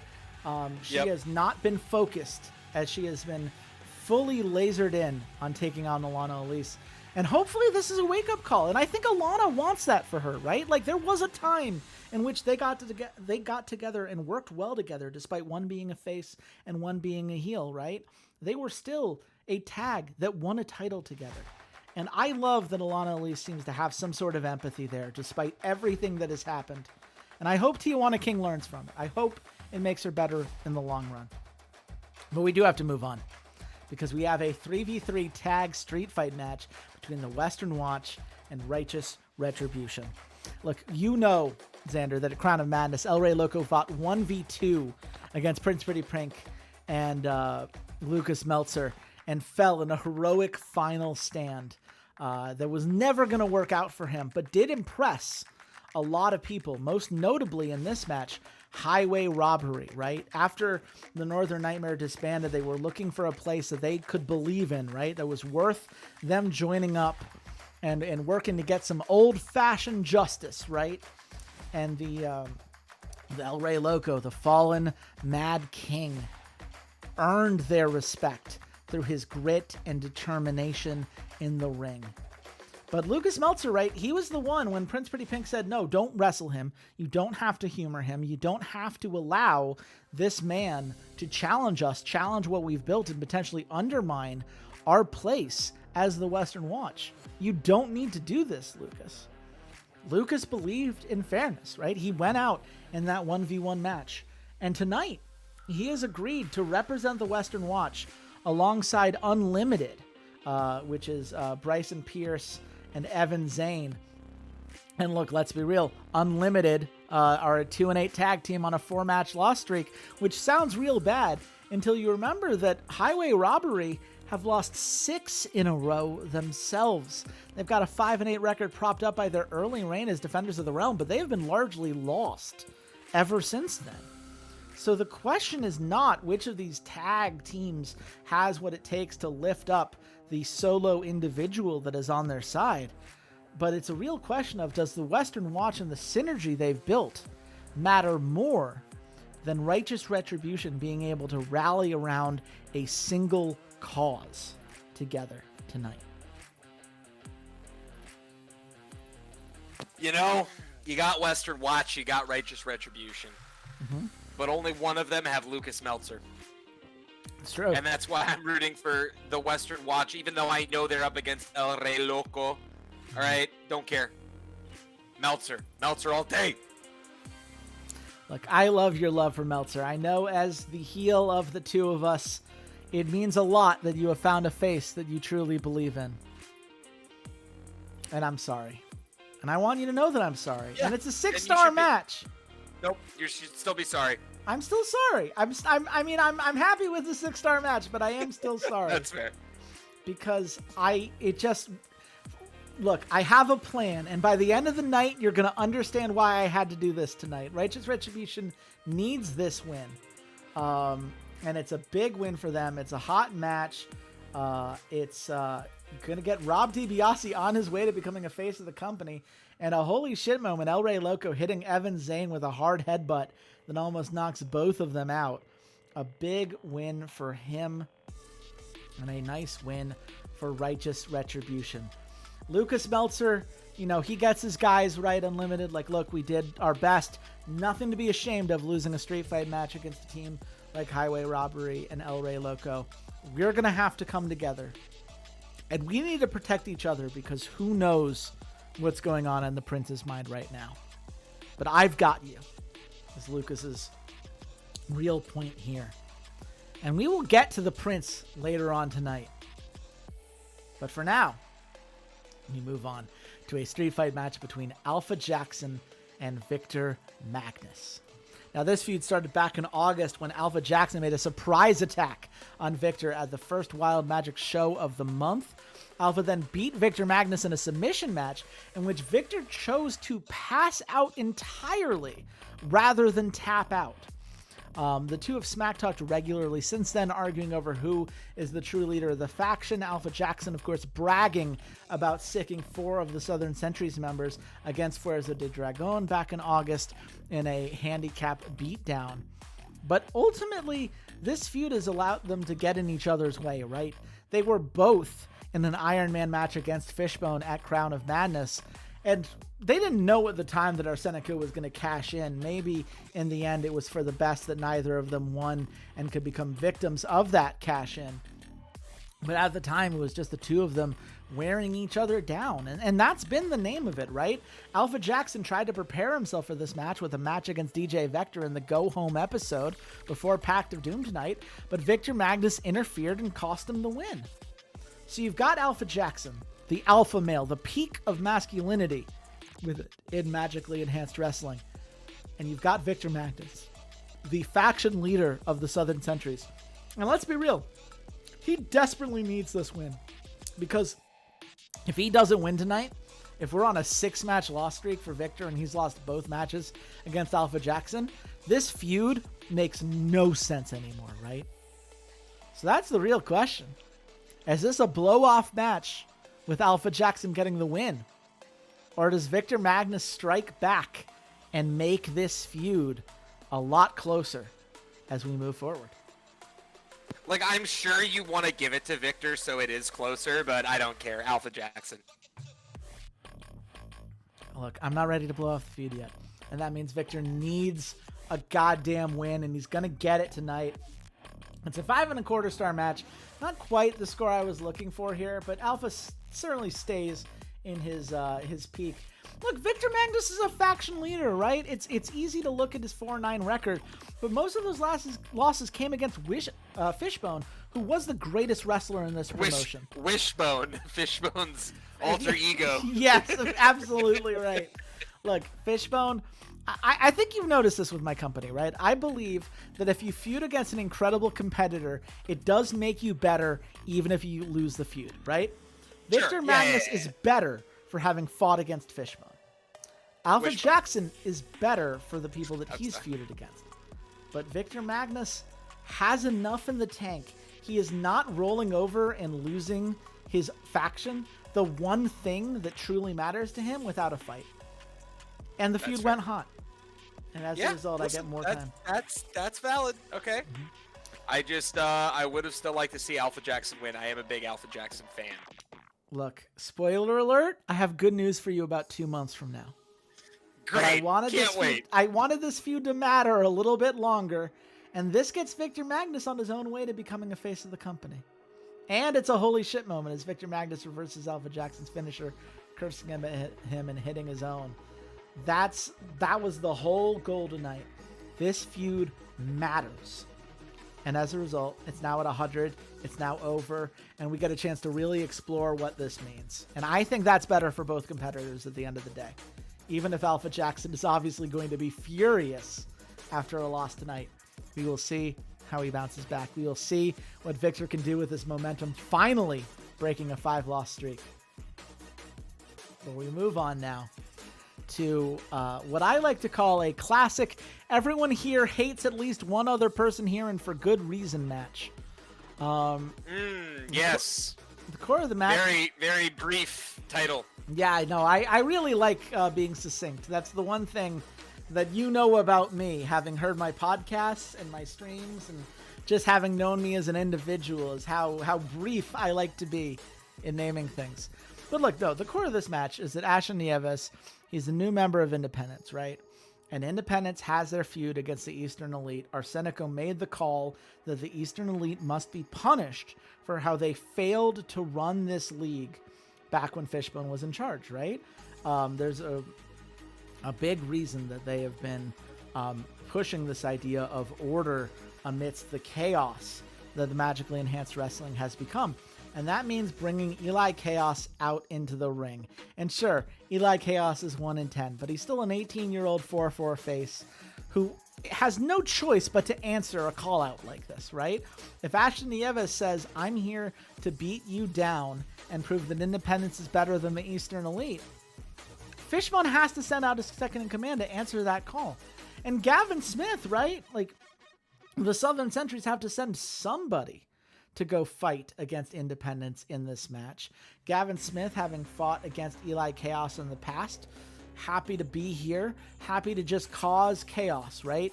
He's a 4-4 heel who loves to cause pain more than he cares about winning. But here's the thing. Techno Boy immediately jumps into this match, right? Because he doesn't believe Ashen Nieves has the right to represent Independence this way, right? Independence was a face faction. We stood for making things better for the average person in our faction, for coming up with something better than the faction system. And you, Ashen Nieves, you're a bully and a mercenary. And you are exactly what Independence should be fighting against. And I don't know why Arsenico has decided that you deserve to be here, but I have put a not your place feud here for a reason. You are not what Independence should be about, and I have to stand up against you. And Eli Chaos kind of raises his hand and says, hey, if they get 2 members of Independence, that would be unfair. I deserve a second member of Eastern Elite. And Shane Mack, who recently slandered your faction specifically, Xander, comes out to the ring to enter the fray. Shane Mack, of course, having already feuded against Ashen Nieves, I think, a little bit in the past. His own kind of difficulties here. And Gavin Smith, he's like, hey, you want a second Southern Sentries member? Gavin's like, nah, I'm here to cause pain. I'm here to make it hurt, and I don't feel like sharing. No one ever called Gavin Smith a tactical genius, that's for sure. So, with all that said, who do you think I gave the win to? Yeah, so, listen, you've got, very importantly, all right, an Ehalifim match, okay? And whenever you have an Ehalifim match, all right, someone like Techno what does Boy that stand for? For It stands for everyone hates at least one person here. Oh, thank you. Yes, thank you. Yeah. Here, I'll write it out for you. All right. But whenever you've got any Halofim match, okay, as you outlined, all right, I just made it shorter. There you go. I put it in the chat too. But whenever you got any Halofim match, you got a guy like Techno Boy, okay? That is the one that stands out the most to me. The guy that benefits the most from winning a match like this, pushes his narrative, puts him into that upper echelon, doesn't take anything away from anybody really. So that's obviously my choice. All right. I will also say that, Gloria Legends, we pay a lot of attention to Ashton Nieves, what that guy does. Super, super talented guy. Okay, Eli Chaos, even on the radar a little bit. Gavin Smith, someone we've seen before, impresses a couple of times, other times. And then you've got some random yapper that, for some reason thinks that he's allowed to talk to Johnny Hangtime when he's got a record of 1-10. And, he's barely, in the upper half of popularity for his own promotion. So, yeah, but have you considered that guy was calling out? He owns the business? Have you considered that? What business? The side business? Some little hustle? Okay. Yeah, he keeps getting them checks. Yeah, sure. Okay, great. Cool. Good for him. He needs to keep Johnny out of his mouth. So, that being said, okay, you got 4 people that could possibly win this, and one guy that's going to yap about it either way. But the guy that I'm choosing to win is going to be none other than Techno Boy. Look, I appreciate your confidence in Techno Boy. And I understand that because you've read my notes, you're probably thinking that I'm just leading you astray, right? That I'm just teasing you on a thing that who knows when it's going to happen. But Season 3. Sometimes you have to tear someone down to build them back up. And Techno Boy needs to be brought to his knees by a man like Ashton Nieves. And it's a 5 3/4 star match. Look, the buzzsaw, he's 1,100 popularity. He's arguably the most powerful wrestler in my company, just from everything he did as the king of the Thunderdome. And he has to stay strong at a pay-per-view like this. That's a belief that I have in terms of how I sculpt these things. He's not quite ready to fall yet, but it's a hot match. It makes the hot feud between Ashton Nieves and Techno Boy, which you love to see. Eastern Elite and Independence goes hot. Gavin Smith and Techno Boy goes hot, and the whole match was hot, which is why it's no surprise Ashton Nieves hitting Shane Mack with a hard headbutt. That's 30 creativity points, and I have to imagine that Johnny got a kick out of that, watching Shane Mack get hard headbutt in a way that almost knocked him out. Oh, yeah, just for clarity, Johnny's not watching this. He doesn't care. Of course. Very silly of me. Well. But Phil enjoyed that for sure. Perfect. Well, we move on. It is the Keepers of the Realm Championships. A last woman standing match between Light and Shadow and Flying High. And look, Flying High held the Keepers of the Realm title for 3 months across 4 defenses, starting from taking it against Rude Awakening at Final Destination and beating Light and Shadow at Life or Death. But Light and Shadow took some lessons from beating the Shooting Stars and have used those lessons to win the title at Saving Throw and defend it successfully at Crown of Madness. Now, the Shooting Stars would be a problem for them, right?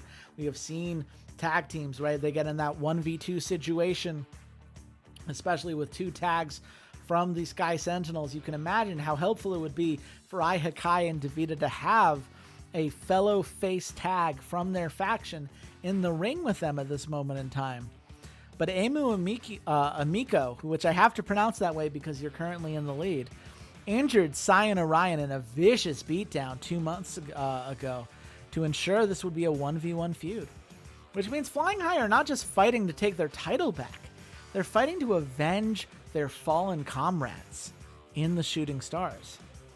And so you have this back and forth between Flying High, who have far more experience as a tag, who have the most experience as title holders as any female tag at Magically Enhanced Wrestling, versus Light and Shadow, which has Emu Amiko, who is the highest ranked non-faction leader woman in this company, and Kagetsi, who since turning to the occult has had a consistent power-up that has carried her a long way. So, who's getting the win in this last woman standing match? Is it the champions who have put some things together, individual strength coming together in a moment of need? Or Flying High, the former tag champions, hungry to get their title back? Light and shadow. Light and shadow all day. Flying High can fly on out of the arena. Enjoy your evening. Wow. No love for Ai Hakai and Davida, huh? Nope. Light and shadow, baby.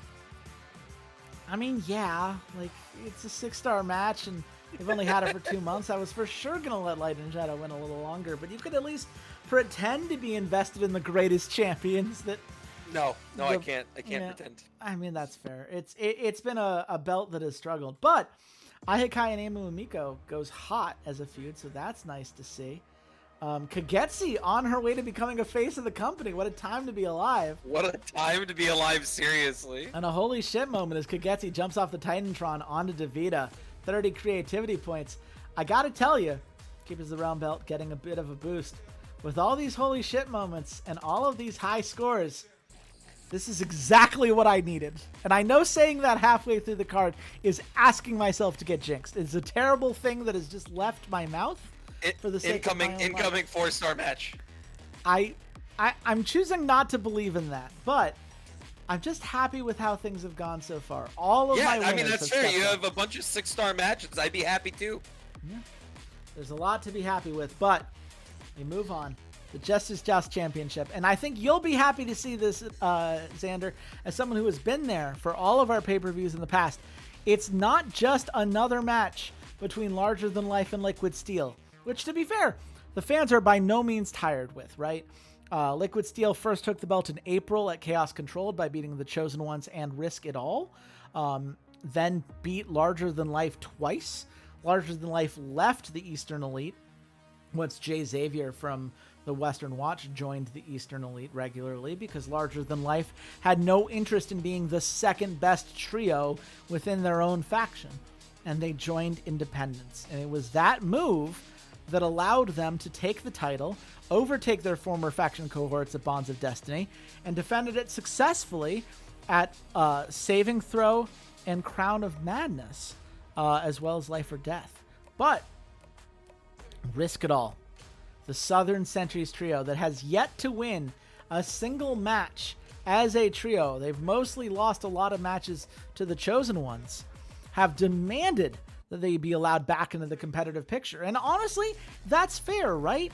They've been fighting against the Eastern Elite. That feud wrapped up at last pay-per-view at Crown of Madness, but they're still fighting against Independence. They have a right to prove themselves and to send their representative here. It shouldn't just be a match between Larger Than Life and Liquid Steel. The belt should be bigger than that. And when Risk It All came and pitched this to me, I was willing to go along with it. Specifically because Risk It All, while they did not win, did a lot better than most expected in a recent elimination match against Larger Than Life earlier this month. But this is really, at the end of the day, these are faction feuds coming to the forefront. It is a group of trio competitors in Liquid Steel and Larger Than Life that know each other very well and have wrestled together so many pay-per-views at this point. Versus Risk It All, the trio that has yet to get a win, but would love nothing more than to play spoiler tonight and make Arsenico look foolish after saying that the Southern Centuries were no threat to him. Can they Genuine pull it off? question. Yeah. Is this a blow-off for Larger Than Life and Liquid Steel?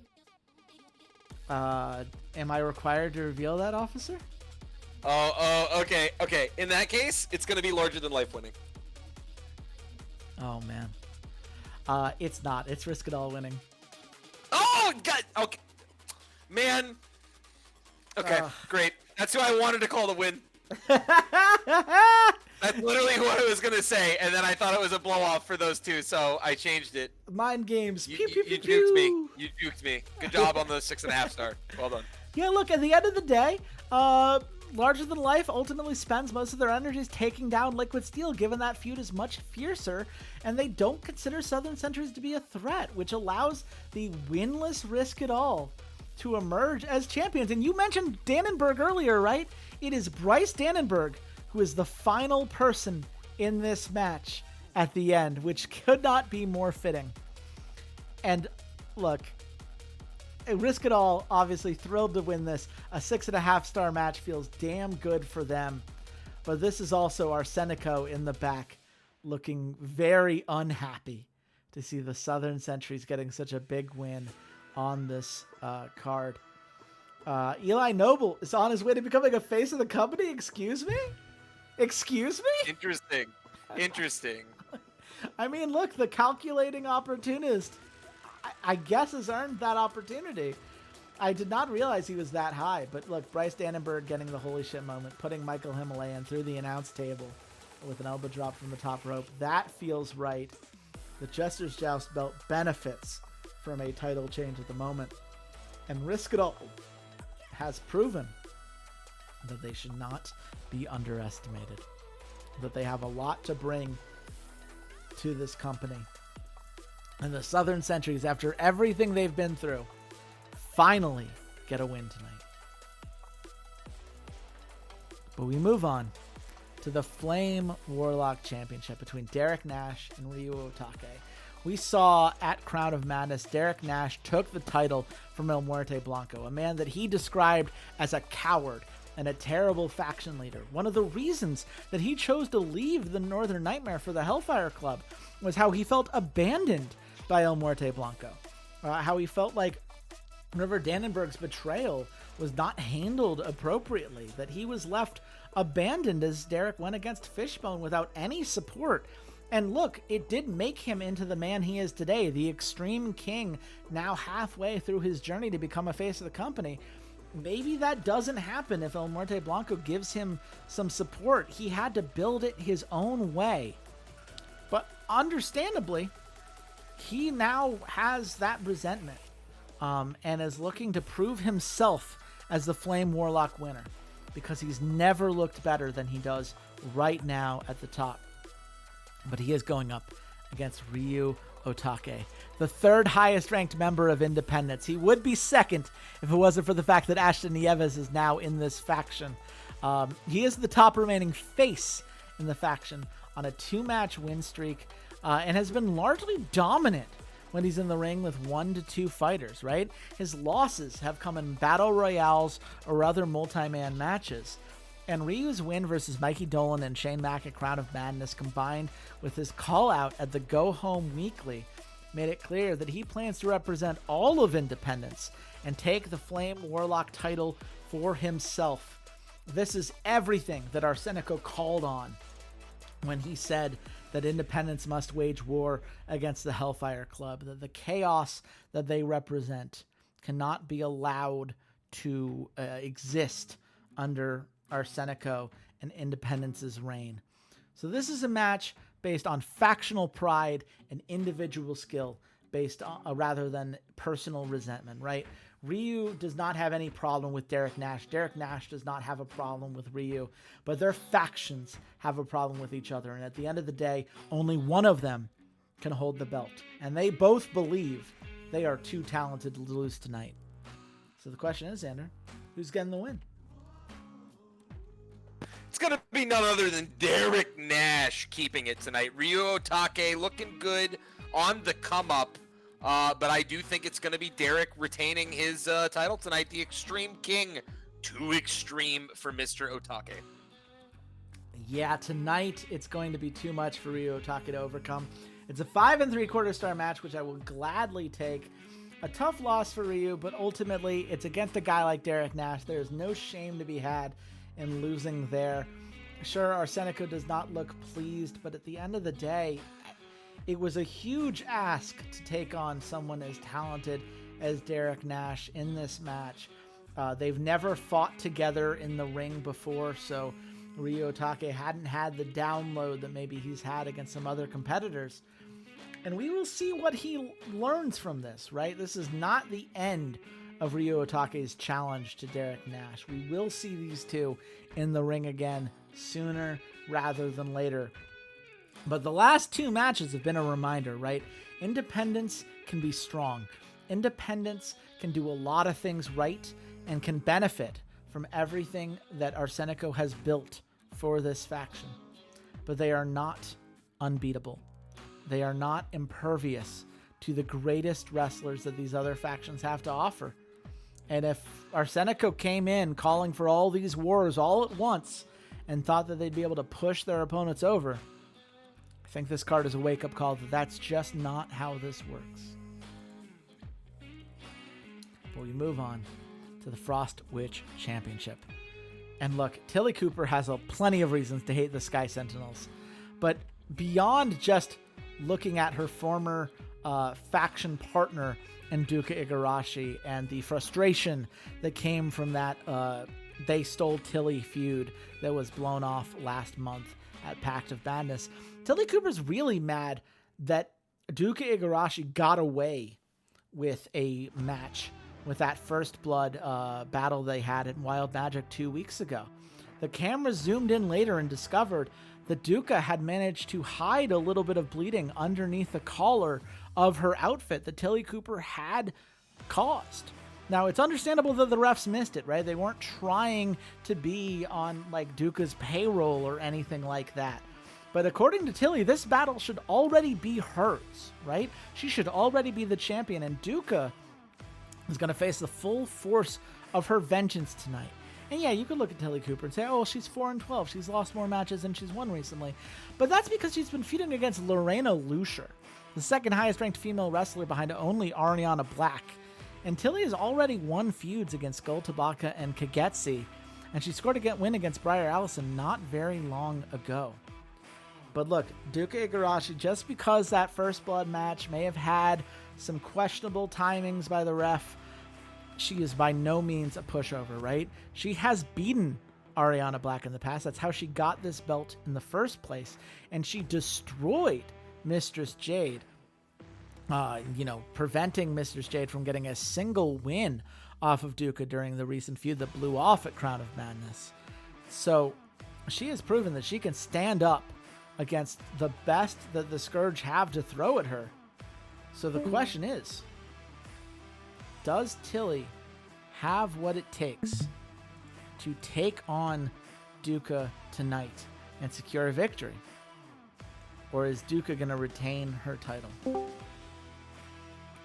And Xander, I think you missed the question that I just asked, but I bet you can guess what it is based on the fact that there are two wrestlers in front of us and a prediction needs to be made. Now that you're back, who are you predicting? I can, yeah, for sure. Okay, just making sure. Yeah. So now that I have returned, it's going to be Duka putting her dukes up. As much as it would be interesting to see Tilly Cooper win this, I do think it is going to be Duka retaining. Well, Duka's had this belt for 3 months. She has proven that she is a formidable force to be reckoned with. But I already mentioned to you earlier that it turns out that people in Magically Enhanced Wrestling learn a lot from fighting the best of the best. And Tilly is going to take all of the lessons she learned against Lorena and take a victory tonight in a 5.75 star match that gets her on the journey to become a face of the company in her own right. And she gets revenge for the First Blood match that was taken from her. And that's hot match tonight. No holy shit moment. I'll have to live with that. Sky Sentinels lose a championship, but the Scourge win one. A nice boost for them, getting from Reputation 5 to Reputation 6. And the Frost Witch belt remains gold. A nice boost there. So, how do you feel now that you've seen the results here? Yeah, I mean, good stuff. I'll take it. I'll take a good stuff from you. Like, I'm not, listen, Tilly Cooper winning doesn't upset me, all right? Mm-hmm. I like Tilly. I like the narrative you'll be able to build out with it. I just had assumed that it was still Duka's time to reign for a little longer. Maybe Tilly needed one more win, or one more match under the belt first. But, hey, when it's time, it's time. Look, as far as Tilly's concerned, she should have had it last time. She has it now. Her place has been has been secured. And now you have this great question where Mrs. Jade has got to be looking over her shoulder. Is Tilly Cooper coming to take away my second in command position? That's going to be very interesting because Mrs. Jade, is not going to let that happen without a fight. But we move on. The King of the Thunderdome Championship. La Bestia del Infierno called out Prince Pretty Pink at the Go Home show. Because, look, Prince Pretty Pink has the edge in this feud from his time as the Flame Warlock champion. He actually has 3 wins to La Bestia's 2. But as Bestia called out, Prince Pretty Pink has been largely focused on pragmatic decisions to maintain control of the Western Watch now that El Rey Loco has returned to burn that faction to the ground rather than even just take it back, right? According to El Rey Loco, if I can't have it, nobody can. And that has led Prince Pretty Pink to be a little bit more Machiavellian than you are used to, right? Willing to make some decisions to try to prevent some matches, prevent the Western Watch from being put into jeopardy. But Bestia is King of the Thunderdome after taking it from Ashton Nieves at Saving Throw and defending it successfully at Crown of Madness, has called out his former rival and is hoping to reawaken the fire in Prince Pretty Pink with a Steel Cell match tonight.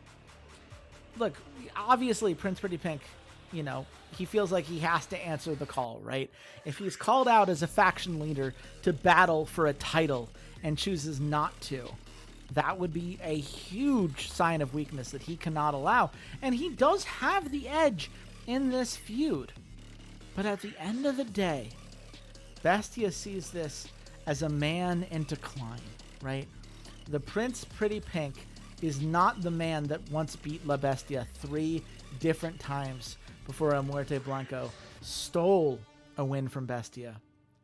And Bestia used Prince Pretty Pink as a training ground to prepare to take that title back. So, do you believe that Prince Pretty Pink is going to wake up from his slumber and beat La Bestia del Infierno? Or does La Bestia put the Prince down one more time and secure a victory in this feud? Because this is a blow-off match. I will tell you that now. So, I think La Bestia wins, but I don't agree with it. And if that's what happens, because it's a Steel Cell match, I'm not saying I hope he breaks his leg. Wow. But I hope he shatters his skull and is out for 12 months. That's so much worse. That's so much worse. Okay, well, look. Here's the thing. I'm going to say Bestia takes a clear lead in this match early, as Prince doesn't seem to have the ferocity needed to back up and fight, as if he's holding back in case El Rey Loco strikes, which did happen the last time Prince Pretty Pink wrestled anyone who wasn't El Rey Loco in the ring. But La Bestia keeps berating this man. Who are you? What happened to the Prince that I knew? Who is this coward in front of me who won't even fight for a title? And the Prince finally snaps and starts fighting back with reckless abandon. And Bestia seems pleased. He's like, good. This is what it takes to keep your crown. This is the Prince your faction needs. This is the man who is worthy to be my rival. And Prince battles back admirably. He really does. But Bestia did too much damage early and does manage to outlast him in this moment. So yes, La Bestia del Infierno wins the match. And yes, Prince Pretty Pink takes a loss, but he has woken up. The man who has been afraid to challenge El Rey Loco head-to-head. The man who has not been willing to take on risk because he is so desperate to hold on to everything that he has. That man is gone. Prince Pretty Pink has woken up. And this match will not be forgotten. And it's a 6.25 star match. That's good stuff. It's a nice 20-point boost for the King of the Thunderdome Championship. Yeah, this is it's a 5-star blow-off here. I'm certainly happy that the last match was about as good as it gets. But yeah, this is what I meant earlier when I talked about Lucas and the Western Watch needing to fall. This is Prince Pretty Pink's You can wake make all up your call. excuses for Lucas losing. No, I'm just kidding. This is what they needed. This is what they needed, and they got it. And we will see exactly what the Western Watch are able to do with this wake-up call moving forward. But we move on. It's the Defenders of the Realm Championship. Hall of Ashes versus Magic Missiles. And look, Hall of Ashes are 3-3 together since losing River Dannenberg, the notorious Southern Century spy that we talked about in the Battle Royale earlier, and their former trio Hall of Pain, right? Those wins largely came against Southern Century's rivals like Judgment Day, right? Or even No Bullshit, who were part of the Northern Nightmare once they left to join the Hellfire Club, right? But the Hall of Ashes have had greater aspirations and have clearly proven to be getting better and better every week. They know how to work with each other's strengths. Jackson Hall, Asher Collins have proven that they have the synergy necessary, and the tag successfully beat Magic Missiles in an elimination match at Crown of Madness last month. Now, the Magic Missiles, they're 9-2 as a tag, right? They are arguably the most dominant wrestlers this company has ever had, going to face of the company status from pure tag dominance, which is already impressive. But if you look here, right, Red Arrow, Yellow Arrow, they have the exact same traits. They have the exact same skill sets, and they know how to work with each other expertly. So this is the match that determines whether Hall of Ashes got lucky with a fluke win against the greatest to ever do it in the tag division, or whether they found a weak spot in Magic Missiles that the rest of this company could not, that will allow them to maintain their title. So which is it, Xander? Are the Magic Missiles too good to lose twice? Or are Hall of Ashes about to ascend to a greater plane? Hall of Ashes, moving on up. Yeah, it would be a really lame story if Magic Missiles beat them right away, right? Yeah. Real weird, honestly. And look, it's a 6-star match. And I gotta say, I'm loving all these scores. I'm loving a lot of these scores. I think I'm dropping a 5.5-star match right now. Yeah, no, I would say it looks like you're on your way to a 6-star card. It's looking very good. I have a few matches left to go, so it's by no means over, but I love the hot match we've got here. I love the holy shit moment as Asher Collins gets up from Red Arrow's finisher before asking him to hit another. That's another 30 creativity points and a nice 12 experience for the Defenders of the Realm Championship. Hall of Ashes and the Hellfire Club continue to reign tonight. And I gotta say, if you're Independence, right, your goal was to keep down the Hellfire Club, to keep down the Eastern Elite, and to keep down the Southern Sentries. And the Southern Sentries just took the trio belt. The Hellfire Club have not lost a belt tonight. They had 2 attempts to do so, or 3 attempts to do so, and none of them worked. The Hellfire Club remained steadfast in dealing with whatever Independence could throw at them. And the Eastern Elite, you know, they'd already lost most of their titles. So sure, Ashton Nieves had his win earlier, and we saw a couple places in that Battle Royale. But this has been by no means the definitive fuck you that Arsenico and Independence were looking to give to their opponents tonight. But we move on. It's the Sorcerer's Supreme Championship, an end the reign feud between Lorena Lucier and Ariana Black, right? And look, Lorena Lucier has held this belt for 7 months in a row. She first took it from Emu Amiko at Mana Unleashed in March, closed out that feud at Final Destination in May, and then withstood 4 straight assaults from Tilly Cooper at Bonds of Destiny, Life of Death, Saving Throw, and Crowd of Madness. She's only lost 3 times in her solo career, and those feel like a lifetime ago, given her current streak of dominant performances. Meanwhile, Ariana Black, she held the Frostwitch title from the competition's inception at Broken Oaths all the way to Bonds of Destiny, a 6-month reign that is plenty impressive in its own right.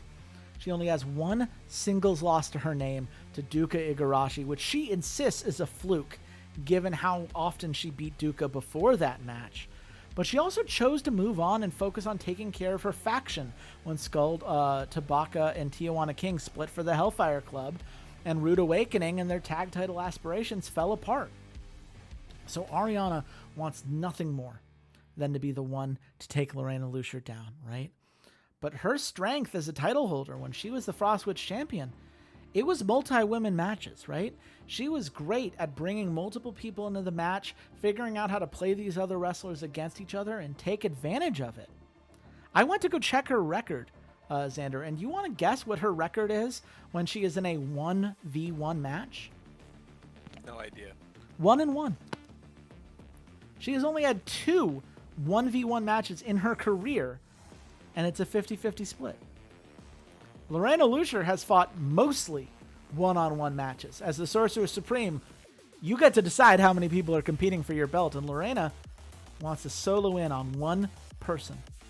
So, with that in the mind, this last woman standing match for the Sorcerer Supreme Championship, who do you think I gave the nod to? Ariana Black.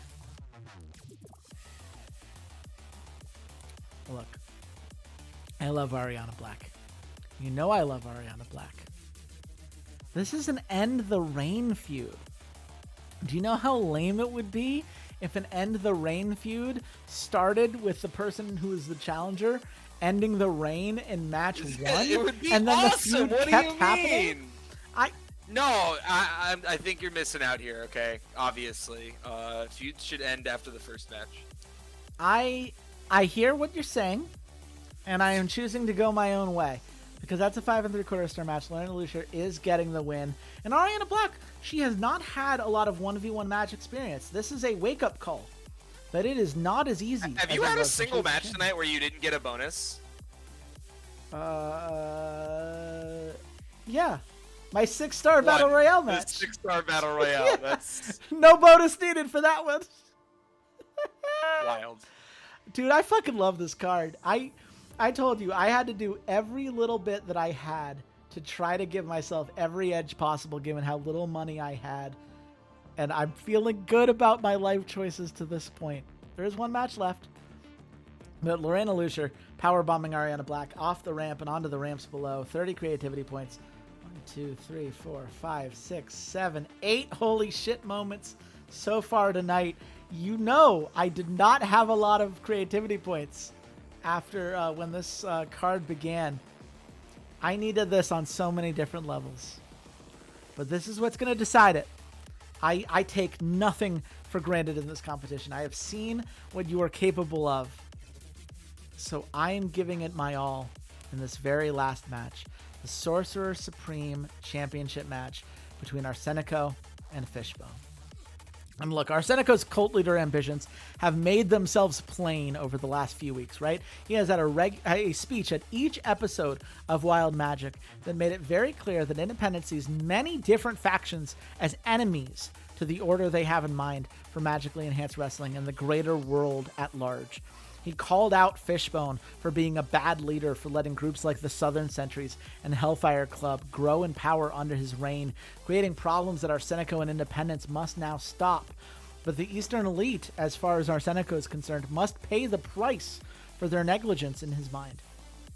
But Fishbone, I mean, from his perspective, right, he was devastated after Arsenico cashed in on him after a 3-way Iron Man match against Victor Magnus and Alpha Jackson at Crown of Madness, where he just did not have the energy to fight back. It takes everything to fight against those two competitors, much less at an Iron Man match. And Arsenico cashing in when he was absolutely exhausted, just brutal. And you know, Fishbone, he'll point like he beat top-tier competitors like El Muerte Blanco and Mana Unleashed, Derek Nash from Chaos Controlled through Bonds of Destiny, and Victor Magnus at Life or Death through everything at Crown of Madness before that cash-in. And Fishbone also has 2 direct wins against Arsenico, right? Once at Final Destination in May, just 3 weeks after Arsenico made his magically enhanced wrestling debut, and once in a last man standing match at Wild Magic soon after, in which he basically said, Arsenico, you're not worth it. Leave me alone. Get out of my way while I deal with the real threats. And at this point, Arsenicko took that loss, got his contract by beating Adrian Lorenzo at a divine intervention match at Bonds of Destiny, maintained it in grandiose fashion with his Battle Royale win at Life or Death, and, has earned that contract cash-in, but he has yet to beat Fishbone in a one-on-one match, in a fair fight. But Arsenicko is the title holder, and as a result, he got to choose the gimmick, and he has moved away from the Iron Man or Last Man Standing matches that Fishbone has always relied on, because Fishbone, more than anything, is a resilient competitor, someone with a lot of grit and stamina and determination. And Arsenicko has chosen an unsanctioned match in which aggression and the willingness to dig deep and do whatever it takes is the key to getting a victory tonight. So, could Fishbone dig deep, remember what it took to defeat Arsenicko the 2 times he has already done so, and reclaim his belt in this fair match? Or does Arsenicko, the charismatic cult leader who finally took the Sorcerer Supreme belt with his cash-in last month, take the victory tonight? It's Arsenicko. It is Arsenicko. It's a 5.5-star match, which might be my second lowest of the night, crazily enough. But yeah, look, at the end of the day, Arsenicko uses some truly brutal weaponry in order to beat Fishbone senseless. And at the end of the match, as Fishbone is lying defeated in the center of the ring, Arsenicko reaches out his arms and says, "This will be the fate of all sinners who stand in the way of the glorious reign of independence." And that's the closing note of the night. He has asserted himself with this hot match, with his 5.5-star victory. No holy shit moment, but a nice boost to the I can't wait to see this tour. I think it's got to be 6. If it's 5.75 off of that last one, I'd be surprised. I think it's 6. It's 6. Yep. It's the first 6-star card in the history of this competition. Oh my god, that feels so good. You literally had a bonus on every single match. I've never seen that. That's never happened. Like, again, absolutely phenomenal card. The bare minimum, you were rocking 5.5 on pretty much every single thing. But then you also got a little help from RNGesus there, because that is genuinely the most insane. You took a great card and it went supernova.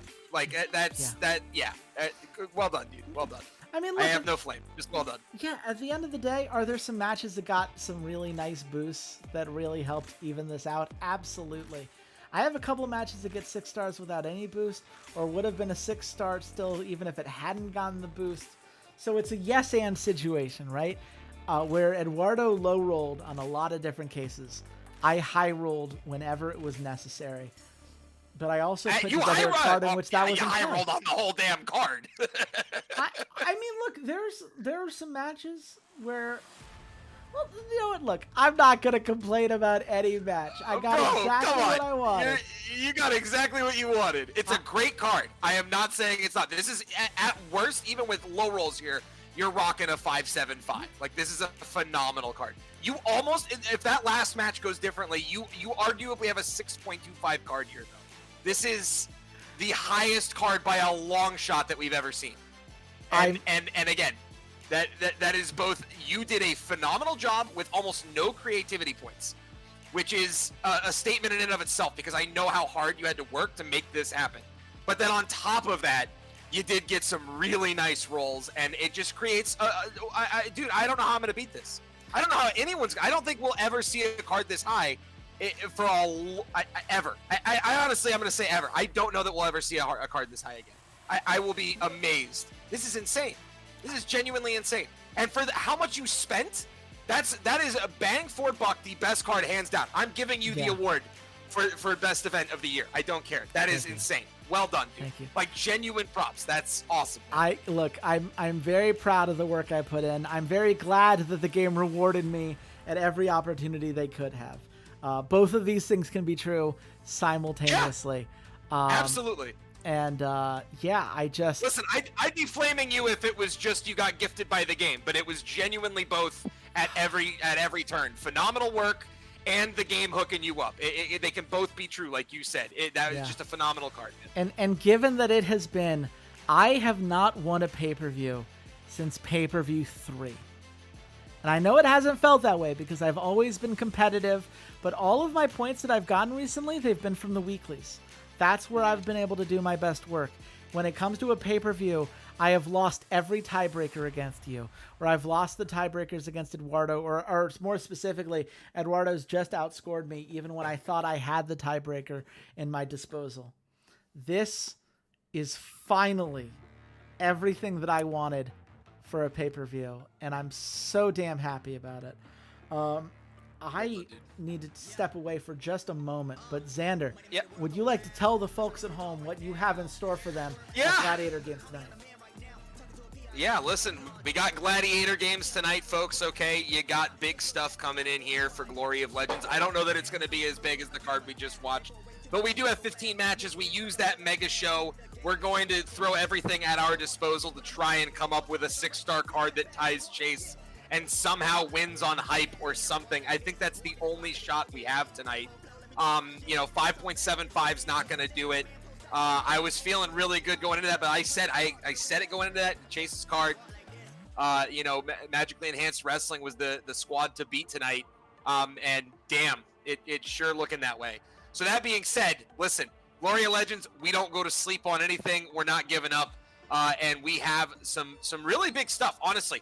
You're going to see a lot of faction feuds that we're continuing through. Burn It All Down going at Conquest or Death. You're going to see Brigantia closing some stuff out. Juge closing some stuff out. Kanoto Karius returning with the fire matches. And then naturally, you still got, Police Demos. You've still got Bright Future here making some noise. And I'll also say we got some big tag matches tonight that I'm really excited for. I can't wait to showcase that specifically.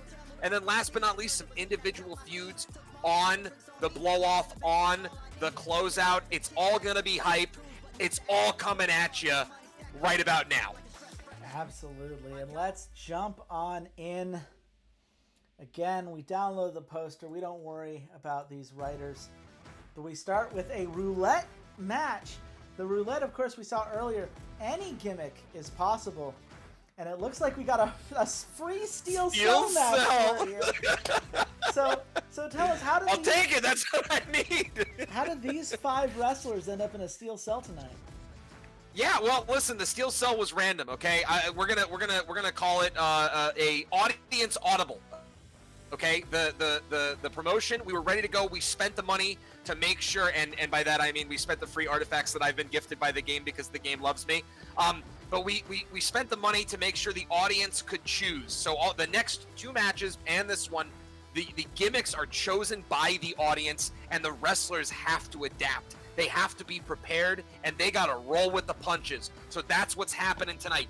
You got members of Police Demos, Kanoto Karius, For the People, all in here, ready to go, ready to throw down, and they know what their role is. They know what they're supposed to be doing, and that is coming away with a big opening win, and the faction extortion going on between Police Demos and Kanoto Karius, weighing very heavily as Ryan Fox looks to take over Bruno Henderson and make sure that he does not end up with a win. Bruno notably outnumbered here, right? You got Ryan Fox and you got Emma Fry. That's 2 members of Police Demos to the 1 Kanoto Karius guy, okay? Kyra Valera, also a member of Police Demos. So that's 3 Police Demos members. And then Colin Torwell being the sole representative of For the People in a lower end match, but he's been pushed pretty far down the card, not getting a lot of wins. And honestly, a lot of folks have been moving past him. He wants to show up tonight, remind folks why he should be in those upper mid card, in those real main event class matches. And so for him, of all of them, it's most important to get the dub tonight. I mean, yeah, there are a lot of... all of these wrestlers, I think, in one way or another, would secure the advantage in getting a W tonight.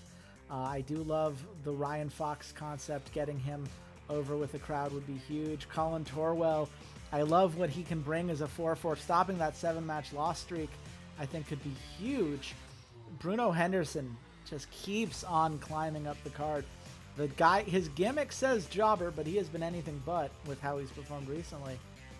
I have to ask you, though, who did you give the win to? It's going to be Ryan Fox tonight. Representing Police Demos, has his soldiers on his side. And Bruno puts up a valiant effort with 4 faces in the ring. Actually comes out making some big stomping moves on Colin Torwell, on Kyra Valera. But Ryan Fox will pull it out and be the one to put him down. Yeah, he sure does. And look at that. It's a 5.5-star match. Ryan Fox with 11% overness off of this. That gets him over with the fans. He's now a 4-3, which, I mean, I have to imagine, given the starting point here, that's best case scenario in a lot of ways.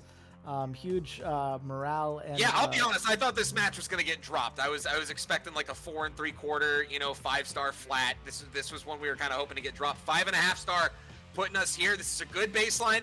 I'm not saying it's going to be enough to beat you or even tie you, but this is what we wanted to see. And at the end of the day, Ryan Fox gets a huge win. We roll well with the steel cell. That's a good start. It's a good start to the card tonight.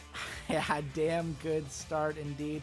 Congratulations, Police Demos. You're climbing up with a hot member here. And Ryan Fox, I cannot wait to see what you do now that he's a main eventer 4-3. We have seen what you have done with people like Dietrich Mullen in the past who made similar climbs. So anything is possible. We have our second roulette. Another free... Oh my goodness! Another and an Iron Man. Let's go. Okay, listen. I need some good rolls tonight too. Okay, especially now. So I will take it. And with that being said, for some reason I'm inclined to disagree, but I'll hear you out. What do you have in mind for this match? Well, listen, you got a big Total War feud going on here. You got Anastasia, Danny Cole, Callie Vicious, and Paisley Overholt. Okay, Anastasia and Danny Cole have been going at it for a while now. That feud, of course, starting to boil over, and it's about to close out tonight. It's a big one you got to pay attention to. It is Conquest or Death versus Brigantia, right? You got Callie Vicious in this match after recently turning heel and establishing that she is the woman that people need to consider. She is the woman that wants to aspires rather, to reach the heights of Maricela Reyes. Okay, and then last, but of course not least, you've got Paisley Overholt, who is a member of Kanoto Karius. So a ton of factions here, a ton of representation. Folks that are across the board, some of the most talented. All right, Danny Cole, okay, does a lot of wrestling with both men and women, but tonight it is a predominant woman identifying match. Okay. And this is the one to see who will come out on top for their faction, who's going to get pushed further up the card, and who can represent at the highest level, right? Will Callie Vicious have an opportunity to become the Maricela Reyes? Will Paisley become the #1 woman in Kanoto Karius? Is Danny Cole, who already represents that position within Brigantia, going to be able to move to a new echelon and reach their peers? Or is Anastasia saying, don't forget about me, just because Ume and Kurosaru exist, I'm here, I deserve to be in that sentence with them, it's about me tonight. Yeah, I mean, look, from a pure narrative perspective, this feels like a match that Anastasia should win, right? She is the highest ranked woman in this match by a substantial margin, and if she goes to 3-13, that's very tough for her as a competitor. But I have to be honest, I love Danny Cole, not just because as a non-binary competitor, they hit a very specific mark that I don't think we have a single other non-binary competitor in this this league here.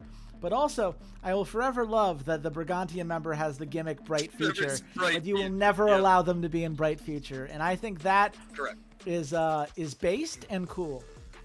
So that's where I'm gonna root. Who is getting the win?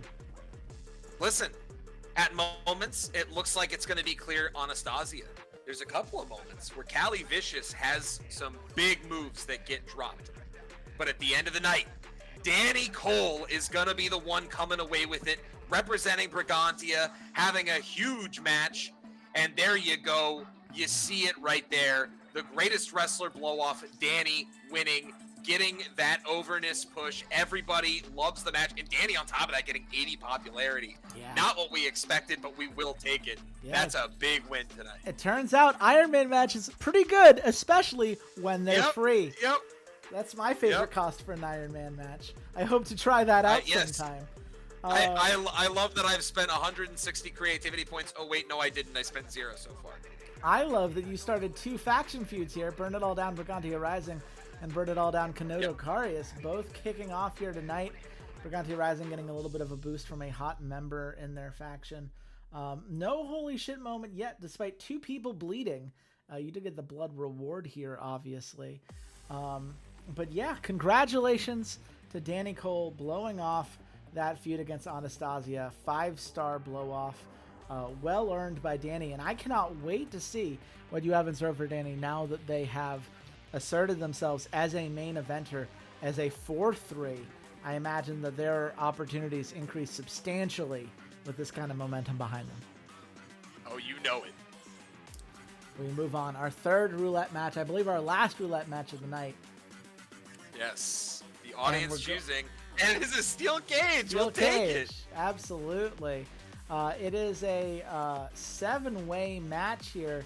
I mean, obviously, James Sakura stands out to me as the one who went through that gauntlet that you set up 3 matches back to back to back. But who do you think fans should be focused on, given how many strong competitors we have here? Yeah, listen, there's a lot of notable feuds. You've got the Regan Animal feud still kicking. That one's about to boil over. Not ending tonight, but it is getting very hot. You've got General Hayashima in here, a core representative for Burn It All Down. And he's been, notably pointing at guys like Cassidy, like James Sakura, like Gavin Evans. Cassidy, from the standpoint of Konodo Karius, you're starting to step on our toes. We are the heel faction here. And we appreciate the stuff that you've done to Police Demos, the stuff that you've done. But simultaneously, these factions might not exist if it weren't for you guys. You guys banding together is what caused a lot of these. It's what caused the growth of Bright Future. It's what's looking like people are looking to even join Brigantia now for. So while we appreciated you at first for the hit and run tactics, you've taken it too far. And now you're not burning it down. You are getting the faces to build together, and that we don't want to see. I almost did it. Not yet. It's not ready yet. I'm not ready to use it yet. All right. Hey, nothing wrong with the catchphrase, my friend. We also have, Skullshot and James Sakura, which was the key feud there. Skullshot being the one to put a stop to James Sakura's run as he ran through that gauntlet. And honestly, it looked like James Sakura was about to come out on top, but he was just too tired. So he wants to get the win tonight, get the win over Skullshot specifically, and make a name for himself as another high-level unsigned talent. But, of course, we mentioned him already. Cassidy, the leader, the faction representative for Konodo Karius. He is looking to push himself, not just into face of the company status. He wants to go to the stratosphere. He sees himself propelling to the likes of Phil Hangtime, of Johnny Hangtime, of Executioner Goro, of Kai Galvana, of Alex Jim.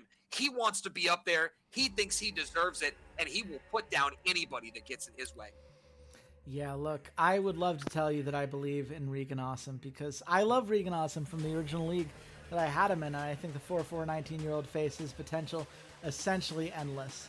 I'd love to tell you that I believe in Animal Fukuoka, because I like, as you know from seeing Arsenicos reign, I love 4-3 heels coming in and causing chaos within a faction. I love James Sakura. I love the idea of him having battled through 3 matches in a row, bouncing back and beating Skullshot and everyone else here. And even Gavin Evans, right? The 4'4", 29-year-old face, the upside he has as the heartbreaker of this company. I think there's a lot that could be said for any of those victors. But I know you, and I know how much you love Konodo Karius, and I will be shocked if the name you say next is anything other than Cassidy. It's Jet. No, I'm just kidding. It's Cassidy. It's Cassidy. Yeah, there it is. And it's a 5 3/4 star match. Clearly, the game loves you giving Cassidy the win as well. A little bit of an overness hit for General Hayashima and Regan Awesome, but an overness buff for Animal Fukuoka, which I imagine speaks to some of the feuds that maybe started here. I'll hold the line. Yeah, Cassidy and General Hayashima's feud, of course, starting tonight with, as we pointed out, right, that Burn It All Down and Konodo Karius, a little bit of rivalry kicking off. And then the Hold the Line feud. Yep. Well, Cassidy and Regan Awesome as well. The Hold the Line feud blowing off. I mean, it's a big win for Konodo Karius.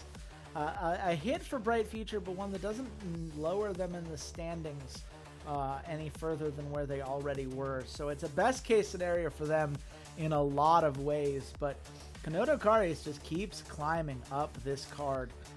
They are terrifying. And a notable big feud win over Bright Future.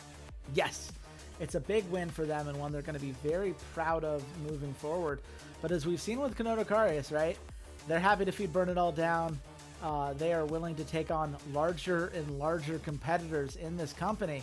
And at some point, you have to imagine their ambition will get the best of them. But it's not tonight. And Cassidy, just 19 points away from becoming a face of the company. Xander, if I had told you 3 months ago that Cassidy was going to be a face of the company for you. We would both laugh. We would both laugh. We would both laugh. Mm-hmm. It wasn't even in the realm. You know, he did the... I'm pretty sure we also swapped him from face to heel. We did the outfit change. I mean, that was a complete work of progress, right? That was a 0 to hero run that Cassidy has done here. And honestly, you know, listen, obviously I'd love to take credit for you know, masterminding all this, but some of this is just the wrestlers put on good matches, and we here at Glory of Legends build around them. And Cassidy is that guy. He just continuously puts on good matches, and we built around him, and he's reaping the rewards. Because we are, at the end of the day, the ones that are going to reward the strongest, the most talented, and the highest performers. And everybody else will give them shots, but if they don't take it, then, you know, you're moving down the card. Cassidy, not that guy. He's moving up. Yeah, Cassidy, when drafted, a 34-year-old, 700 popularity face, 3-2. With the rustic bunch gimmick. You made him a tougher cowboy, and oh boy, is he reaped the rewards therein. Well done, my friend. But we move on, and I gotta be honest, I think this is cruel and unusual punishment. I'm pretty sure the Geneva Convention has rules against this, but you are forcing these 4 competitors to fight in a Lego store brawl match. Listen, when you know Glory of Legends, you know one thing we are known for, and that is our sponsors appreciating the quality of wrestling that we have and letting us go in there and tear up their stores so that we can tell a story. And tonight, there's an important story, all right? And that is that Coda Super was going out to buy Legos to donate to the kids of Harlem. Wow. Okay? Coda Super wanted to go do something nice. He took his paycheck and he said, what can I do for some kids in need? Let me go buy a whole bunch of Legos and give them out to the kids back in Harlem. Make their day. Let's do something nice. And while he was there, he runs into Saki Slab. And, you know, Saki is a face, but Saki's kind of an, you know, irritating guy. He's kind of annoying. But they look at each other and he says, hey, Saki, what are you doing here? And Saki says, hey, real simple, man. It's my niece's birthday. I got to get her something. All right. She loves, you know, these troll Legos. Okay, and the whole Trolls universe, she's a big fan. I don't know why. I think they look stupid, but she likes them. All right, I'm gonna get her some Trolls stuff. That's what she's into. All right, and Coda and him, you know, they kind of hit it off, and Coda's talking. Hey man, listen, you know, I know you like to be an unsigned guy, but you know, maybe consider one day joining us. Brigantia, we're looking for more talent. You've been in high-level matches. I know, you know, you kind of touched the sun and went a little too high, but hey, consider joining us. We'll help you find that next level. And Saki looks at him and goes, listen, man, right now I'm doing my own thing, but I genuinely appreciate it. And if I'm looking to join somebody, I'll talk to you guys. Mm-hmm. And that is when they turn around and Black Bull and Deputy Newland, core members of Burn It All Down, are standing there. And Deputy Newland rips a box of Legos and smacks Kota Super over the head with it, while Wow. Black Bull spears Saki Slab into one of the Lego structures that were built, and it is on. Absolute brutality in the Lego store. Legos flying everywhere, people getting body slammed, people getting drop kicked, kids are screaming. It's a nightmare. Wow. I mean, look, I for one appreciate that you turned Deputy Newland heel so that my ACAB beliefs can be justified within the realm of your wrestling promotion as well. I mean, look, I want nothing more than for Kota Super, the face who just came here to give gifts to some kids from Harlem. I want this to be his win so badly, which is why I hate that there's no way that's the way that you're going, given everything I know about you. You like I have the answer here, but you told a story that made me like, oh, maybe he'll have a change of heart. Maybe this is the beautiful moment where we all come together as a human species. So just tell me the name of who's actually winning this match. Okay? It's Black Bull. Of Black course it Bull is. comes in with absolute brutality and just dominates. You know, Kota puts up a good fight, but it is going to be a Black Bull win tonight. And what a win it is. 5.5 stars, a very solid match. Not a hot match necessarily, but one that gets a lot of feuds going. Kota Super Black Bull gets the start here while everything else progresses a little bit. No holy shit moment, which is kind of fascinating to me. I feel like with 4 matches of 5.5 or better, one of them should have led to a holy shit moment. But hey, who am I to question the game given how they've evaluated things so far tonight? Just have to acknowledge that you've had a couple blood bonuses that have not resulted in the bloody holy shit moment that we've seen. That's all right. But look, Black Bull, he's an incredible competitor. I loved him when he was in my promotion. I'm happy for him here. But I wish those kids had gotten some presents because then Kota Super could have started his journey to being a face of the company. Ugh. It is what it is.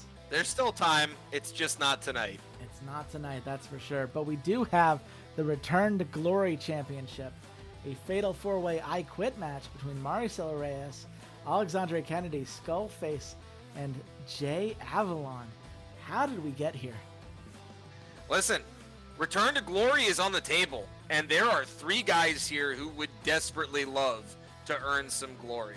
Okay, you've got Alexandre Kennedy, who, if you take a look at that record, has been struggling. Okay, it has been really hard for Alexandre here.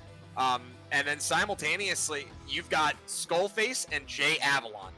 Jay Avalon looking for some big wins, hasn't been getting them. And has been having a lot of stuff going on with Jade Gatlin, right? And then Skullface, another guy who made a return after being injured. We had some skull injuries here, for lack of a better pun. But Skullface with Burn It All Down, he's looking at Maricela, and there's a lot of interfaction feuds that go down within Burn It All Down. A lot of them haven't been as public, but there is a lot of jockeying for position in that faction specifically. And so tonight, it's a matter of, can the 2 members of For the People overcome the Burn It All Down, brutality that they know is going to happen in this match? Will someone be able to sneak the belt off of Maricela while Skullface potentially angles for it? That's really the question here. Or is Maricela ready to take another win and start utilizing this Return to Glory belt to propel herself far enough up the card to challenge the best? I mean, that is the question. Look, I love what you've done with Maricela. She has put together some strong performances, and she did earn that belt just 1 month ago. And I don't think that you're willing to take it off of her. I do worry what this means for Alexandre Kennedy and Jay Avalon, because they're not going to fall to 2-14, which is not exactly where I'd like either of them to be as the face commentator here. But I just don't see a world in which Maricela Reyes, the baddest, the female representative here of Burn It All Down, does not do what she needs to do tonight. Yep, Maricela Reyes gets the win. She's going to move on once again. There you go. Big dub. And it's a 5 3/4 star card. Another boost for you. You've gotten positive bonuses in 4 of your 5 matches as well. Yep, feeling good right now. Yeah, Gotta get some sixes in there, but we're feeling. Listen, I was certain that these first couple of matches were gonna be kind of blow off oriented. So the fact that they're keeping us competitive right now, I'm really happy about. And you know, the match is going hot for the blow offs too is something I'm really pleased to see for Gloria Legends here. You know, like there was a big blow off feud that just happened in that last match. With you know, For the People and Burn It All Down winning that feud. Yeah. And finally got a holy shit moment. Yes, we see For the People dropping down to Reputation 6, Burn It All Down getting the boost here to Reputation 9, but it's the holy shit moment as Maricela Reyes spears Skullface through the stage screen that really stands out here more than anything else. Alexandra Kennedy versus Skullface also goes hot, so we'll see what exactly you have in mind for the two of them moving forward. But Maricela Reyes, look, she earned her championship. She is done. She's really shown herself here as a top competitor. We'll see how long she's able to hold on to it. But we move on to a triple threat street fight match between Alexis Kovac, Krieger, and Dietrich Mullen. All of these are 4-star workers into this street fight. What brings the three of them together tonight in this triangle of feuds, really? Yeah, listen, Alexis and Krieger specifically, right, have been looking at each other for a while now. Alexis finally starting to get some respect just because of the volume of good matches that he's been in. Him being on his way to face of the company, despite the losses, really speaks to the caliber of person he's been going up against. But tonight, he asked the other members of For the People if he could settle a personal feud. And that feud was with Krieger. And Executioner Goro thought there is no better opportunity than for you to put down someone, keep another member of For the People becoming a face of the company. We're going to get yet another win in this feud before it closes at this, you know, tournament. And let's make that happen. Executioner Goro put it together. But there was one caveat. Dietrich Mullen, the unsigned face, 0-5. He actually went directly to Johnny and said, you know, Emperor, I respect you. I'm not here to join a faction.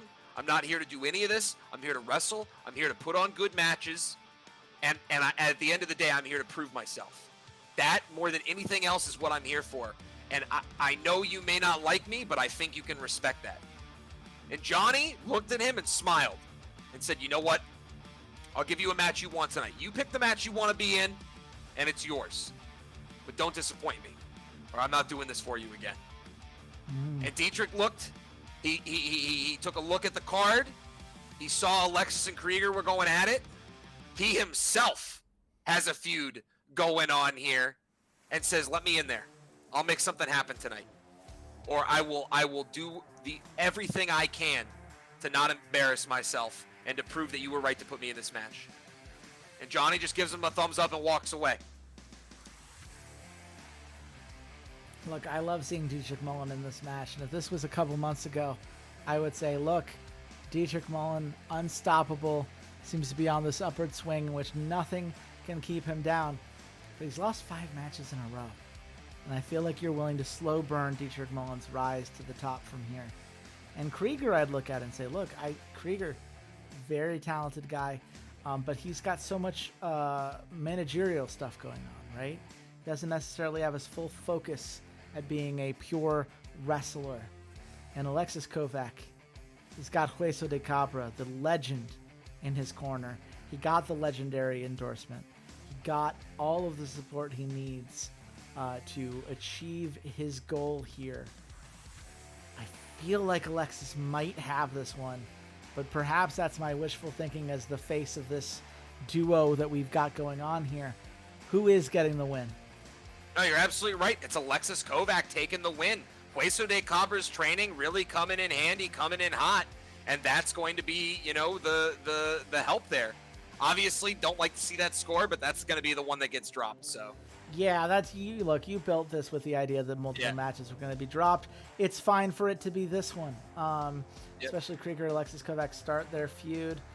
There's no belt attached to this. It's just a nice win for Alexis Kovac, and I believe this should it allows him to continue his journey, I should say.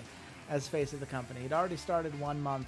Had he lost, the odds of him dropping that would have been very high. So I think it's a nice win for him for sure. We now go on to the Triple Glory Championship. 3 incredible trios here. Young Revolution, who've held this belt for about 3 months. Wagon Raid, the Kanoto Karius representatives, who finally got their first trios win. And the Hot Gates, who have come together as Police Demos as a trio, but have yet to secure their first W. You know, what would it take for either of these teams, neither of which is above 700 popularity on average, to upset the trio that is Young Revolution? Listen, I will say that Wagon Raid are close. And don't forget that while they haven't beaten Young Revolution, the members of Wagon Raid have put the hurt onto Bright Future, right? That has happened multiple times over at this juncture. But they haven't been able to do it in the trios match. And they feel like tonight's the time. The only problem is that the Hot Gates are here. And the Hot Gates are looking for revenge for Wagon Raid for the loss they suffered during the weekly. The Hot Gates, while they absolutely would love to take this belt and will jump at any opportunity to do that, the reality is that even more than that, they just want to keep Wagon Raid from winning. Which is why we're not gonna take time. It's Young Revolution keeping the belt tonight. Okay, they are going to be the ones that retain. Wagon Raid come out hot, they come out heavy, but they are basically in a 3v6, and it is a hard time to overcome that kind of match when you are up against the Young Revolution and the Hot Gates members together, working actively to make sure you don't win. Yeah, it says a lot if you look at the match here, right? Leah Jacobs eliminated second, Aiden Astral third, Xander Cage fourth. There's a clear point after Quish and Kryn goes down to Aiden Astral, which plays into the feud that the two of them have as individuals. It's Wagon Raid going down, and Hot Gates aren't ready yet to take on Young Revolution at full strength. But it's a 5.5-star match. It gets the Rapid Assault feud between Wagon Raid and the Hot Gates hot. It gets the feud between Love Hurts and the Burgundy Bandits hot. It gets Rich Larson over with the fans thanks to the hot match that they just put forward. No holy shit moment, but a nice boost for the Triple Glory belt. How are you feeling with the result here? Listen, good. I'd like to see the stars go up a little bit. I definitely don't feel like we're going to be able to overcome the 6-star match, but everything else is happening pretty well tonight so far. It's looking really good. The feuds are moving, setting ourselves up, and the wrestlers are performing. So nothing to complain about. Most of these matches, everyone's happy. Almost all hot matches where everyone wins out. So at the end of the day, the only one that we missed that a little bit on was the Black Bull Coda Super match, but otherwise tonight it's looking pretty good. Yeah, I think that Alexis Krieger, Dietrich Mullen is the only one that's really been dropped since, but it's a nice, in any other week, right, you'd be feeling very good about this card. Oh yeah. And I don't think that stops being true, but we do move on. The Women's Lightweight Championship. It's a triple threat ladder match between Jade Gatlin, Ume Amiko, and Hinata Shiroki. How did we get here, Xander? Yeah, Ume needed to rethink her strategy, and after being the women's heavyweight champion for so long, but not being able to take it back, she really had to take a step back and look at herself, and she knows that she's not ready to do what Emily's doing right now. She's not quite ready to go after the Emperor's belt, and she respects Johnny. She really doesn't have designs on that right now. That's not something that she's looking at, right? But she knows that she should be holding on to a belt, and it's kind of criminal that she's not. And when she takes a look at the matches, she's seeing Jade down here holding on to this, and she's like, who is this random? Jade was like the 5th best person in any match I was ever in. Why is she holding a belt, making a reign, making all these statements and representing for the people? This is a belt Conquest or Death should be holding. We had a stranglehold on the women's, championships for several months. The fact that we've let them go completely is a problem, and I am the one to rectify that. And then of course you've got Hinata Shiroki, who they've been going at it for a bit. Wants to hop in here, wants to kind of push herself into that face of the company status. But at the end of the day, you know, Jade Gatlin, the one right now holding the belt, the one that decides how it goes down, and she chose a ladder match because she thinks that she has the advantage in this situation. She knows Ume is a terrifying competitor, someone that she will have to contend with, but she thinks that it's her time tonight, and Hinata might be able to help her accomplish that, you know, and still have a good showing. But Jade wants to retain. Yeah, look, it's the 2v1 kind of situation, theoretically, right? Two members of For the People against one Ume Amiko. And as good as Ume is, and she is damn good as the face of the company, both these individual wrestlers also have a feud against her beyond just the faction distaste here. At the end of the day, right, Hinata should theoretically have no need to take this belt off of Jade Gatlin. She's here as support more than anything else. So is it safe to say that Jade Gatlin is getting the win tonight? It's not. It's actually going to be Hinata Shiroki taking the belt because Ume is about to win and upset Jade. And Hinata will not let that happen. Kicks her off the ladder and goes up and takes the belt while Jade is on the mat unconscious. Wow, good for Hinata. What a win for her. It's a 5-star match. Not quite the score you were hoping for, but certainly a very nice win for Hinata, getting her in that main event, or that face of the company picture, I should say. Starts her journey, gets the feud between Ume and Hinata hot, and gets the feud between Jade and Ume started as the Ume-Hinata feud blows off. Which is a shame that it blew off right after it went hot. That's always the risk here when you have like a 3.5 out of 4 feud in terms of its length. But it's a big win for Hinata, and you know, that's got to be tough for Jade, right? That's a tough pill to swallow. Yeah, you know, Jade's not happy about that one. She just felt like she was coming into her own. But, you know, it can also be said she was getting a little big for her britches, and maybe this will get her to reevaluate, you know, what she's doing with the promotion a little bit better, because, you know, you don't want to say that she was representing For the People poorly, but she was definitely not actively working exclusively to help For the People. You know, in her mind, maybe a little bit, but there are times where even other members of For the People and even the fans were saying, hey, man, this doesn't seem like the face move. You know, she seems a little egotistical. The Jay Avalon stuff, I have to imagine, is coming to mind, right? Yep, exactly. And so this is going to be a moment for Jade to say, hey, you know what? I made a mistake. I'm going to make some changes. Or she might go a different way. We'll have to see what happens. We will indeed. But for now, Hinata Shiroki begins her journey as the face of the company thanks to 81 popularity increase. Jade and Ume continue their journey. But we move on to a 4-way tag elimination match between some incredible competitors. Vinland Saga, who are now a part of Kano Dakarius officially, Oda's Revenge, Castle Crashers, and Hang Time Heresy. We got 2 Hang Time brothers in this match. Xander, how did this whole thing come together? Listen, Castle Crashers and Hang Time Heresy, they went off, they did their solo stuff, mixed success, right? DJ Castle, not really able to cut it. Brayden had some pretty solid matches. Honestly, has overall been a very successful solo competitor.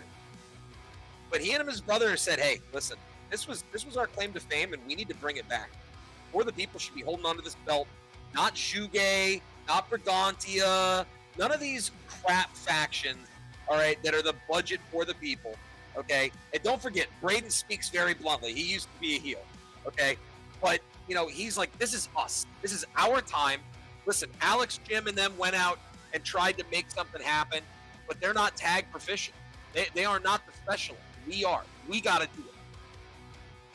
And I'll tell you, seeing Castle Crashers get back into the mix, as soon as Johnny caught wind of that, he went right up to Eric and he grabbed him by the scruff of his jacket and said, Eric, you and Elliot are going to get back out there and you're going to perform. You're going to do what you do best. You're going to be a tag team that represents conquest or death. You're going to win that belt back, or I'll kill you both. And he threw him down. He said, now don't fucking disappoint me, or you know where you'll end up. And if you think Kanoto Karius or Burn It All Down are a place that I'll send you, try ending up at one of those shit promotions like that magically enhanced wrestling garbage. I'll put you on some magic missiles garbage. Oh, how dare you!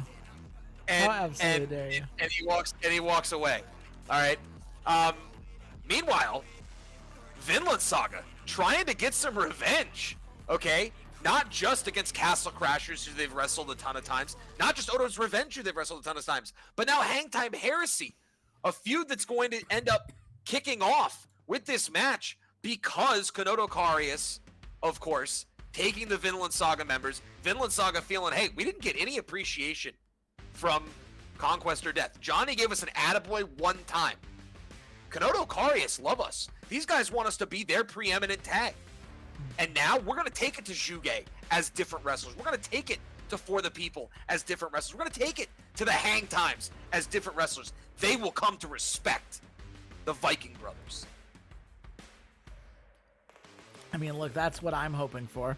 You know, I'm a big Vinland Saga fan. I love them when they were with my company.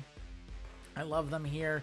I hated how much you had to tear them down to get them where they are, but I'm hoping you continue to build them up. And if they can't get the win, I hope it goes to a team as talented as Castle Crashers, because let's be real, Hangtime Heresy are best known for being not good enough when they feud against other people, and I would be very bummed if that's the way this goes. So, on a scale of 1 to 10, how happy am I going to be with your pick here? That depends. You're going to have to tell yourself, because I actually don't remember who wins this. I can see all of them winning this. And I don't want to change from my notes, because I'm you sure I had had a good Oda's reason. Revenge. This was a Okay, Oda's Juge Revenge victory. win. Yep. Oh, This is the Juge. Uh-oh. Well, let's hold on. 5.5 All right. star match. Let's scroll down here. Which Hangtime got hurt? Is it Eric? Please be Eric Eric. Hangtime. Yes. Yes. Now, it's just a normal injury, so not a minor injury. It'll be there for a that's little fine. bit, but That's- not a nope, that's severe fine. injury, which is better than it could be. Johnny a 0.1% is chance, by the way. Johnny is pissed and also happy. I mean, look, if you're gonna, like, if you're Johnny, right, it's like, look, I hate that you lost, but if one of your members is literally injured in the fight, I can't say you didn't give it your all, right? Oh no, Johnny can absolutely say that he didn't give it his all. That is the brother that just challenged him for the leadership. And now Johnny will never, ever let him live that down. That is going to be Hangtime Vengeance on hold, okay? And it is going to be Hangtime Heresy, Elliot now completely at the whim of Johnny as the only one of those two left standing. Eric is going to be on Johnny's shit list with no verbal recourse for the rest of his existence. He is now a brother in name only. He is a servant to Johnny Hangtime now. Wow, that's harsh. I mean, look, Eric and Elliot both on their way to becoming face of the company after this match, despite the loss. I will point out, in case, I mean, I don't imagine faces to do an injury gloat segment, but it does look like it was a member of Oda's Revenge that inflicted the injury here tonight. Hangtime Heresy Castle Crash is largely going to have to go on pause. This was meant to be a rekindled feud between the two, but with one of the two members gone, that's going to be a little bit tougher. Man, oh man, what an interesting dynamic to have to wrestle with. Pun absolutely intended. A nice 5.5 star match and some real interesting storylines, right? I'll just say it would have been real bad if that was Elliot and not Eric. It would have been a lot worse, that's for sure. Yeah. But look, at the end of the day, the big thing, Zuge and Kanoto Karius Total War feud going hot is huge for you, because I know how much you love faction feuds, and I know how much you plan on using this faction feud to get your next pay-per-view to be as hot as it can be. Because if I do end up winning this week, because no one's ever had a 6-star pay-per-view card before, I know you have no interest in letting that happen again. And I'm sure having a hot feud there is only going to help you in that regard. but we move on. The men's lightweight championship, a triple threat street fight match between Phil Hangtime, Sho Fujino, and Gaijo Jade. How did we get here, Xander? Yeah, listen, Phil and Sho have been going at it for a while now. And Phil is honestly, he's telling Sho, you don't matter to me. I put your faction leader in a casket. I took the one guy that you all respect, that you thought was this unkillable demon, this guy that, he should have been wrestling Johnny, blah, blah, blah. If he can't get through me, you think he's ready to go wrestle my older brother? You think he's going to go wrestle the Emperor? And if he can't beat me, what makes you think you can beat me? Sho, this is the last time you will be in a match with me. You are insignificant, and no matter what you do that makes Burn It All Down look good, it's not when I am in the ring. And Sho's response is to turn to Krieger and whisper something. And look back at Phil, nod his head.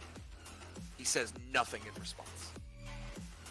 And meanwhile, Gaijo Jade shows up to the ring and says, "Hey Phil, I'll be joining you tonight.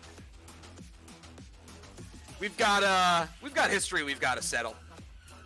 And I know that this might not be my moment to take your belt, but I'm going to make you and Sho bleed. And I'm going to remind people that For the People are here for them." And that's the match. Wow. I mean, look, I like Gaijo Jade. I like our Japanese cyborg brethren here. Phil Hangtime's only had it for 2 months. He is a Hangtime brother. He's the one Hangtime brother that Johnny still likes. I feel like this has to be his win. Tell me I'm wrong, though. I'd love to be wrong on that. You're not wrong. It is Phil collecting the win. It does look like Krieger tries to do something to interfere with the match. But right as he goes to hop underneath the ring, he gets pulled away by Johnny Hangtime himself. And we don't see what happens to Krieger, but Johnny takes him from ringside into the back. And the next time that anyone goes back there, all they see is a puddle of blood and 2 teeth lying on the floor. Wow. Krieger nowhere to be found. Oof. That's going to have to be investigated before the next weekly. I can't wait to see what you have in mind for that. It is a nice blow-off between Phil and Sho Fujino. Phil made it very clear, either you beat me here or you leave me the hell alone. And that is where we're heading. It is a holy shit moment as Phil Hangtime hits Gaijo Jade with a hard headbutt and almost knocks both of them out. Nice 30 creativity points there. Only your second holy shit moment of the night. But this men's lightweight championship, just 10 points away from becoming a gold belt. I have a feeling Phil might do that before the end of the next weekly at the pace that he tends to accomplish things like this. But a big win here, and we'll have to wait and see what happened to Krieger. But we move on for now. It's the men's cruiserweight championship. Just for the record, Krieger's not here. It shows him here, but he's not here with Vince. Yeah, he's not here. This is Vince solo. Yeah. Yeah, ignore the screen. Look, we can't always... The game doesn't always give us the freedom to do exactly what we'd want to do, okay? Just know Krieger's not here. Vince is at the ring on his own against Sebastian Chaos, Bone Soldier, and Carson Gold in this street fight match. Xander, how do we get here? Hey, it's a street fight. You got 2 members of Burn It All Down. You got Bone Soldier trying to get a belt off of Vince, wants to reclaim his momentum after losing the Return to Glory belt so quickly. And then last but not least, you've got a For the People member in Carson Gold, who is that confident big shot, who feels, you know what, I didn't need the Return to Glory belt. I'm not going after the lightweight belt, which is really not a lightweight belt when Phil's the one holding it. I'm going after the one I think I can take, and that's Vince Rivera holding this cruiserweight title. Sebastian, he really doesn't think Vince should be the one holding this belt. Sebastian believes himself to be the next best guy in Burn It All Down. And he has openly said, Vince, this is mine. You are in my way right now. I am not here to be your friend. I am not here to help, you fend off Bone Soldier and Carson Gold. This is a true fatal four-way. And at the end of the day, if you're standing over Bone Soldier and I've already knocked out Carson and you're not paying attention, I will clothesline you to a level of unconsciousness you've never felt before, and I will rip that belt right off you. Now, that being said, we've got our own feuds to settle. Let's do that first, and then it's you and me for this title. I mean, look, I like a lot of the people in this match. I mean, Vince Rivera, he just won the belt a month ago, and for that reason alone, the 4-14 wrestler, if you were to take it away from him now, it would feel truly cruel. I like Bone Soldier. He was a guy who had a belt that you took away from him because you thought he was in a different faction than he was. And I feel like he deserves some love. We can ignore why that may have happened. We can. I'm choosing not to because I like Bone Soldier and I want him. I want the Bone Soldier. 6 stars tonight. Okay. The Bone Soldier, who is happen to be named Bone Soldier. The Bone Solder. He's soldering. Yes. But yes. He deserves to be avenged. And Carson so Gold, are you telling me you don't think Carson wins tonight? Look, I hate to break it to Carson. I know you, and I know how faces do in your company. And Carson, you're not that guy. You're not that guy. It's Vince Rivera. It's Vince Rivera. Give it to Vince. There it is, a 5 3/4 star match. Very well done there.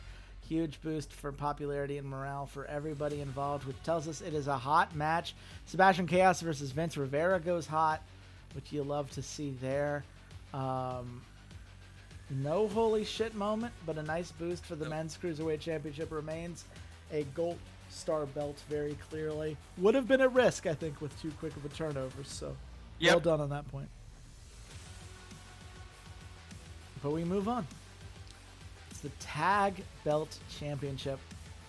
Blood Out of the Sun have had it for 3 months now, but they are defending in a 4-way tag elimination match against Love Hurts, Flame Regiment, and Frontline. How did we get here, Xander? Listen, Blot Out the Sun have had a stranglehold, on this belt.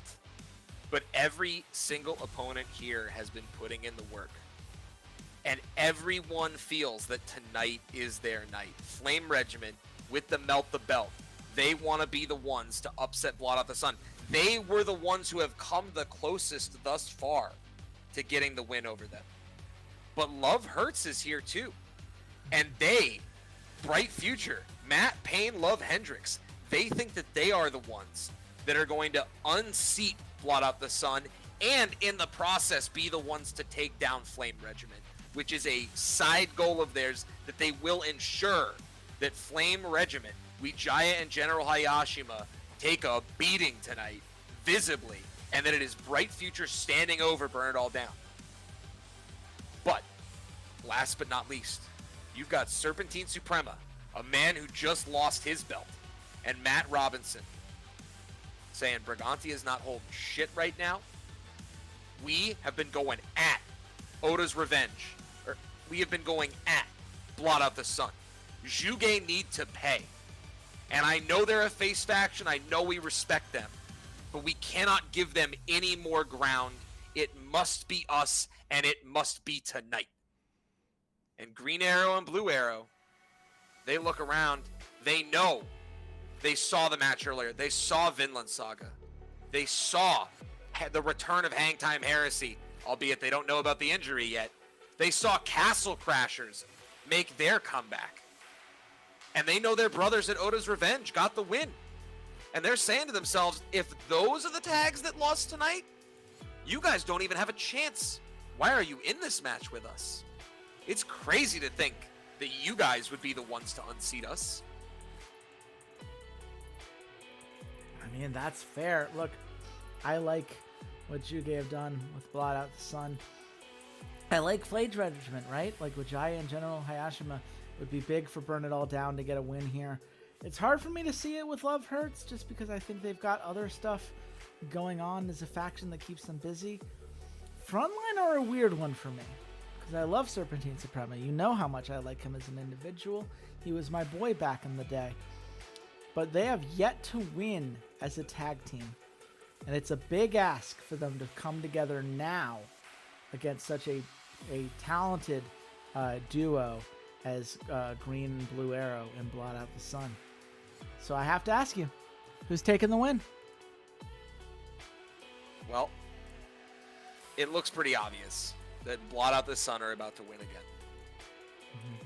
But they get unnecessarily cocky. They get unnecessarily arrogant.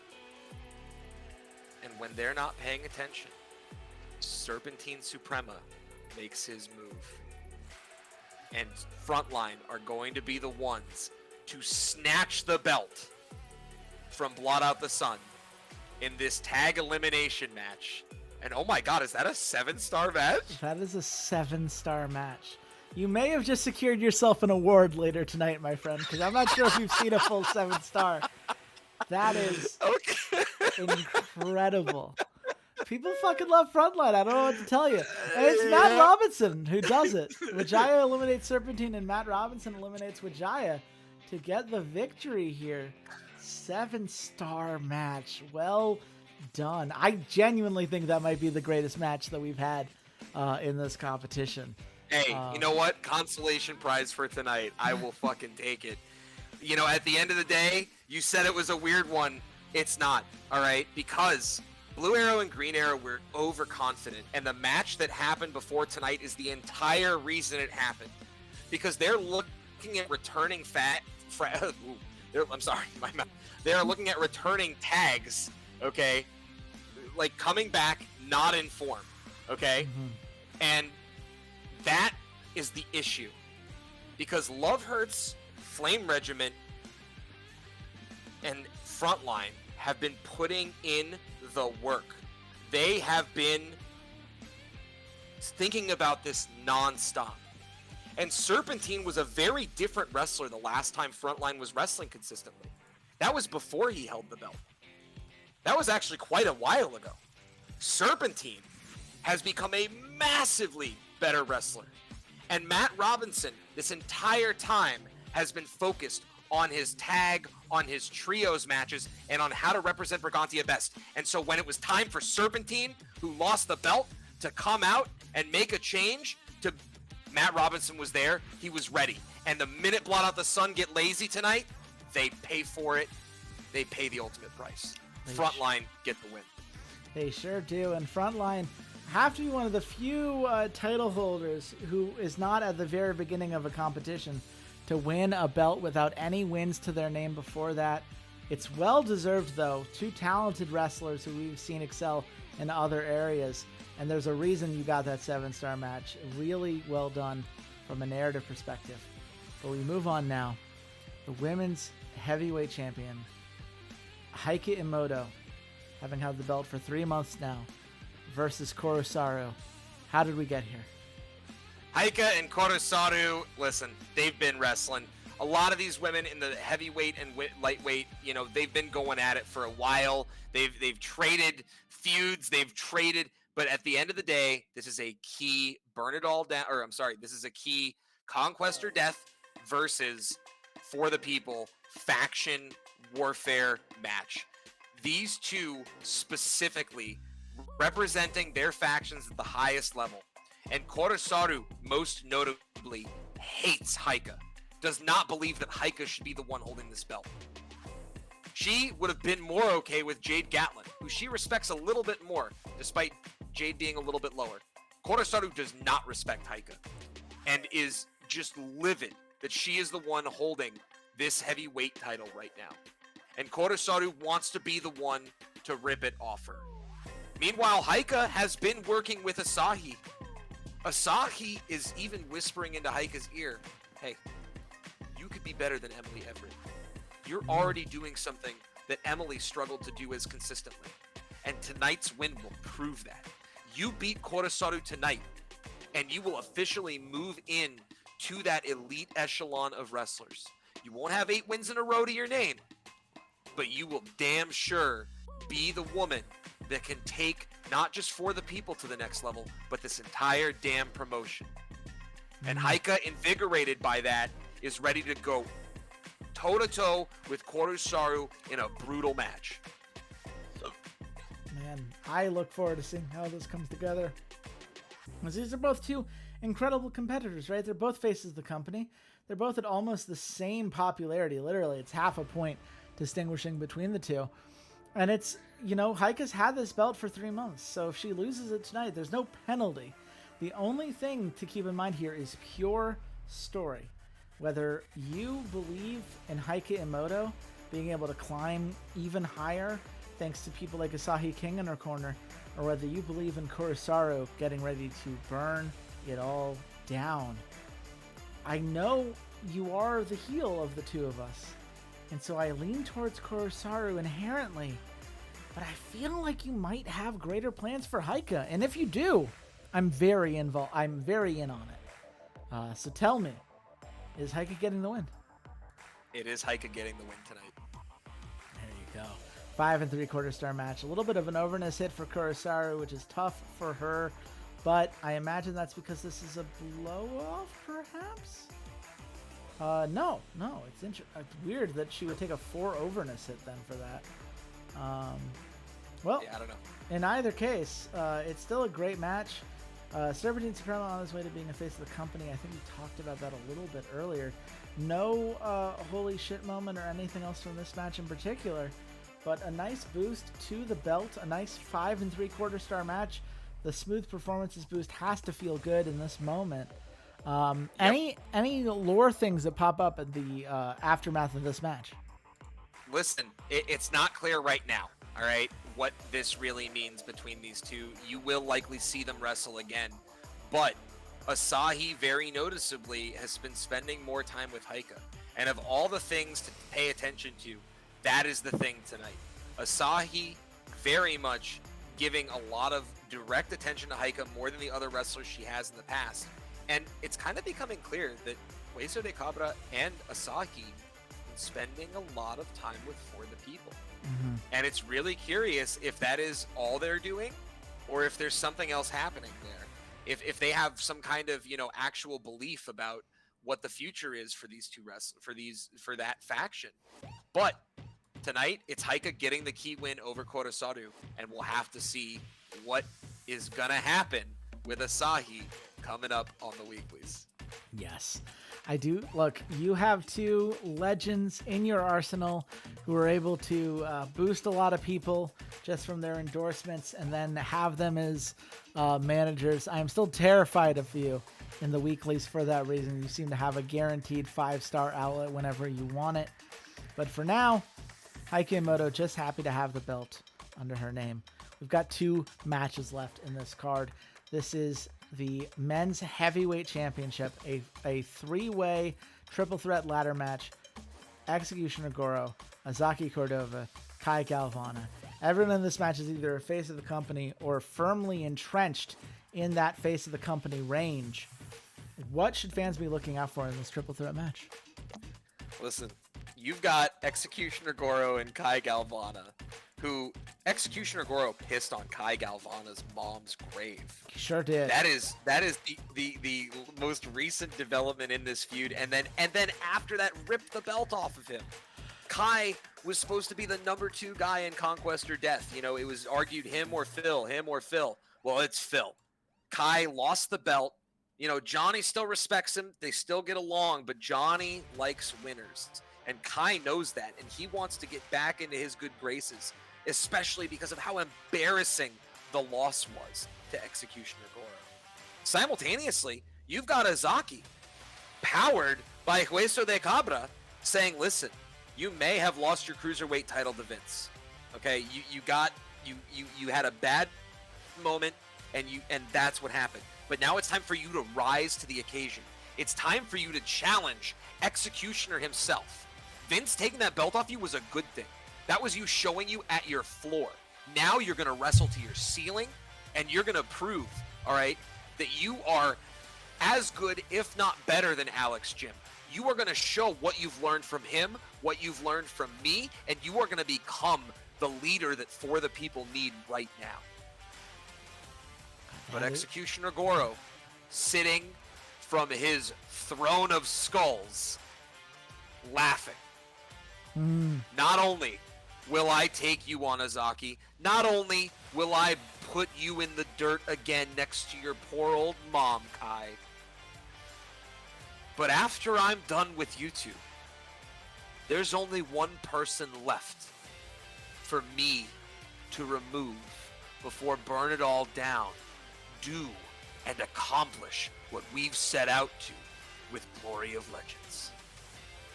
Yeah, I mean, look, I love this Executioner Kai Galvana feud. Anytime you've got one competitor pissing on the grave of another competitor's mom, that's an instant 10 out of 10 in my book. That's just how, that's the peak of wrestling storytelling, and I think that's pretty darn perfect. If I could find a way to justify a Desecrate Grave segment every week, I would. In the same way that the home invasion that Walter pulled out with Cobra and Viper Gaston, right? Like, there are some segments where it's like, I can't justify this narratively right now with where my company's at, but they did, and I'm very glad that they pulled that off. Now, look, I could look at Azaki Cordova and say, look, I love the next Liger. I like Wasted at Cabra. It's been a big night for him. But let's be real. The Executioner's had this for a month. And I don't think you gave him the belt just to take it away from him a month later. I think you've got a greater story in mind, and he has to win for that. You nailed it. It's Executioner. Yeah. It's a 5 1/4 star match. A nice belt win for him here. It's a hot match, so they each get some boosts on that front. Exu Shigoro, Zaki Cordova actually did not have a feud heading into this match, which is kind of fascinating. Yeah, this was a new feud. Yeah, that was new. That one was new. Yep. And you see here the Lightweight Championship getting another boost. All of the belts tonight getting a substantial boost. The men's lightweight being the one that's most close to getting over that edge. But the men's what is heavyweight... sorry, scroll down. What, did you guys at Rep 5 now? Okay. Yeah, they dropped from we Rep knew they 5 were going to because take a lost the penalty. championship. Yep. It is the lost championship is punishment is higher when the belt is more prestigious. So the fact that they made the belt gold actually lost them overall rep. Yep. Yeah. That tracks. Which is, again, I'm not here to shit on a game that I've spent arguably too many hours of my life on. But that kind of hurts, right? Like, they wouldn't have lost 25 each if they hadn't been so good before that point. So was the answer for them to be more shit before then so they wouldn't lose as many points? Like, that seems like a weird answer from a game design perspective, but hey, what are you going to do? At the end of the day, Executioner Goro, he's not going to care about any of that. He got his win, he maintains his belt, and we move on to the last match of the night. Johnny Hangtime, Alex Jim, Emily Everett. It's a triple threat Iron Man match with 3 of the best wrestlers that this company has ever put forward. Johnny Hangtime's 12-0. He may be the greatest wrestler across all 4 promotions from a pure win-loss perspective, constantly getting the main events, constantly getting his moments to shine. But Alex Jim and Emily Everett, they're nothing to be written off. Even if they're both on 0-4 streaks, it is only because they have run into Johnny Hangtime. Xander, here's the challenge I'm going to ask of you. Talk me into the idea that I'm clicking on any name other than Johnny Hangtime.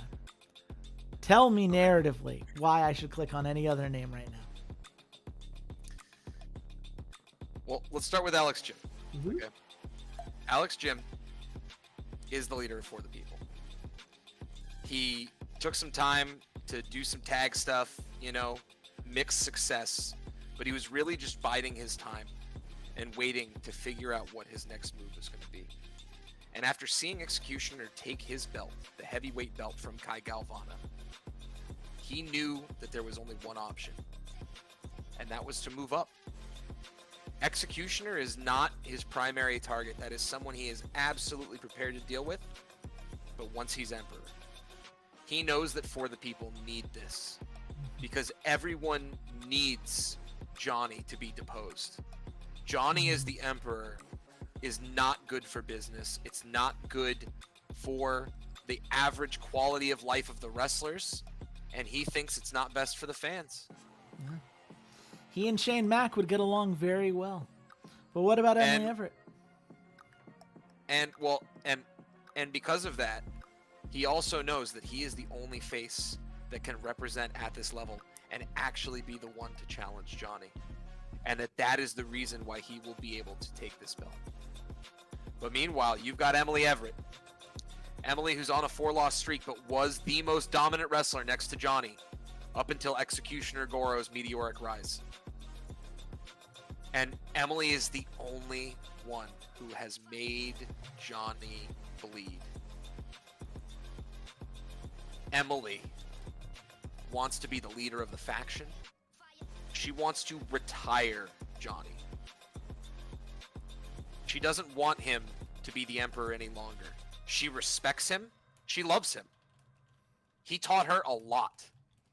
They've spent a lot of time wrestling together. They helped build this together. She was his core lieutenant well before Phil, well before Kai Galvana. It was Emily Everett building the prestige, winning the matches, representing Conquest or Death.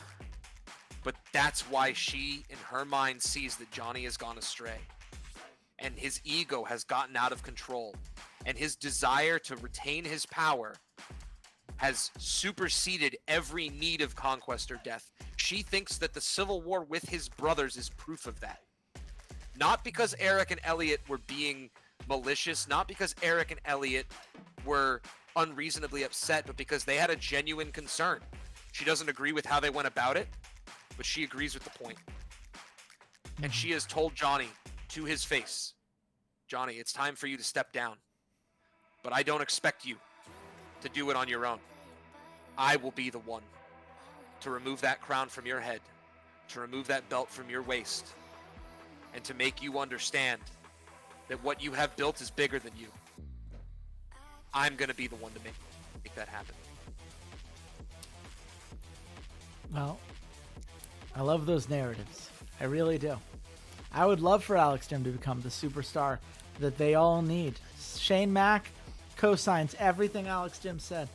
And look, Emily Everett, the franchise, I love Emily. I love what you've done with her. I love what you've done with her character.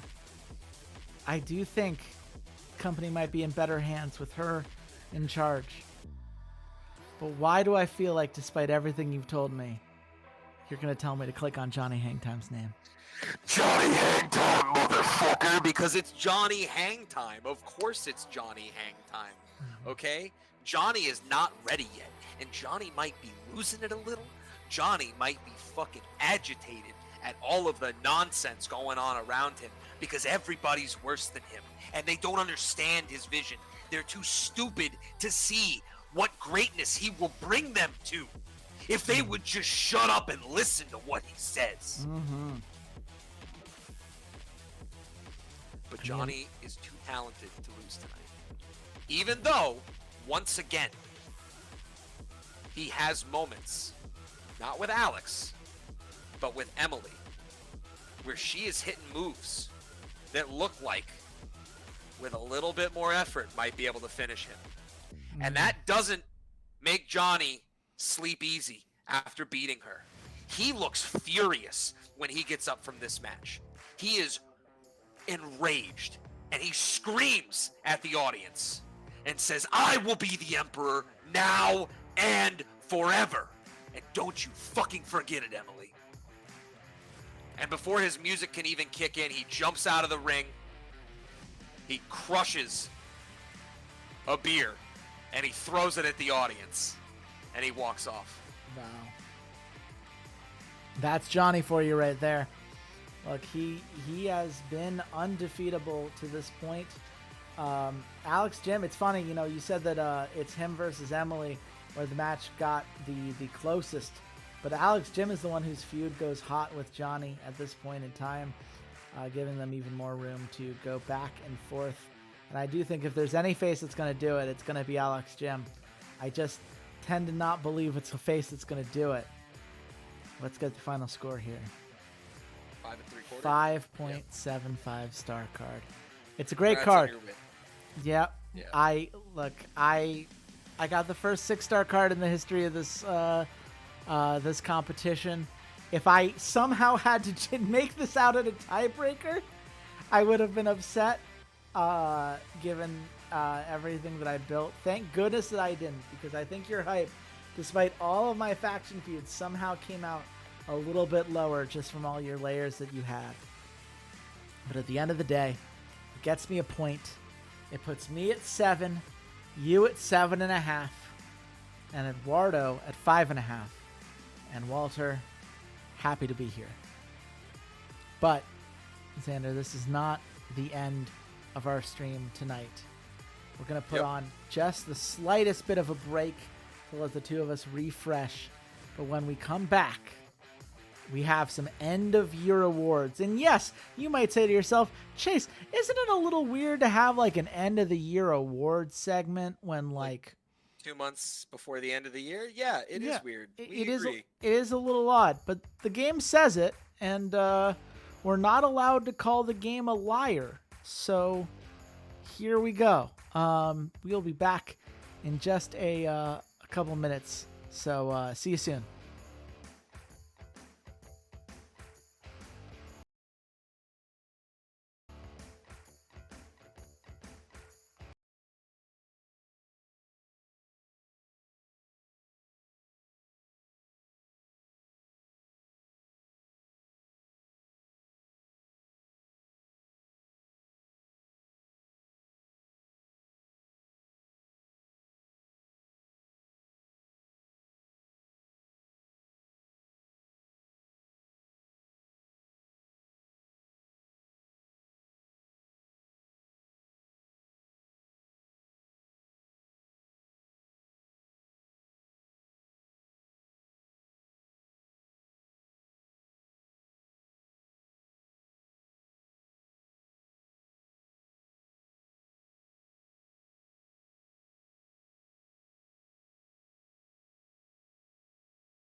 And we are back.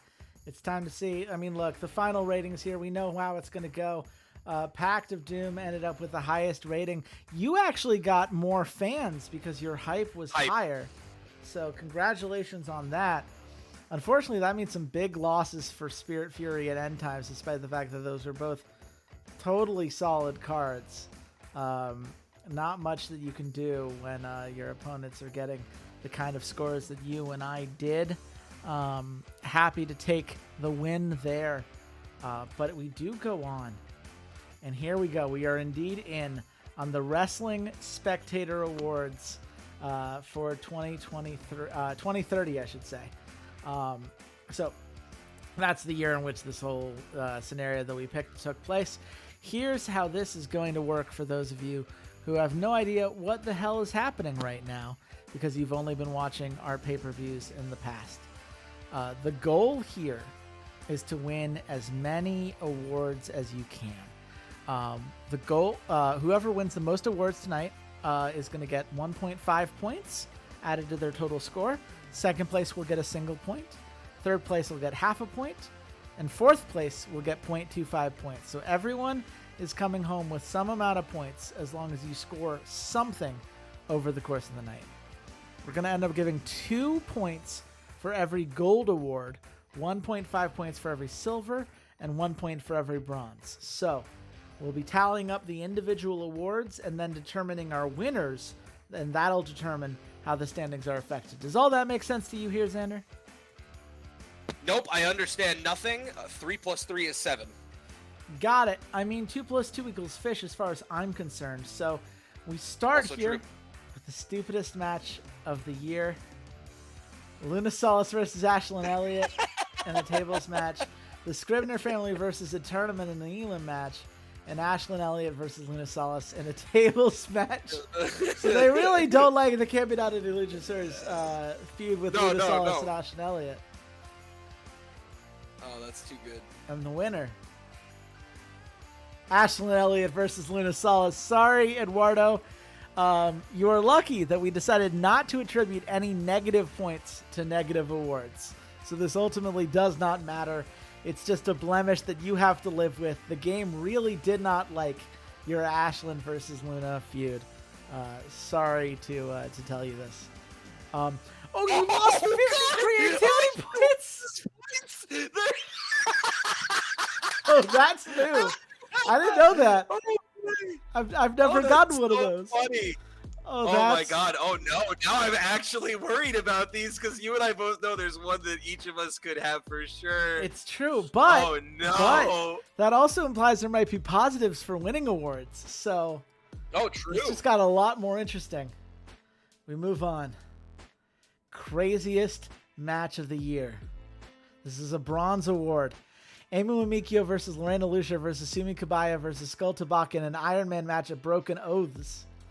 Love Hurts versus Flame Regiment versus Blood of the Sun versus Frontline at Gladiator Games, the one you just did. The match that just happened, the 7-star. And then Hiroshima Hotties versus Psycho Circus in a street fight at Resistance. And I will point out, you and I don't need this. Eduardo has a quest to win a Craziest Match of the Year award. So he does need this. No, I want to take this. I don't want him to win this. I have no idea what makes a match crazy. Drum roll, please. Come on. Come on. Come on. You do take it. Yes! That is a bronze trophy, which is a singular point for you. Congratulations. Thank Eduardo, you might need to use a hypnosis because you've got 2 months to do a thing that you're not capable of doing right now. Yes! And that's 50 creativity points. Let's go, baby. Let's go. Worst segment of the year. Oh, no! This might be me. New Blood at Destination in January. Time to Leave at Wild Magic. I think it might be me. Your new association casting. That was really bad too. And then, yep. Yeah, I mean, look, both of ours, mine barely escaped not being counted. I think it got like 2.25 star. I think yours did count because it was so bad, which means I think it's me. Yeah, Yep, it is. It's me. As a 1.75 star. That was the worst segment. That's fine. And All you right. lose 50 creativity points. Again, does not matter. We decided not to Yep. do any negative points for negative awards. So you're still at 1 point overall. Bad acting, bad Yep. writing. You just have to, the game's just being a little mean to you. Yep. Segment of the year. This is a Silver Star belt worth 1.5 points. Switching sides at Deadly Gambit. New Blood at Burned All Down. And the Stunt Dive Aiden Astral at Glory Oh, of Gold. 2 for me. Yeah, I mean, look, segments maxed out at 5 stars, so they could have picked any number of segments. They chose not to include any of mine, which is cool and good and fine. The winner in a landslide vote. Oh. Yes! Aiden Astral, baby! Let's go! 2.5 points for Xander so far. Well done. It's a shame that I didn't do a stunt dive or anything like that. Otherwise, this would feel a little silly. No. Wrestling Spectator, you know what you're doing. This is why we spent so much time reading your thoughts and opinions along the way. 200 creativity points? 200, let's go! Okay. Championship of the Let's year. go. The Emperor's Belt. The Men's Lightweight Championship and the Men's Heavyweight Championship. I think these might all be yours. I think those are all mine. The Men's Lightweight Championship. Phil? That's Yep. another 100 Phil. points. Phil hang time. So oh that's boy. Oh four, no. 4 total points. How is it calculated? Because it's not on overall belt prestige. Because if it was, it wouldn't have been that one. Maybe the highest growth. Highest growth, maybe. Maybe. Because that belt moved hard, like every match that Phil was in for, and then It Executioner sure took it. did.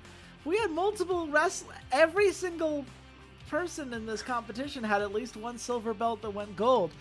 But whatever. It's your points. Enjoy your 100 creativity. You were at 4 points overall. To be fair, I think that was a bronze belt that went gold. It's very If I'm not possible. mistaken. Yeah, Yeah. I I think I'm the didn't, only one with a bronze belt. but that I went think your other two. I don't know. I felt like there should be at least one other company represented in that, but who can say? Faction of the Year. This is a bronze award worth 1 point. Made in Japan. Burn It All Down. Independence. gold. If I Okay. don't get this one, I'm rioting. Thank you. Nice. Well done. Well done. Independence well is done. literally Good 200 points over the maximum right now. Oh, there it is. 50 creativity points. I'll take it. Move on. Wrestler of the Year, worth 1.5 points. Jade Gatlin, Jade Violetta, Gatlin? and Isamu It's gotta Masucci. be Violetta or Isamu. I have no idea how Jade Gatlin got this. I don't know It's gotta how be this is Violetta or calculated. Isamu. I no It's gotta longer be understand these Violetta. awards. Easy winner? Jade Oh Gatlin! my god! Jade Gatlin wins after losing the belt! So that's Oh another my 1.5 God. points, and I no longer understand these awards. I don't know what's happening. I thought Johnny Hangtime was gonna win this award. I thought surely Johnny would be a representative. Yeah, I don't know. Whatever. I take it. I How can't many wait points for do you I to get go for on the Discord server and get some explanations of how the fuck this happened. Oh, no. We won't be doing that. We just... No, I'm just 100 kidding. creativity points. Why not? The next award. Most hyped event. Now this should have an objective answer. Mana Unleashed, Gates of Eternity, Crown of Madness. Crown of Madness. Okay. 1.5 points. Let Gonna me be see. one of us. Good luck. Mana Unleashed. Let's fucking go. That puts Congrats, me at bud. 2.5. I am still 3 full points behind you. But I will take it. Because we have a whole bunch of stuff that has not come up yet. The gold Yeah. could swing a lot of things. We go to worst event of the year. Again, Worst event of the year. this is just new beginnings, New Year Slam, retaliation. None of me. None of me either. New Year Slam. Yeah. Sorry, Walter. Sorry, Walter. I didn't You enjoy it needed to one have bit according to the awards. Oh, that's a shame. Look, to be fair to Walter, he didn't know how the game worked in the, I know in the that's January literally pay-per-view. January pay-per-view. Yeah. That's tough. That's tough. But again, no negatives from a score perspective. Yep. Event of the year. This is worth 2 points. Okay. Gladiator Games, Pact of Doom, Burn It Down. That's Burn one It for Down, which you, is Eduardo. one for me, one Yep. for Eduardo. Yep. Winner. A close call. Pact of Doom! Pact of Doom. Let's fucking go. That puts me at 4.5 versus your 5.5. It is a competition. Worst feud of the year. I think I know, given that 2 of the 3 on the worst matches involve the same feud. Oh, it's not. Ashley and Elliott versus Ludasaurus isn't even here. We have Oh, the Assassino, Ryan Axel Fox Dust, Lethal Mark one. Ryan Fox versus Lethal Mark, and CC Cruz versus That one Ashley might Elliott. be the worst Man, because we'll I see. never blew it off. In a close call. CC Cruz Okay. versus Ashley Elliott. Yep. Came Yep. out Okay. lose 50. Oh my goodness. Feud of the year, worth 2 points. Adrian Lorenzo versus Prince Pretty Pink. Emu Mikio versus Lorena Lucier. 2 of these are you. Yeah. Hiroshi Mahadis versus Corazones de Lucia. It's me versus Eduardo. Yep. And the winner is... Here we fucking go. Nice. Nice. 6.5. I like to point out, I never would have predicted this feud to be the problem, to be the award winner, because I'm pretty sure Adrian Lorenzo didn't win a single fucking time. But okay. Didn't he win tonight though? Not against Prince Pretty Pink. Oh, that's right. Yeah, this was a feud from earlier in the year. Yeah. Yeah, I don't know. All I know is that puts me at 6.5 versus your 5.5. I have now taken the lead. And get 200 more creativity points. All right, what's next? Worst company of the year. Worst company of the I mean, year. we know. I wonder who this could be. Yeah, Yep. I mean, let's. I'm not even on there. How are you not? Have you overtaken me? Yep. I think I've overtaken you. Well, that's bullying, but this is That's more bullying. bullying. Sorry, Walter. Not a good year for him. Okay, next award. Company of the year. It's worth 2 points. I mean, the fact that you weren't named before. I'm Implies- hoping. Come on. Come on. Come on. Yeah. Yes! And that puts you at 7.5 versus my 6.5. 200 creativity points. Worst match of the year. Oh boy. CC Cruz, Ashlyn Elliott. Chase versus Christopher Devlin. Christopher Devlin. Assassino versus Kevin Bates. Kevin Bates. So we're not represented here. Nope. CC Cruz versus Cruz Ashlyn versus Elliott. Ashlyn Elliott. Oh, Sorry, no. Eduardo. They're just not a fan of Ashlyn Elliott is really all it comes down Yeah, to. they really don't like her. Yeah. Match of the year. Amu versus Lorena versus Sumi versus Skull Tabaka. Love Hurts versus Flame Regiment versus Blot Out the Sun versus Frontline. Hiroshima Hotties versus Psycho Circus. I think we know. Because I think that was the first 7-star match we saw. Yep. Let's see. Yep. Yes, Not that bad. match carried this night for me because that's 2 awards that match won: craziest and match of the year. Yeah. Wait, that's all the awards? Oh boy. Yep. So Hold on. I win. What? Yeah, you definitely win. But What was missing? so let's see. We did craziest in faction, championship. We did wrestler, most type event. I guess we did it all. I just thought we had Yeah. more. Okay. Well, now we have a very interesting question, Xander, because Yes. from what we've agreed upon, you obviously get 1.5 points, which puts you to 9. So congratulations on that.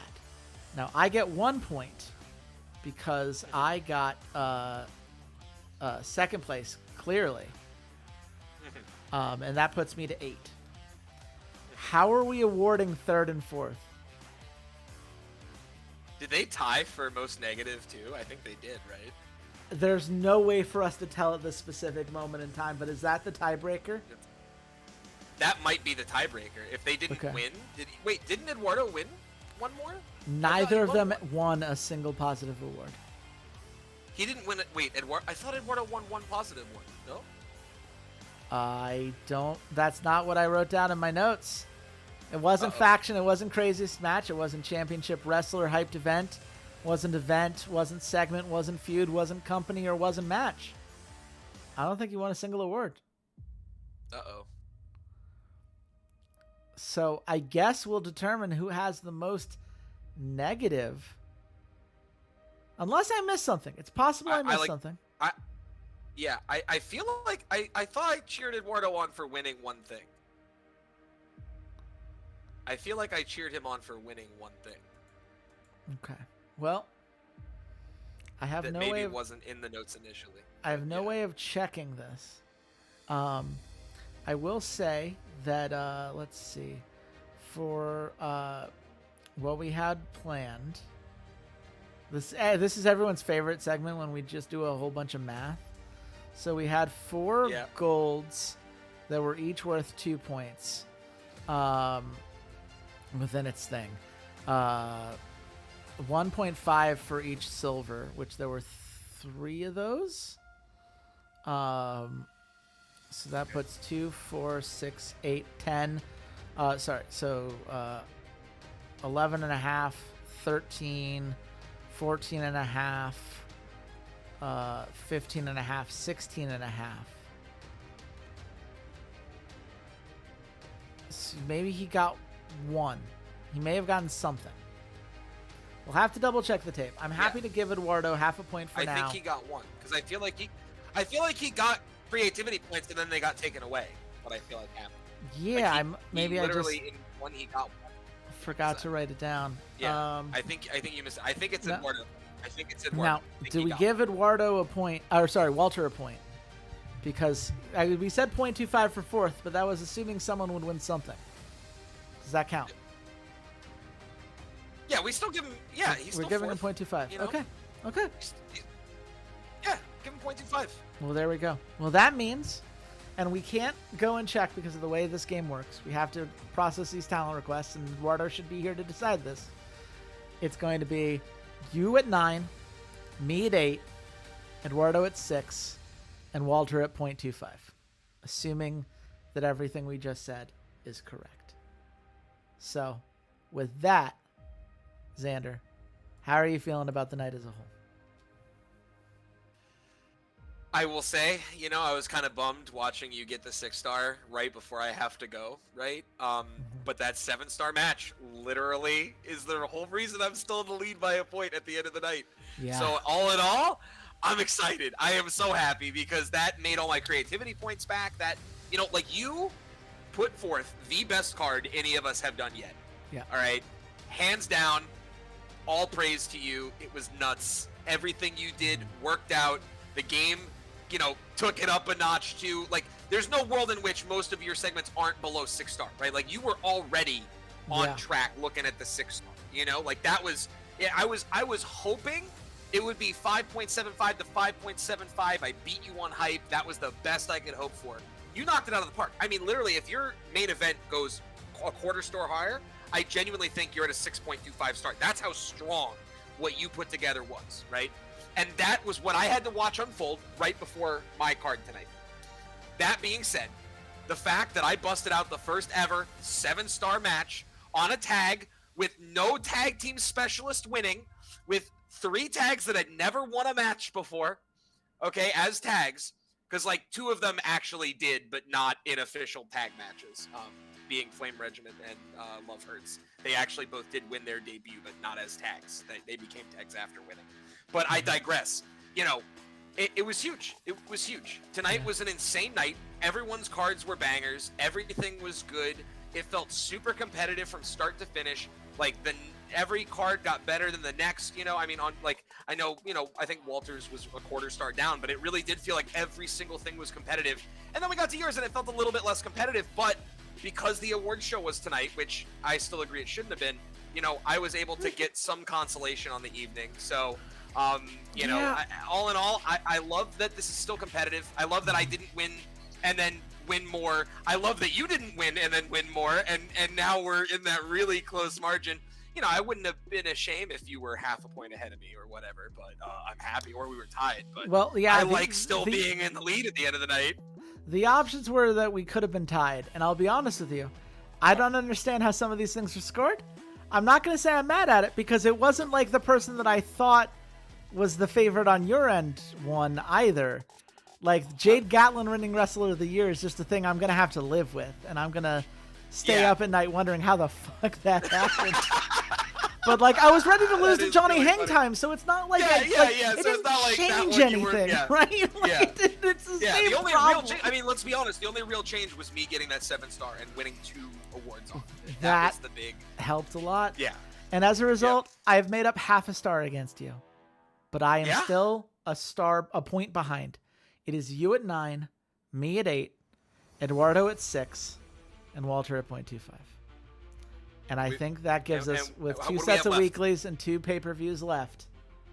Oh, man, it's close. It's close. It's close. I will admit, I knew going in that with your lead where it was, the weeklies were always going to be tough. Because you can get guaranteed 5-star segments basically whenever you want. I hope that I'm able to keep up at the end of the day. And I think it's going to come down to the pay-per-views. But at the end of the day, you know who doesn't give a crap about whether or not you or I end up winning? Are Eduardo and Walter. And they're going to play spoiler as best they can. And they're going to build the best cards that they can. And any one of them throwing a wrench in the works helps you more than it helps me at this point. So, true. We will see what it all means. But for now, it's been one heck of a stream.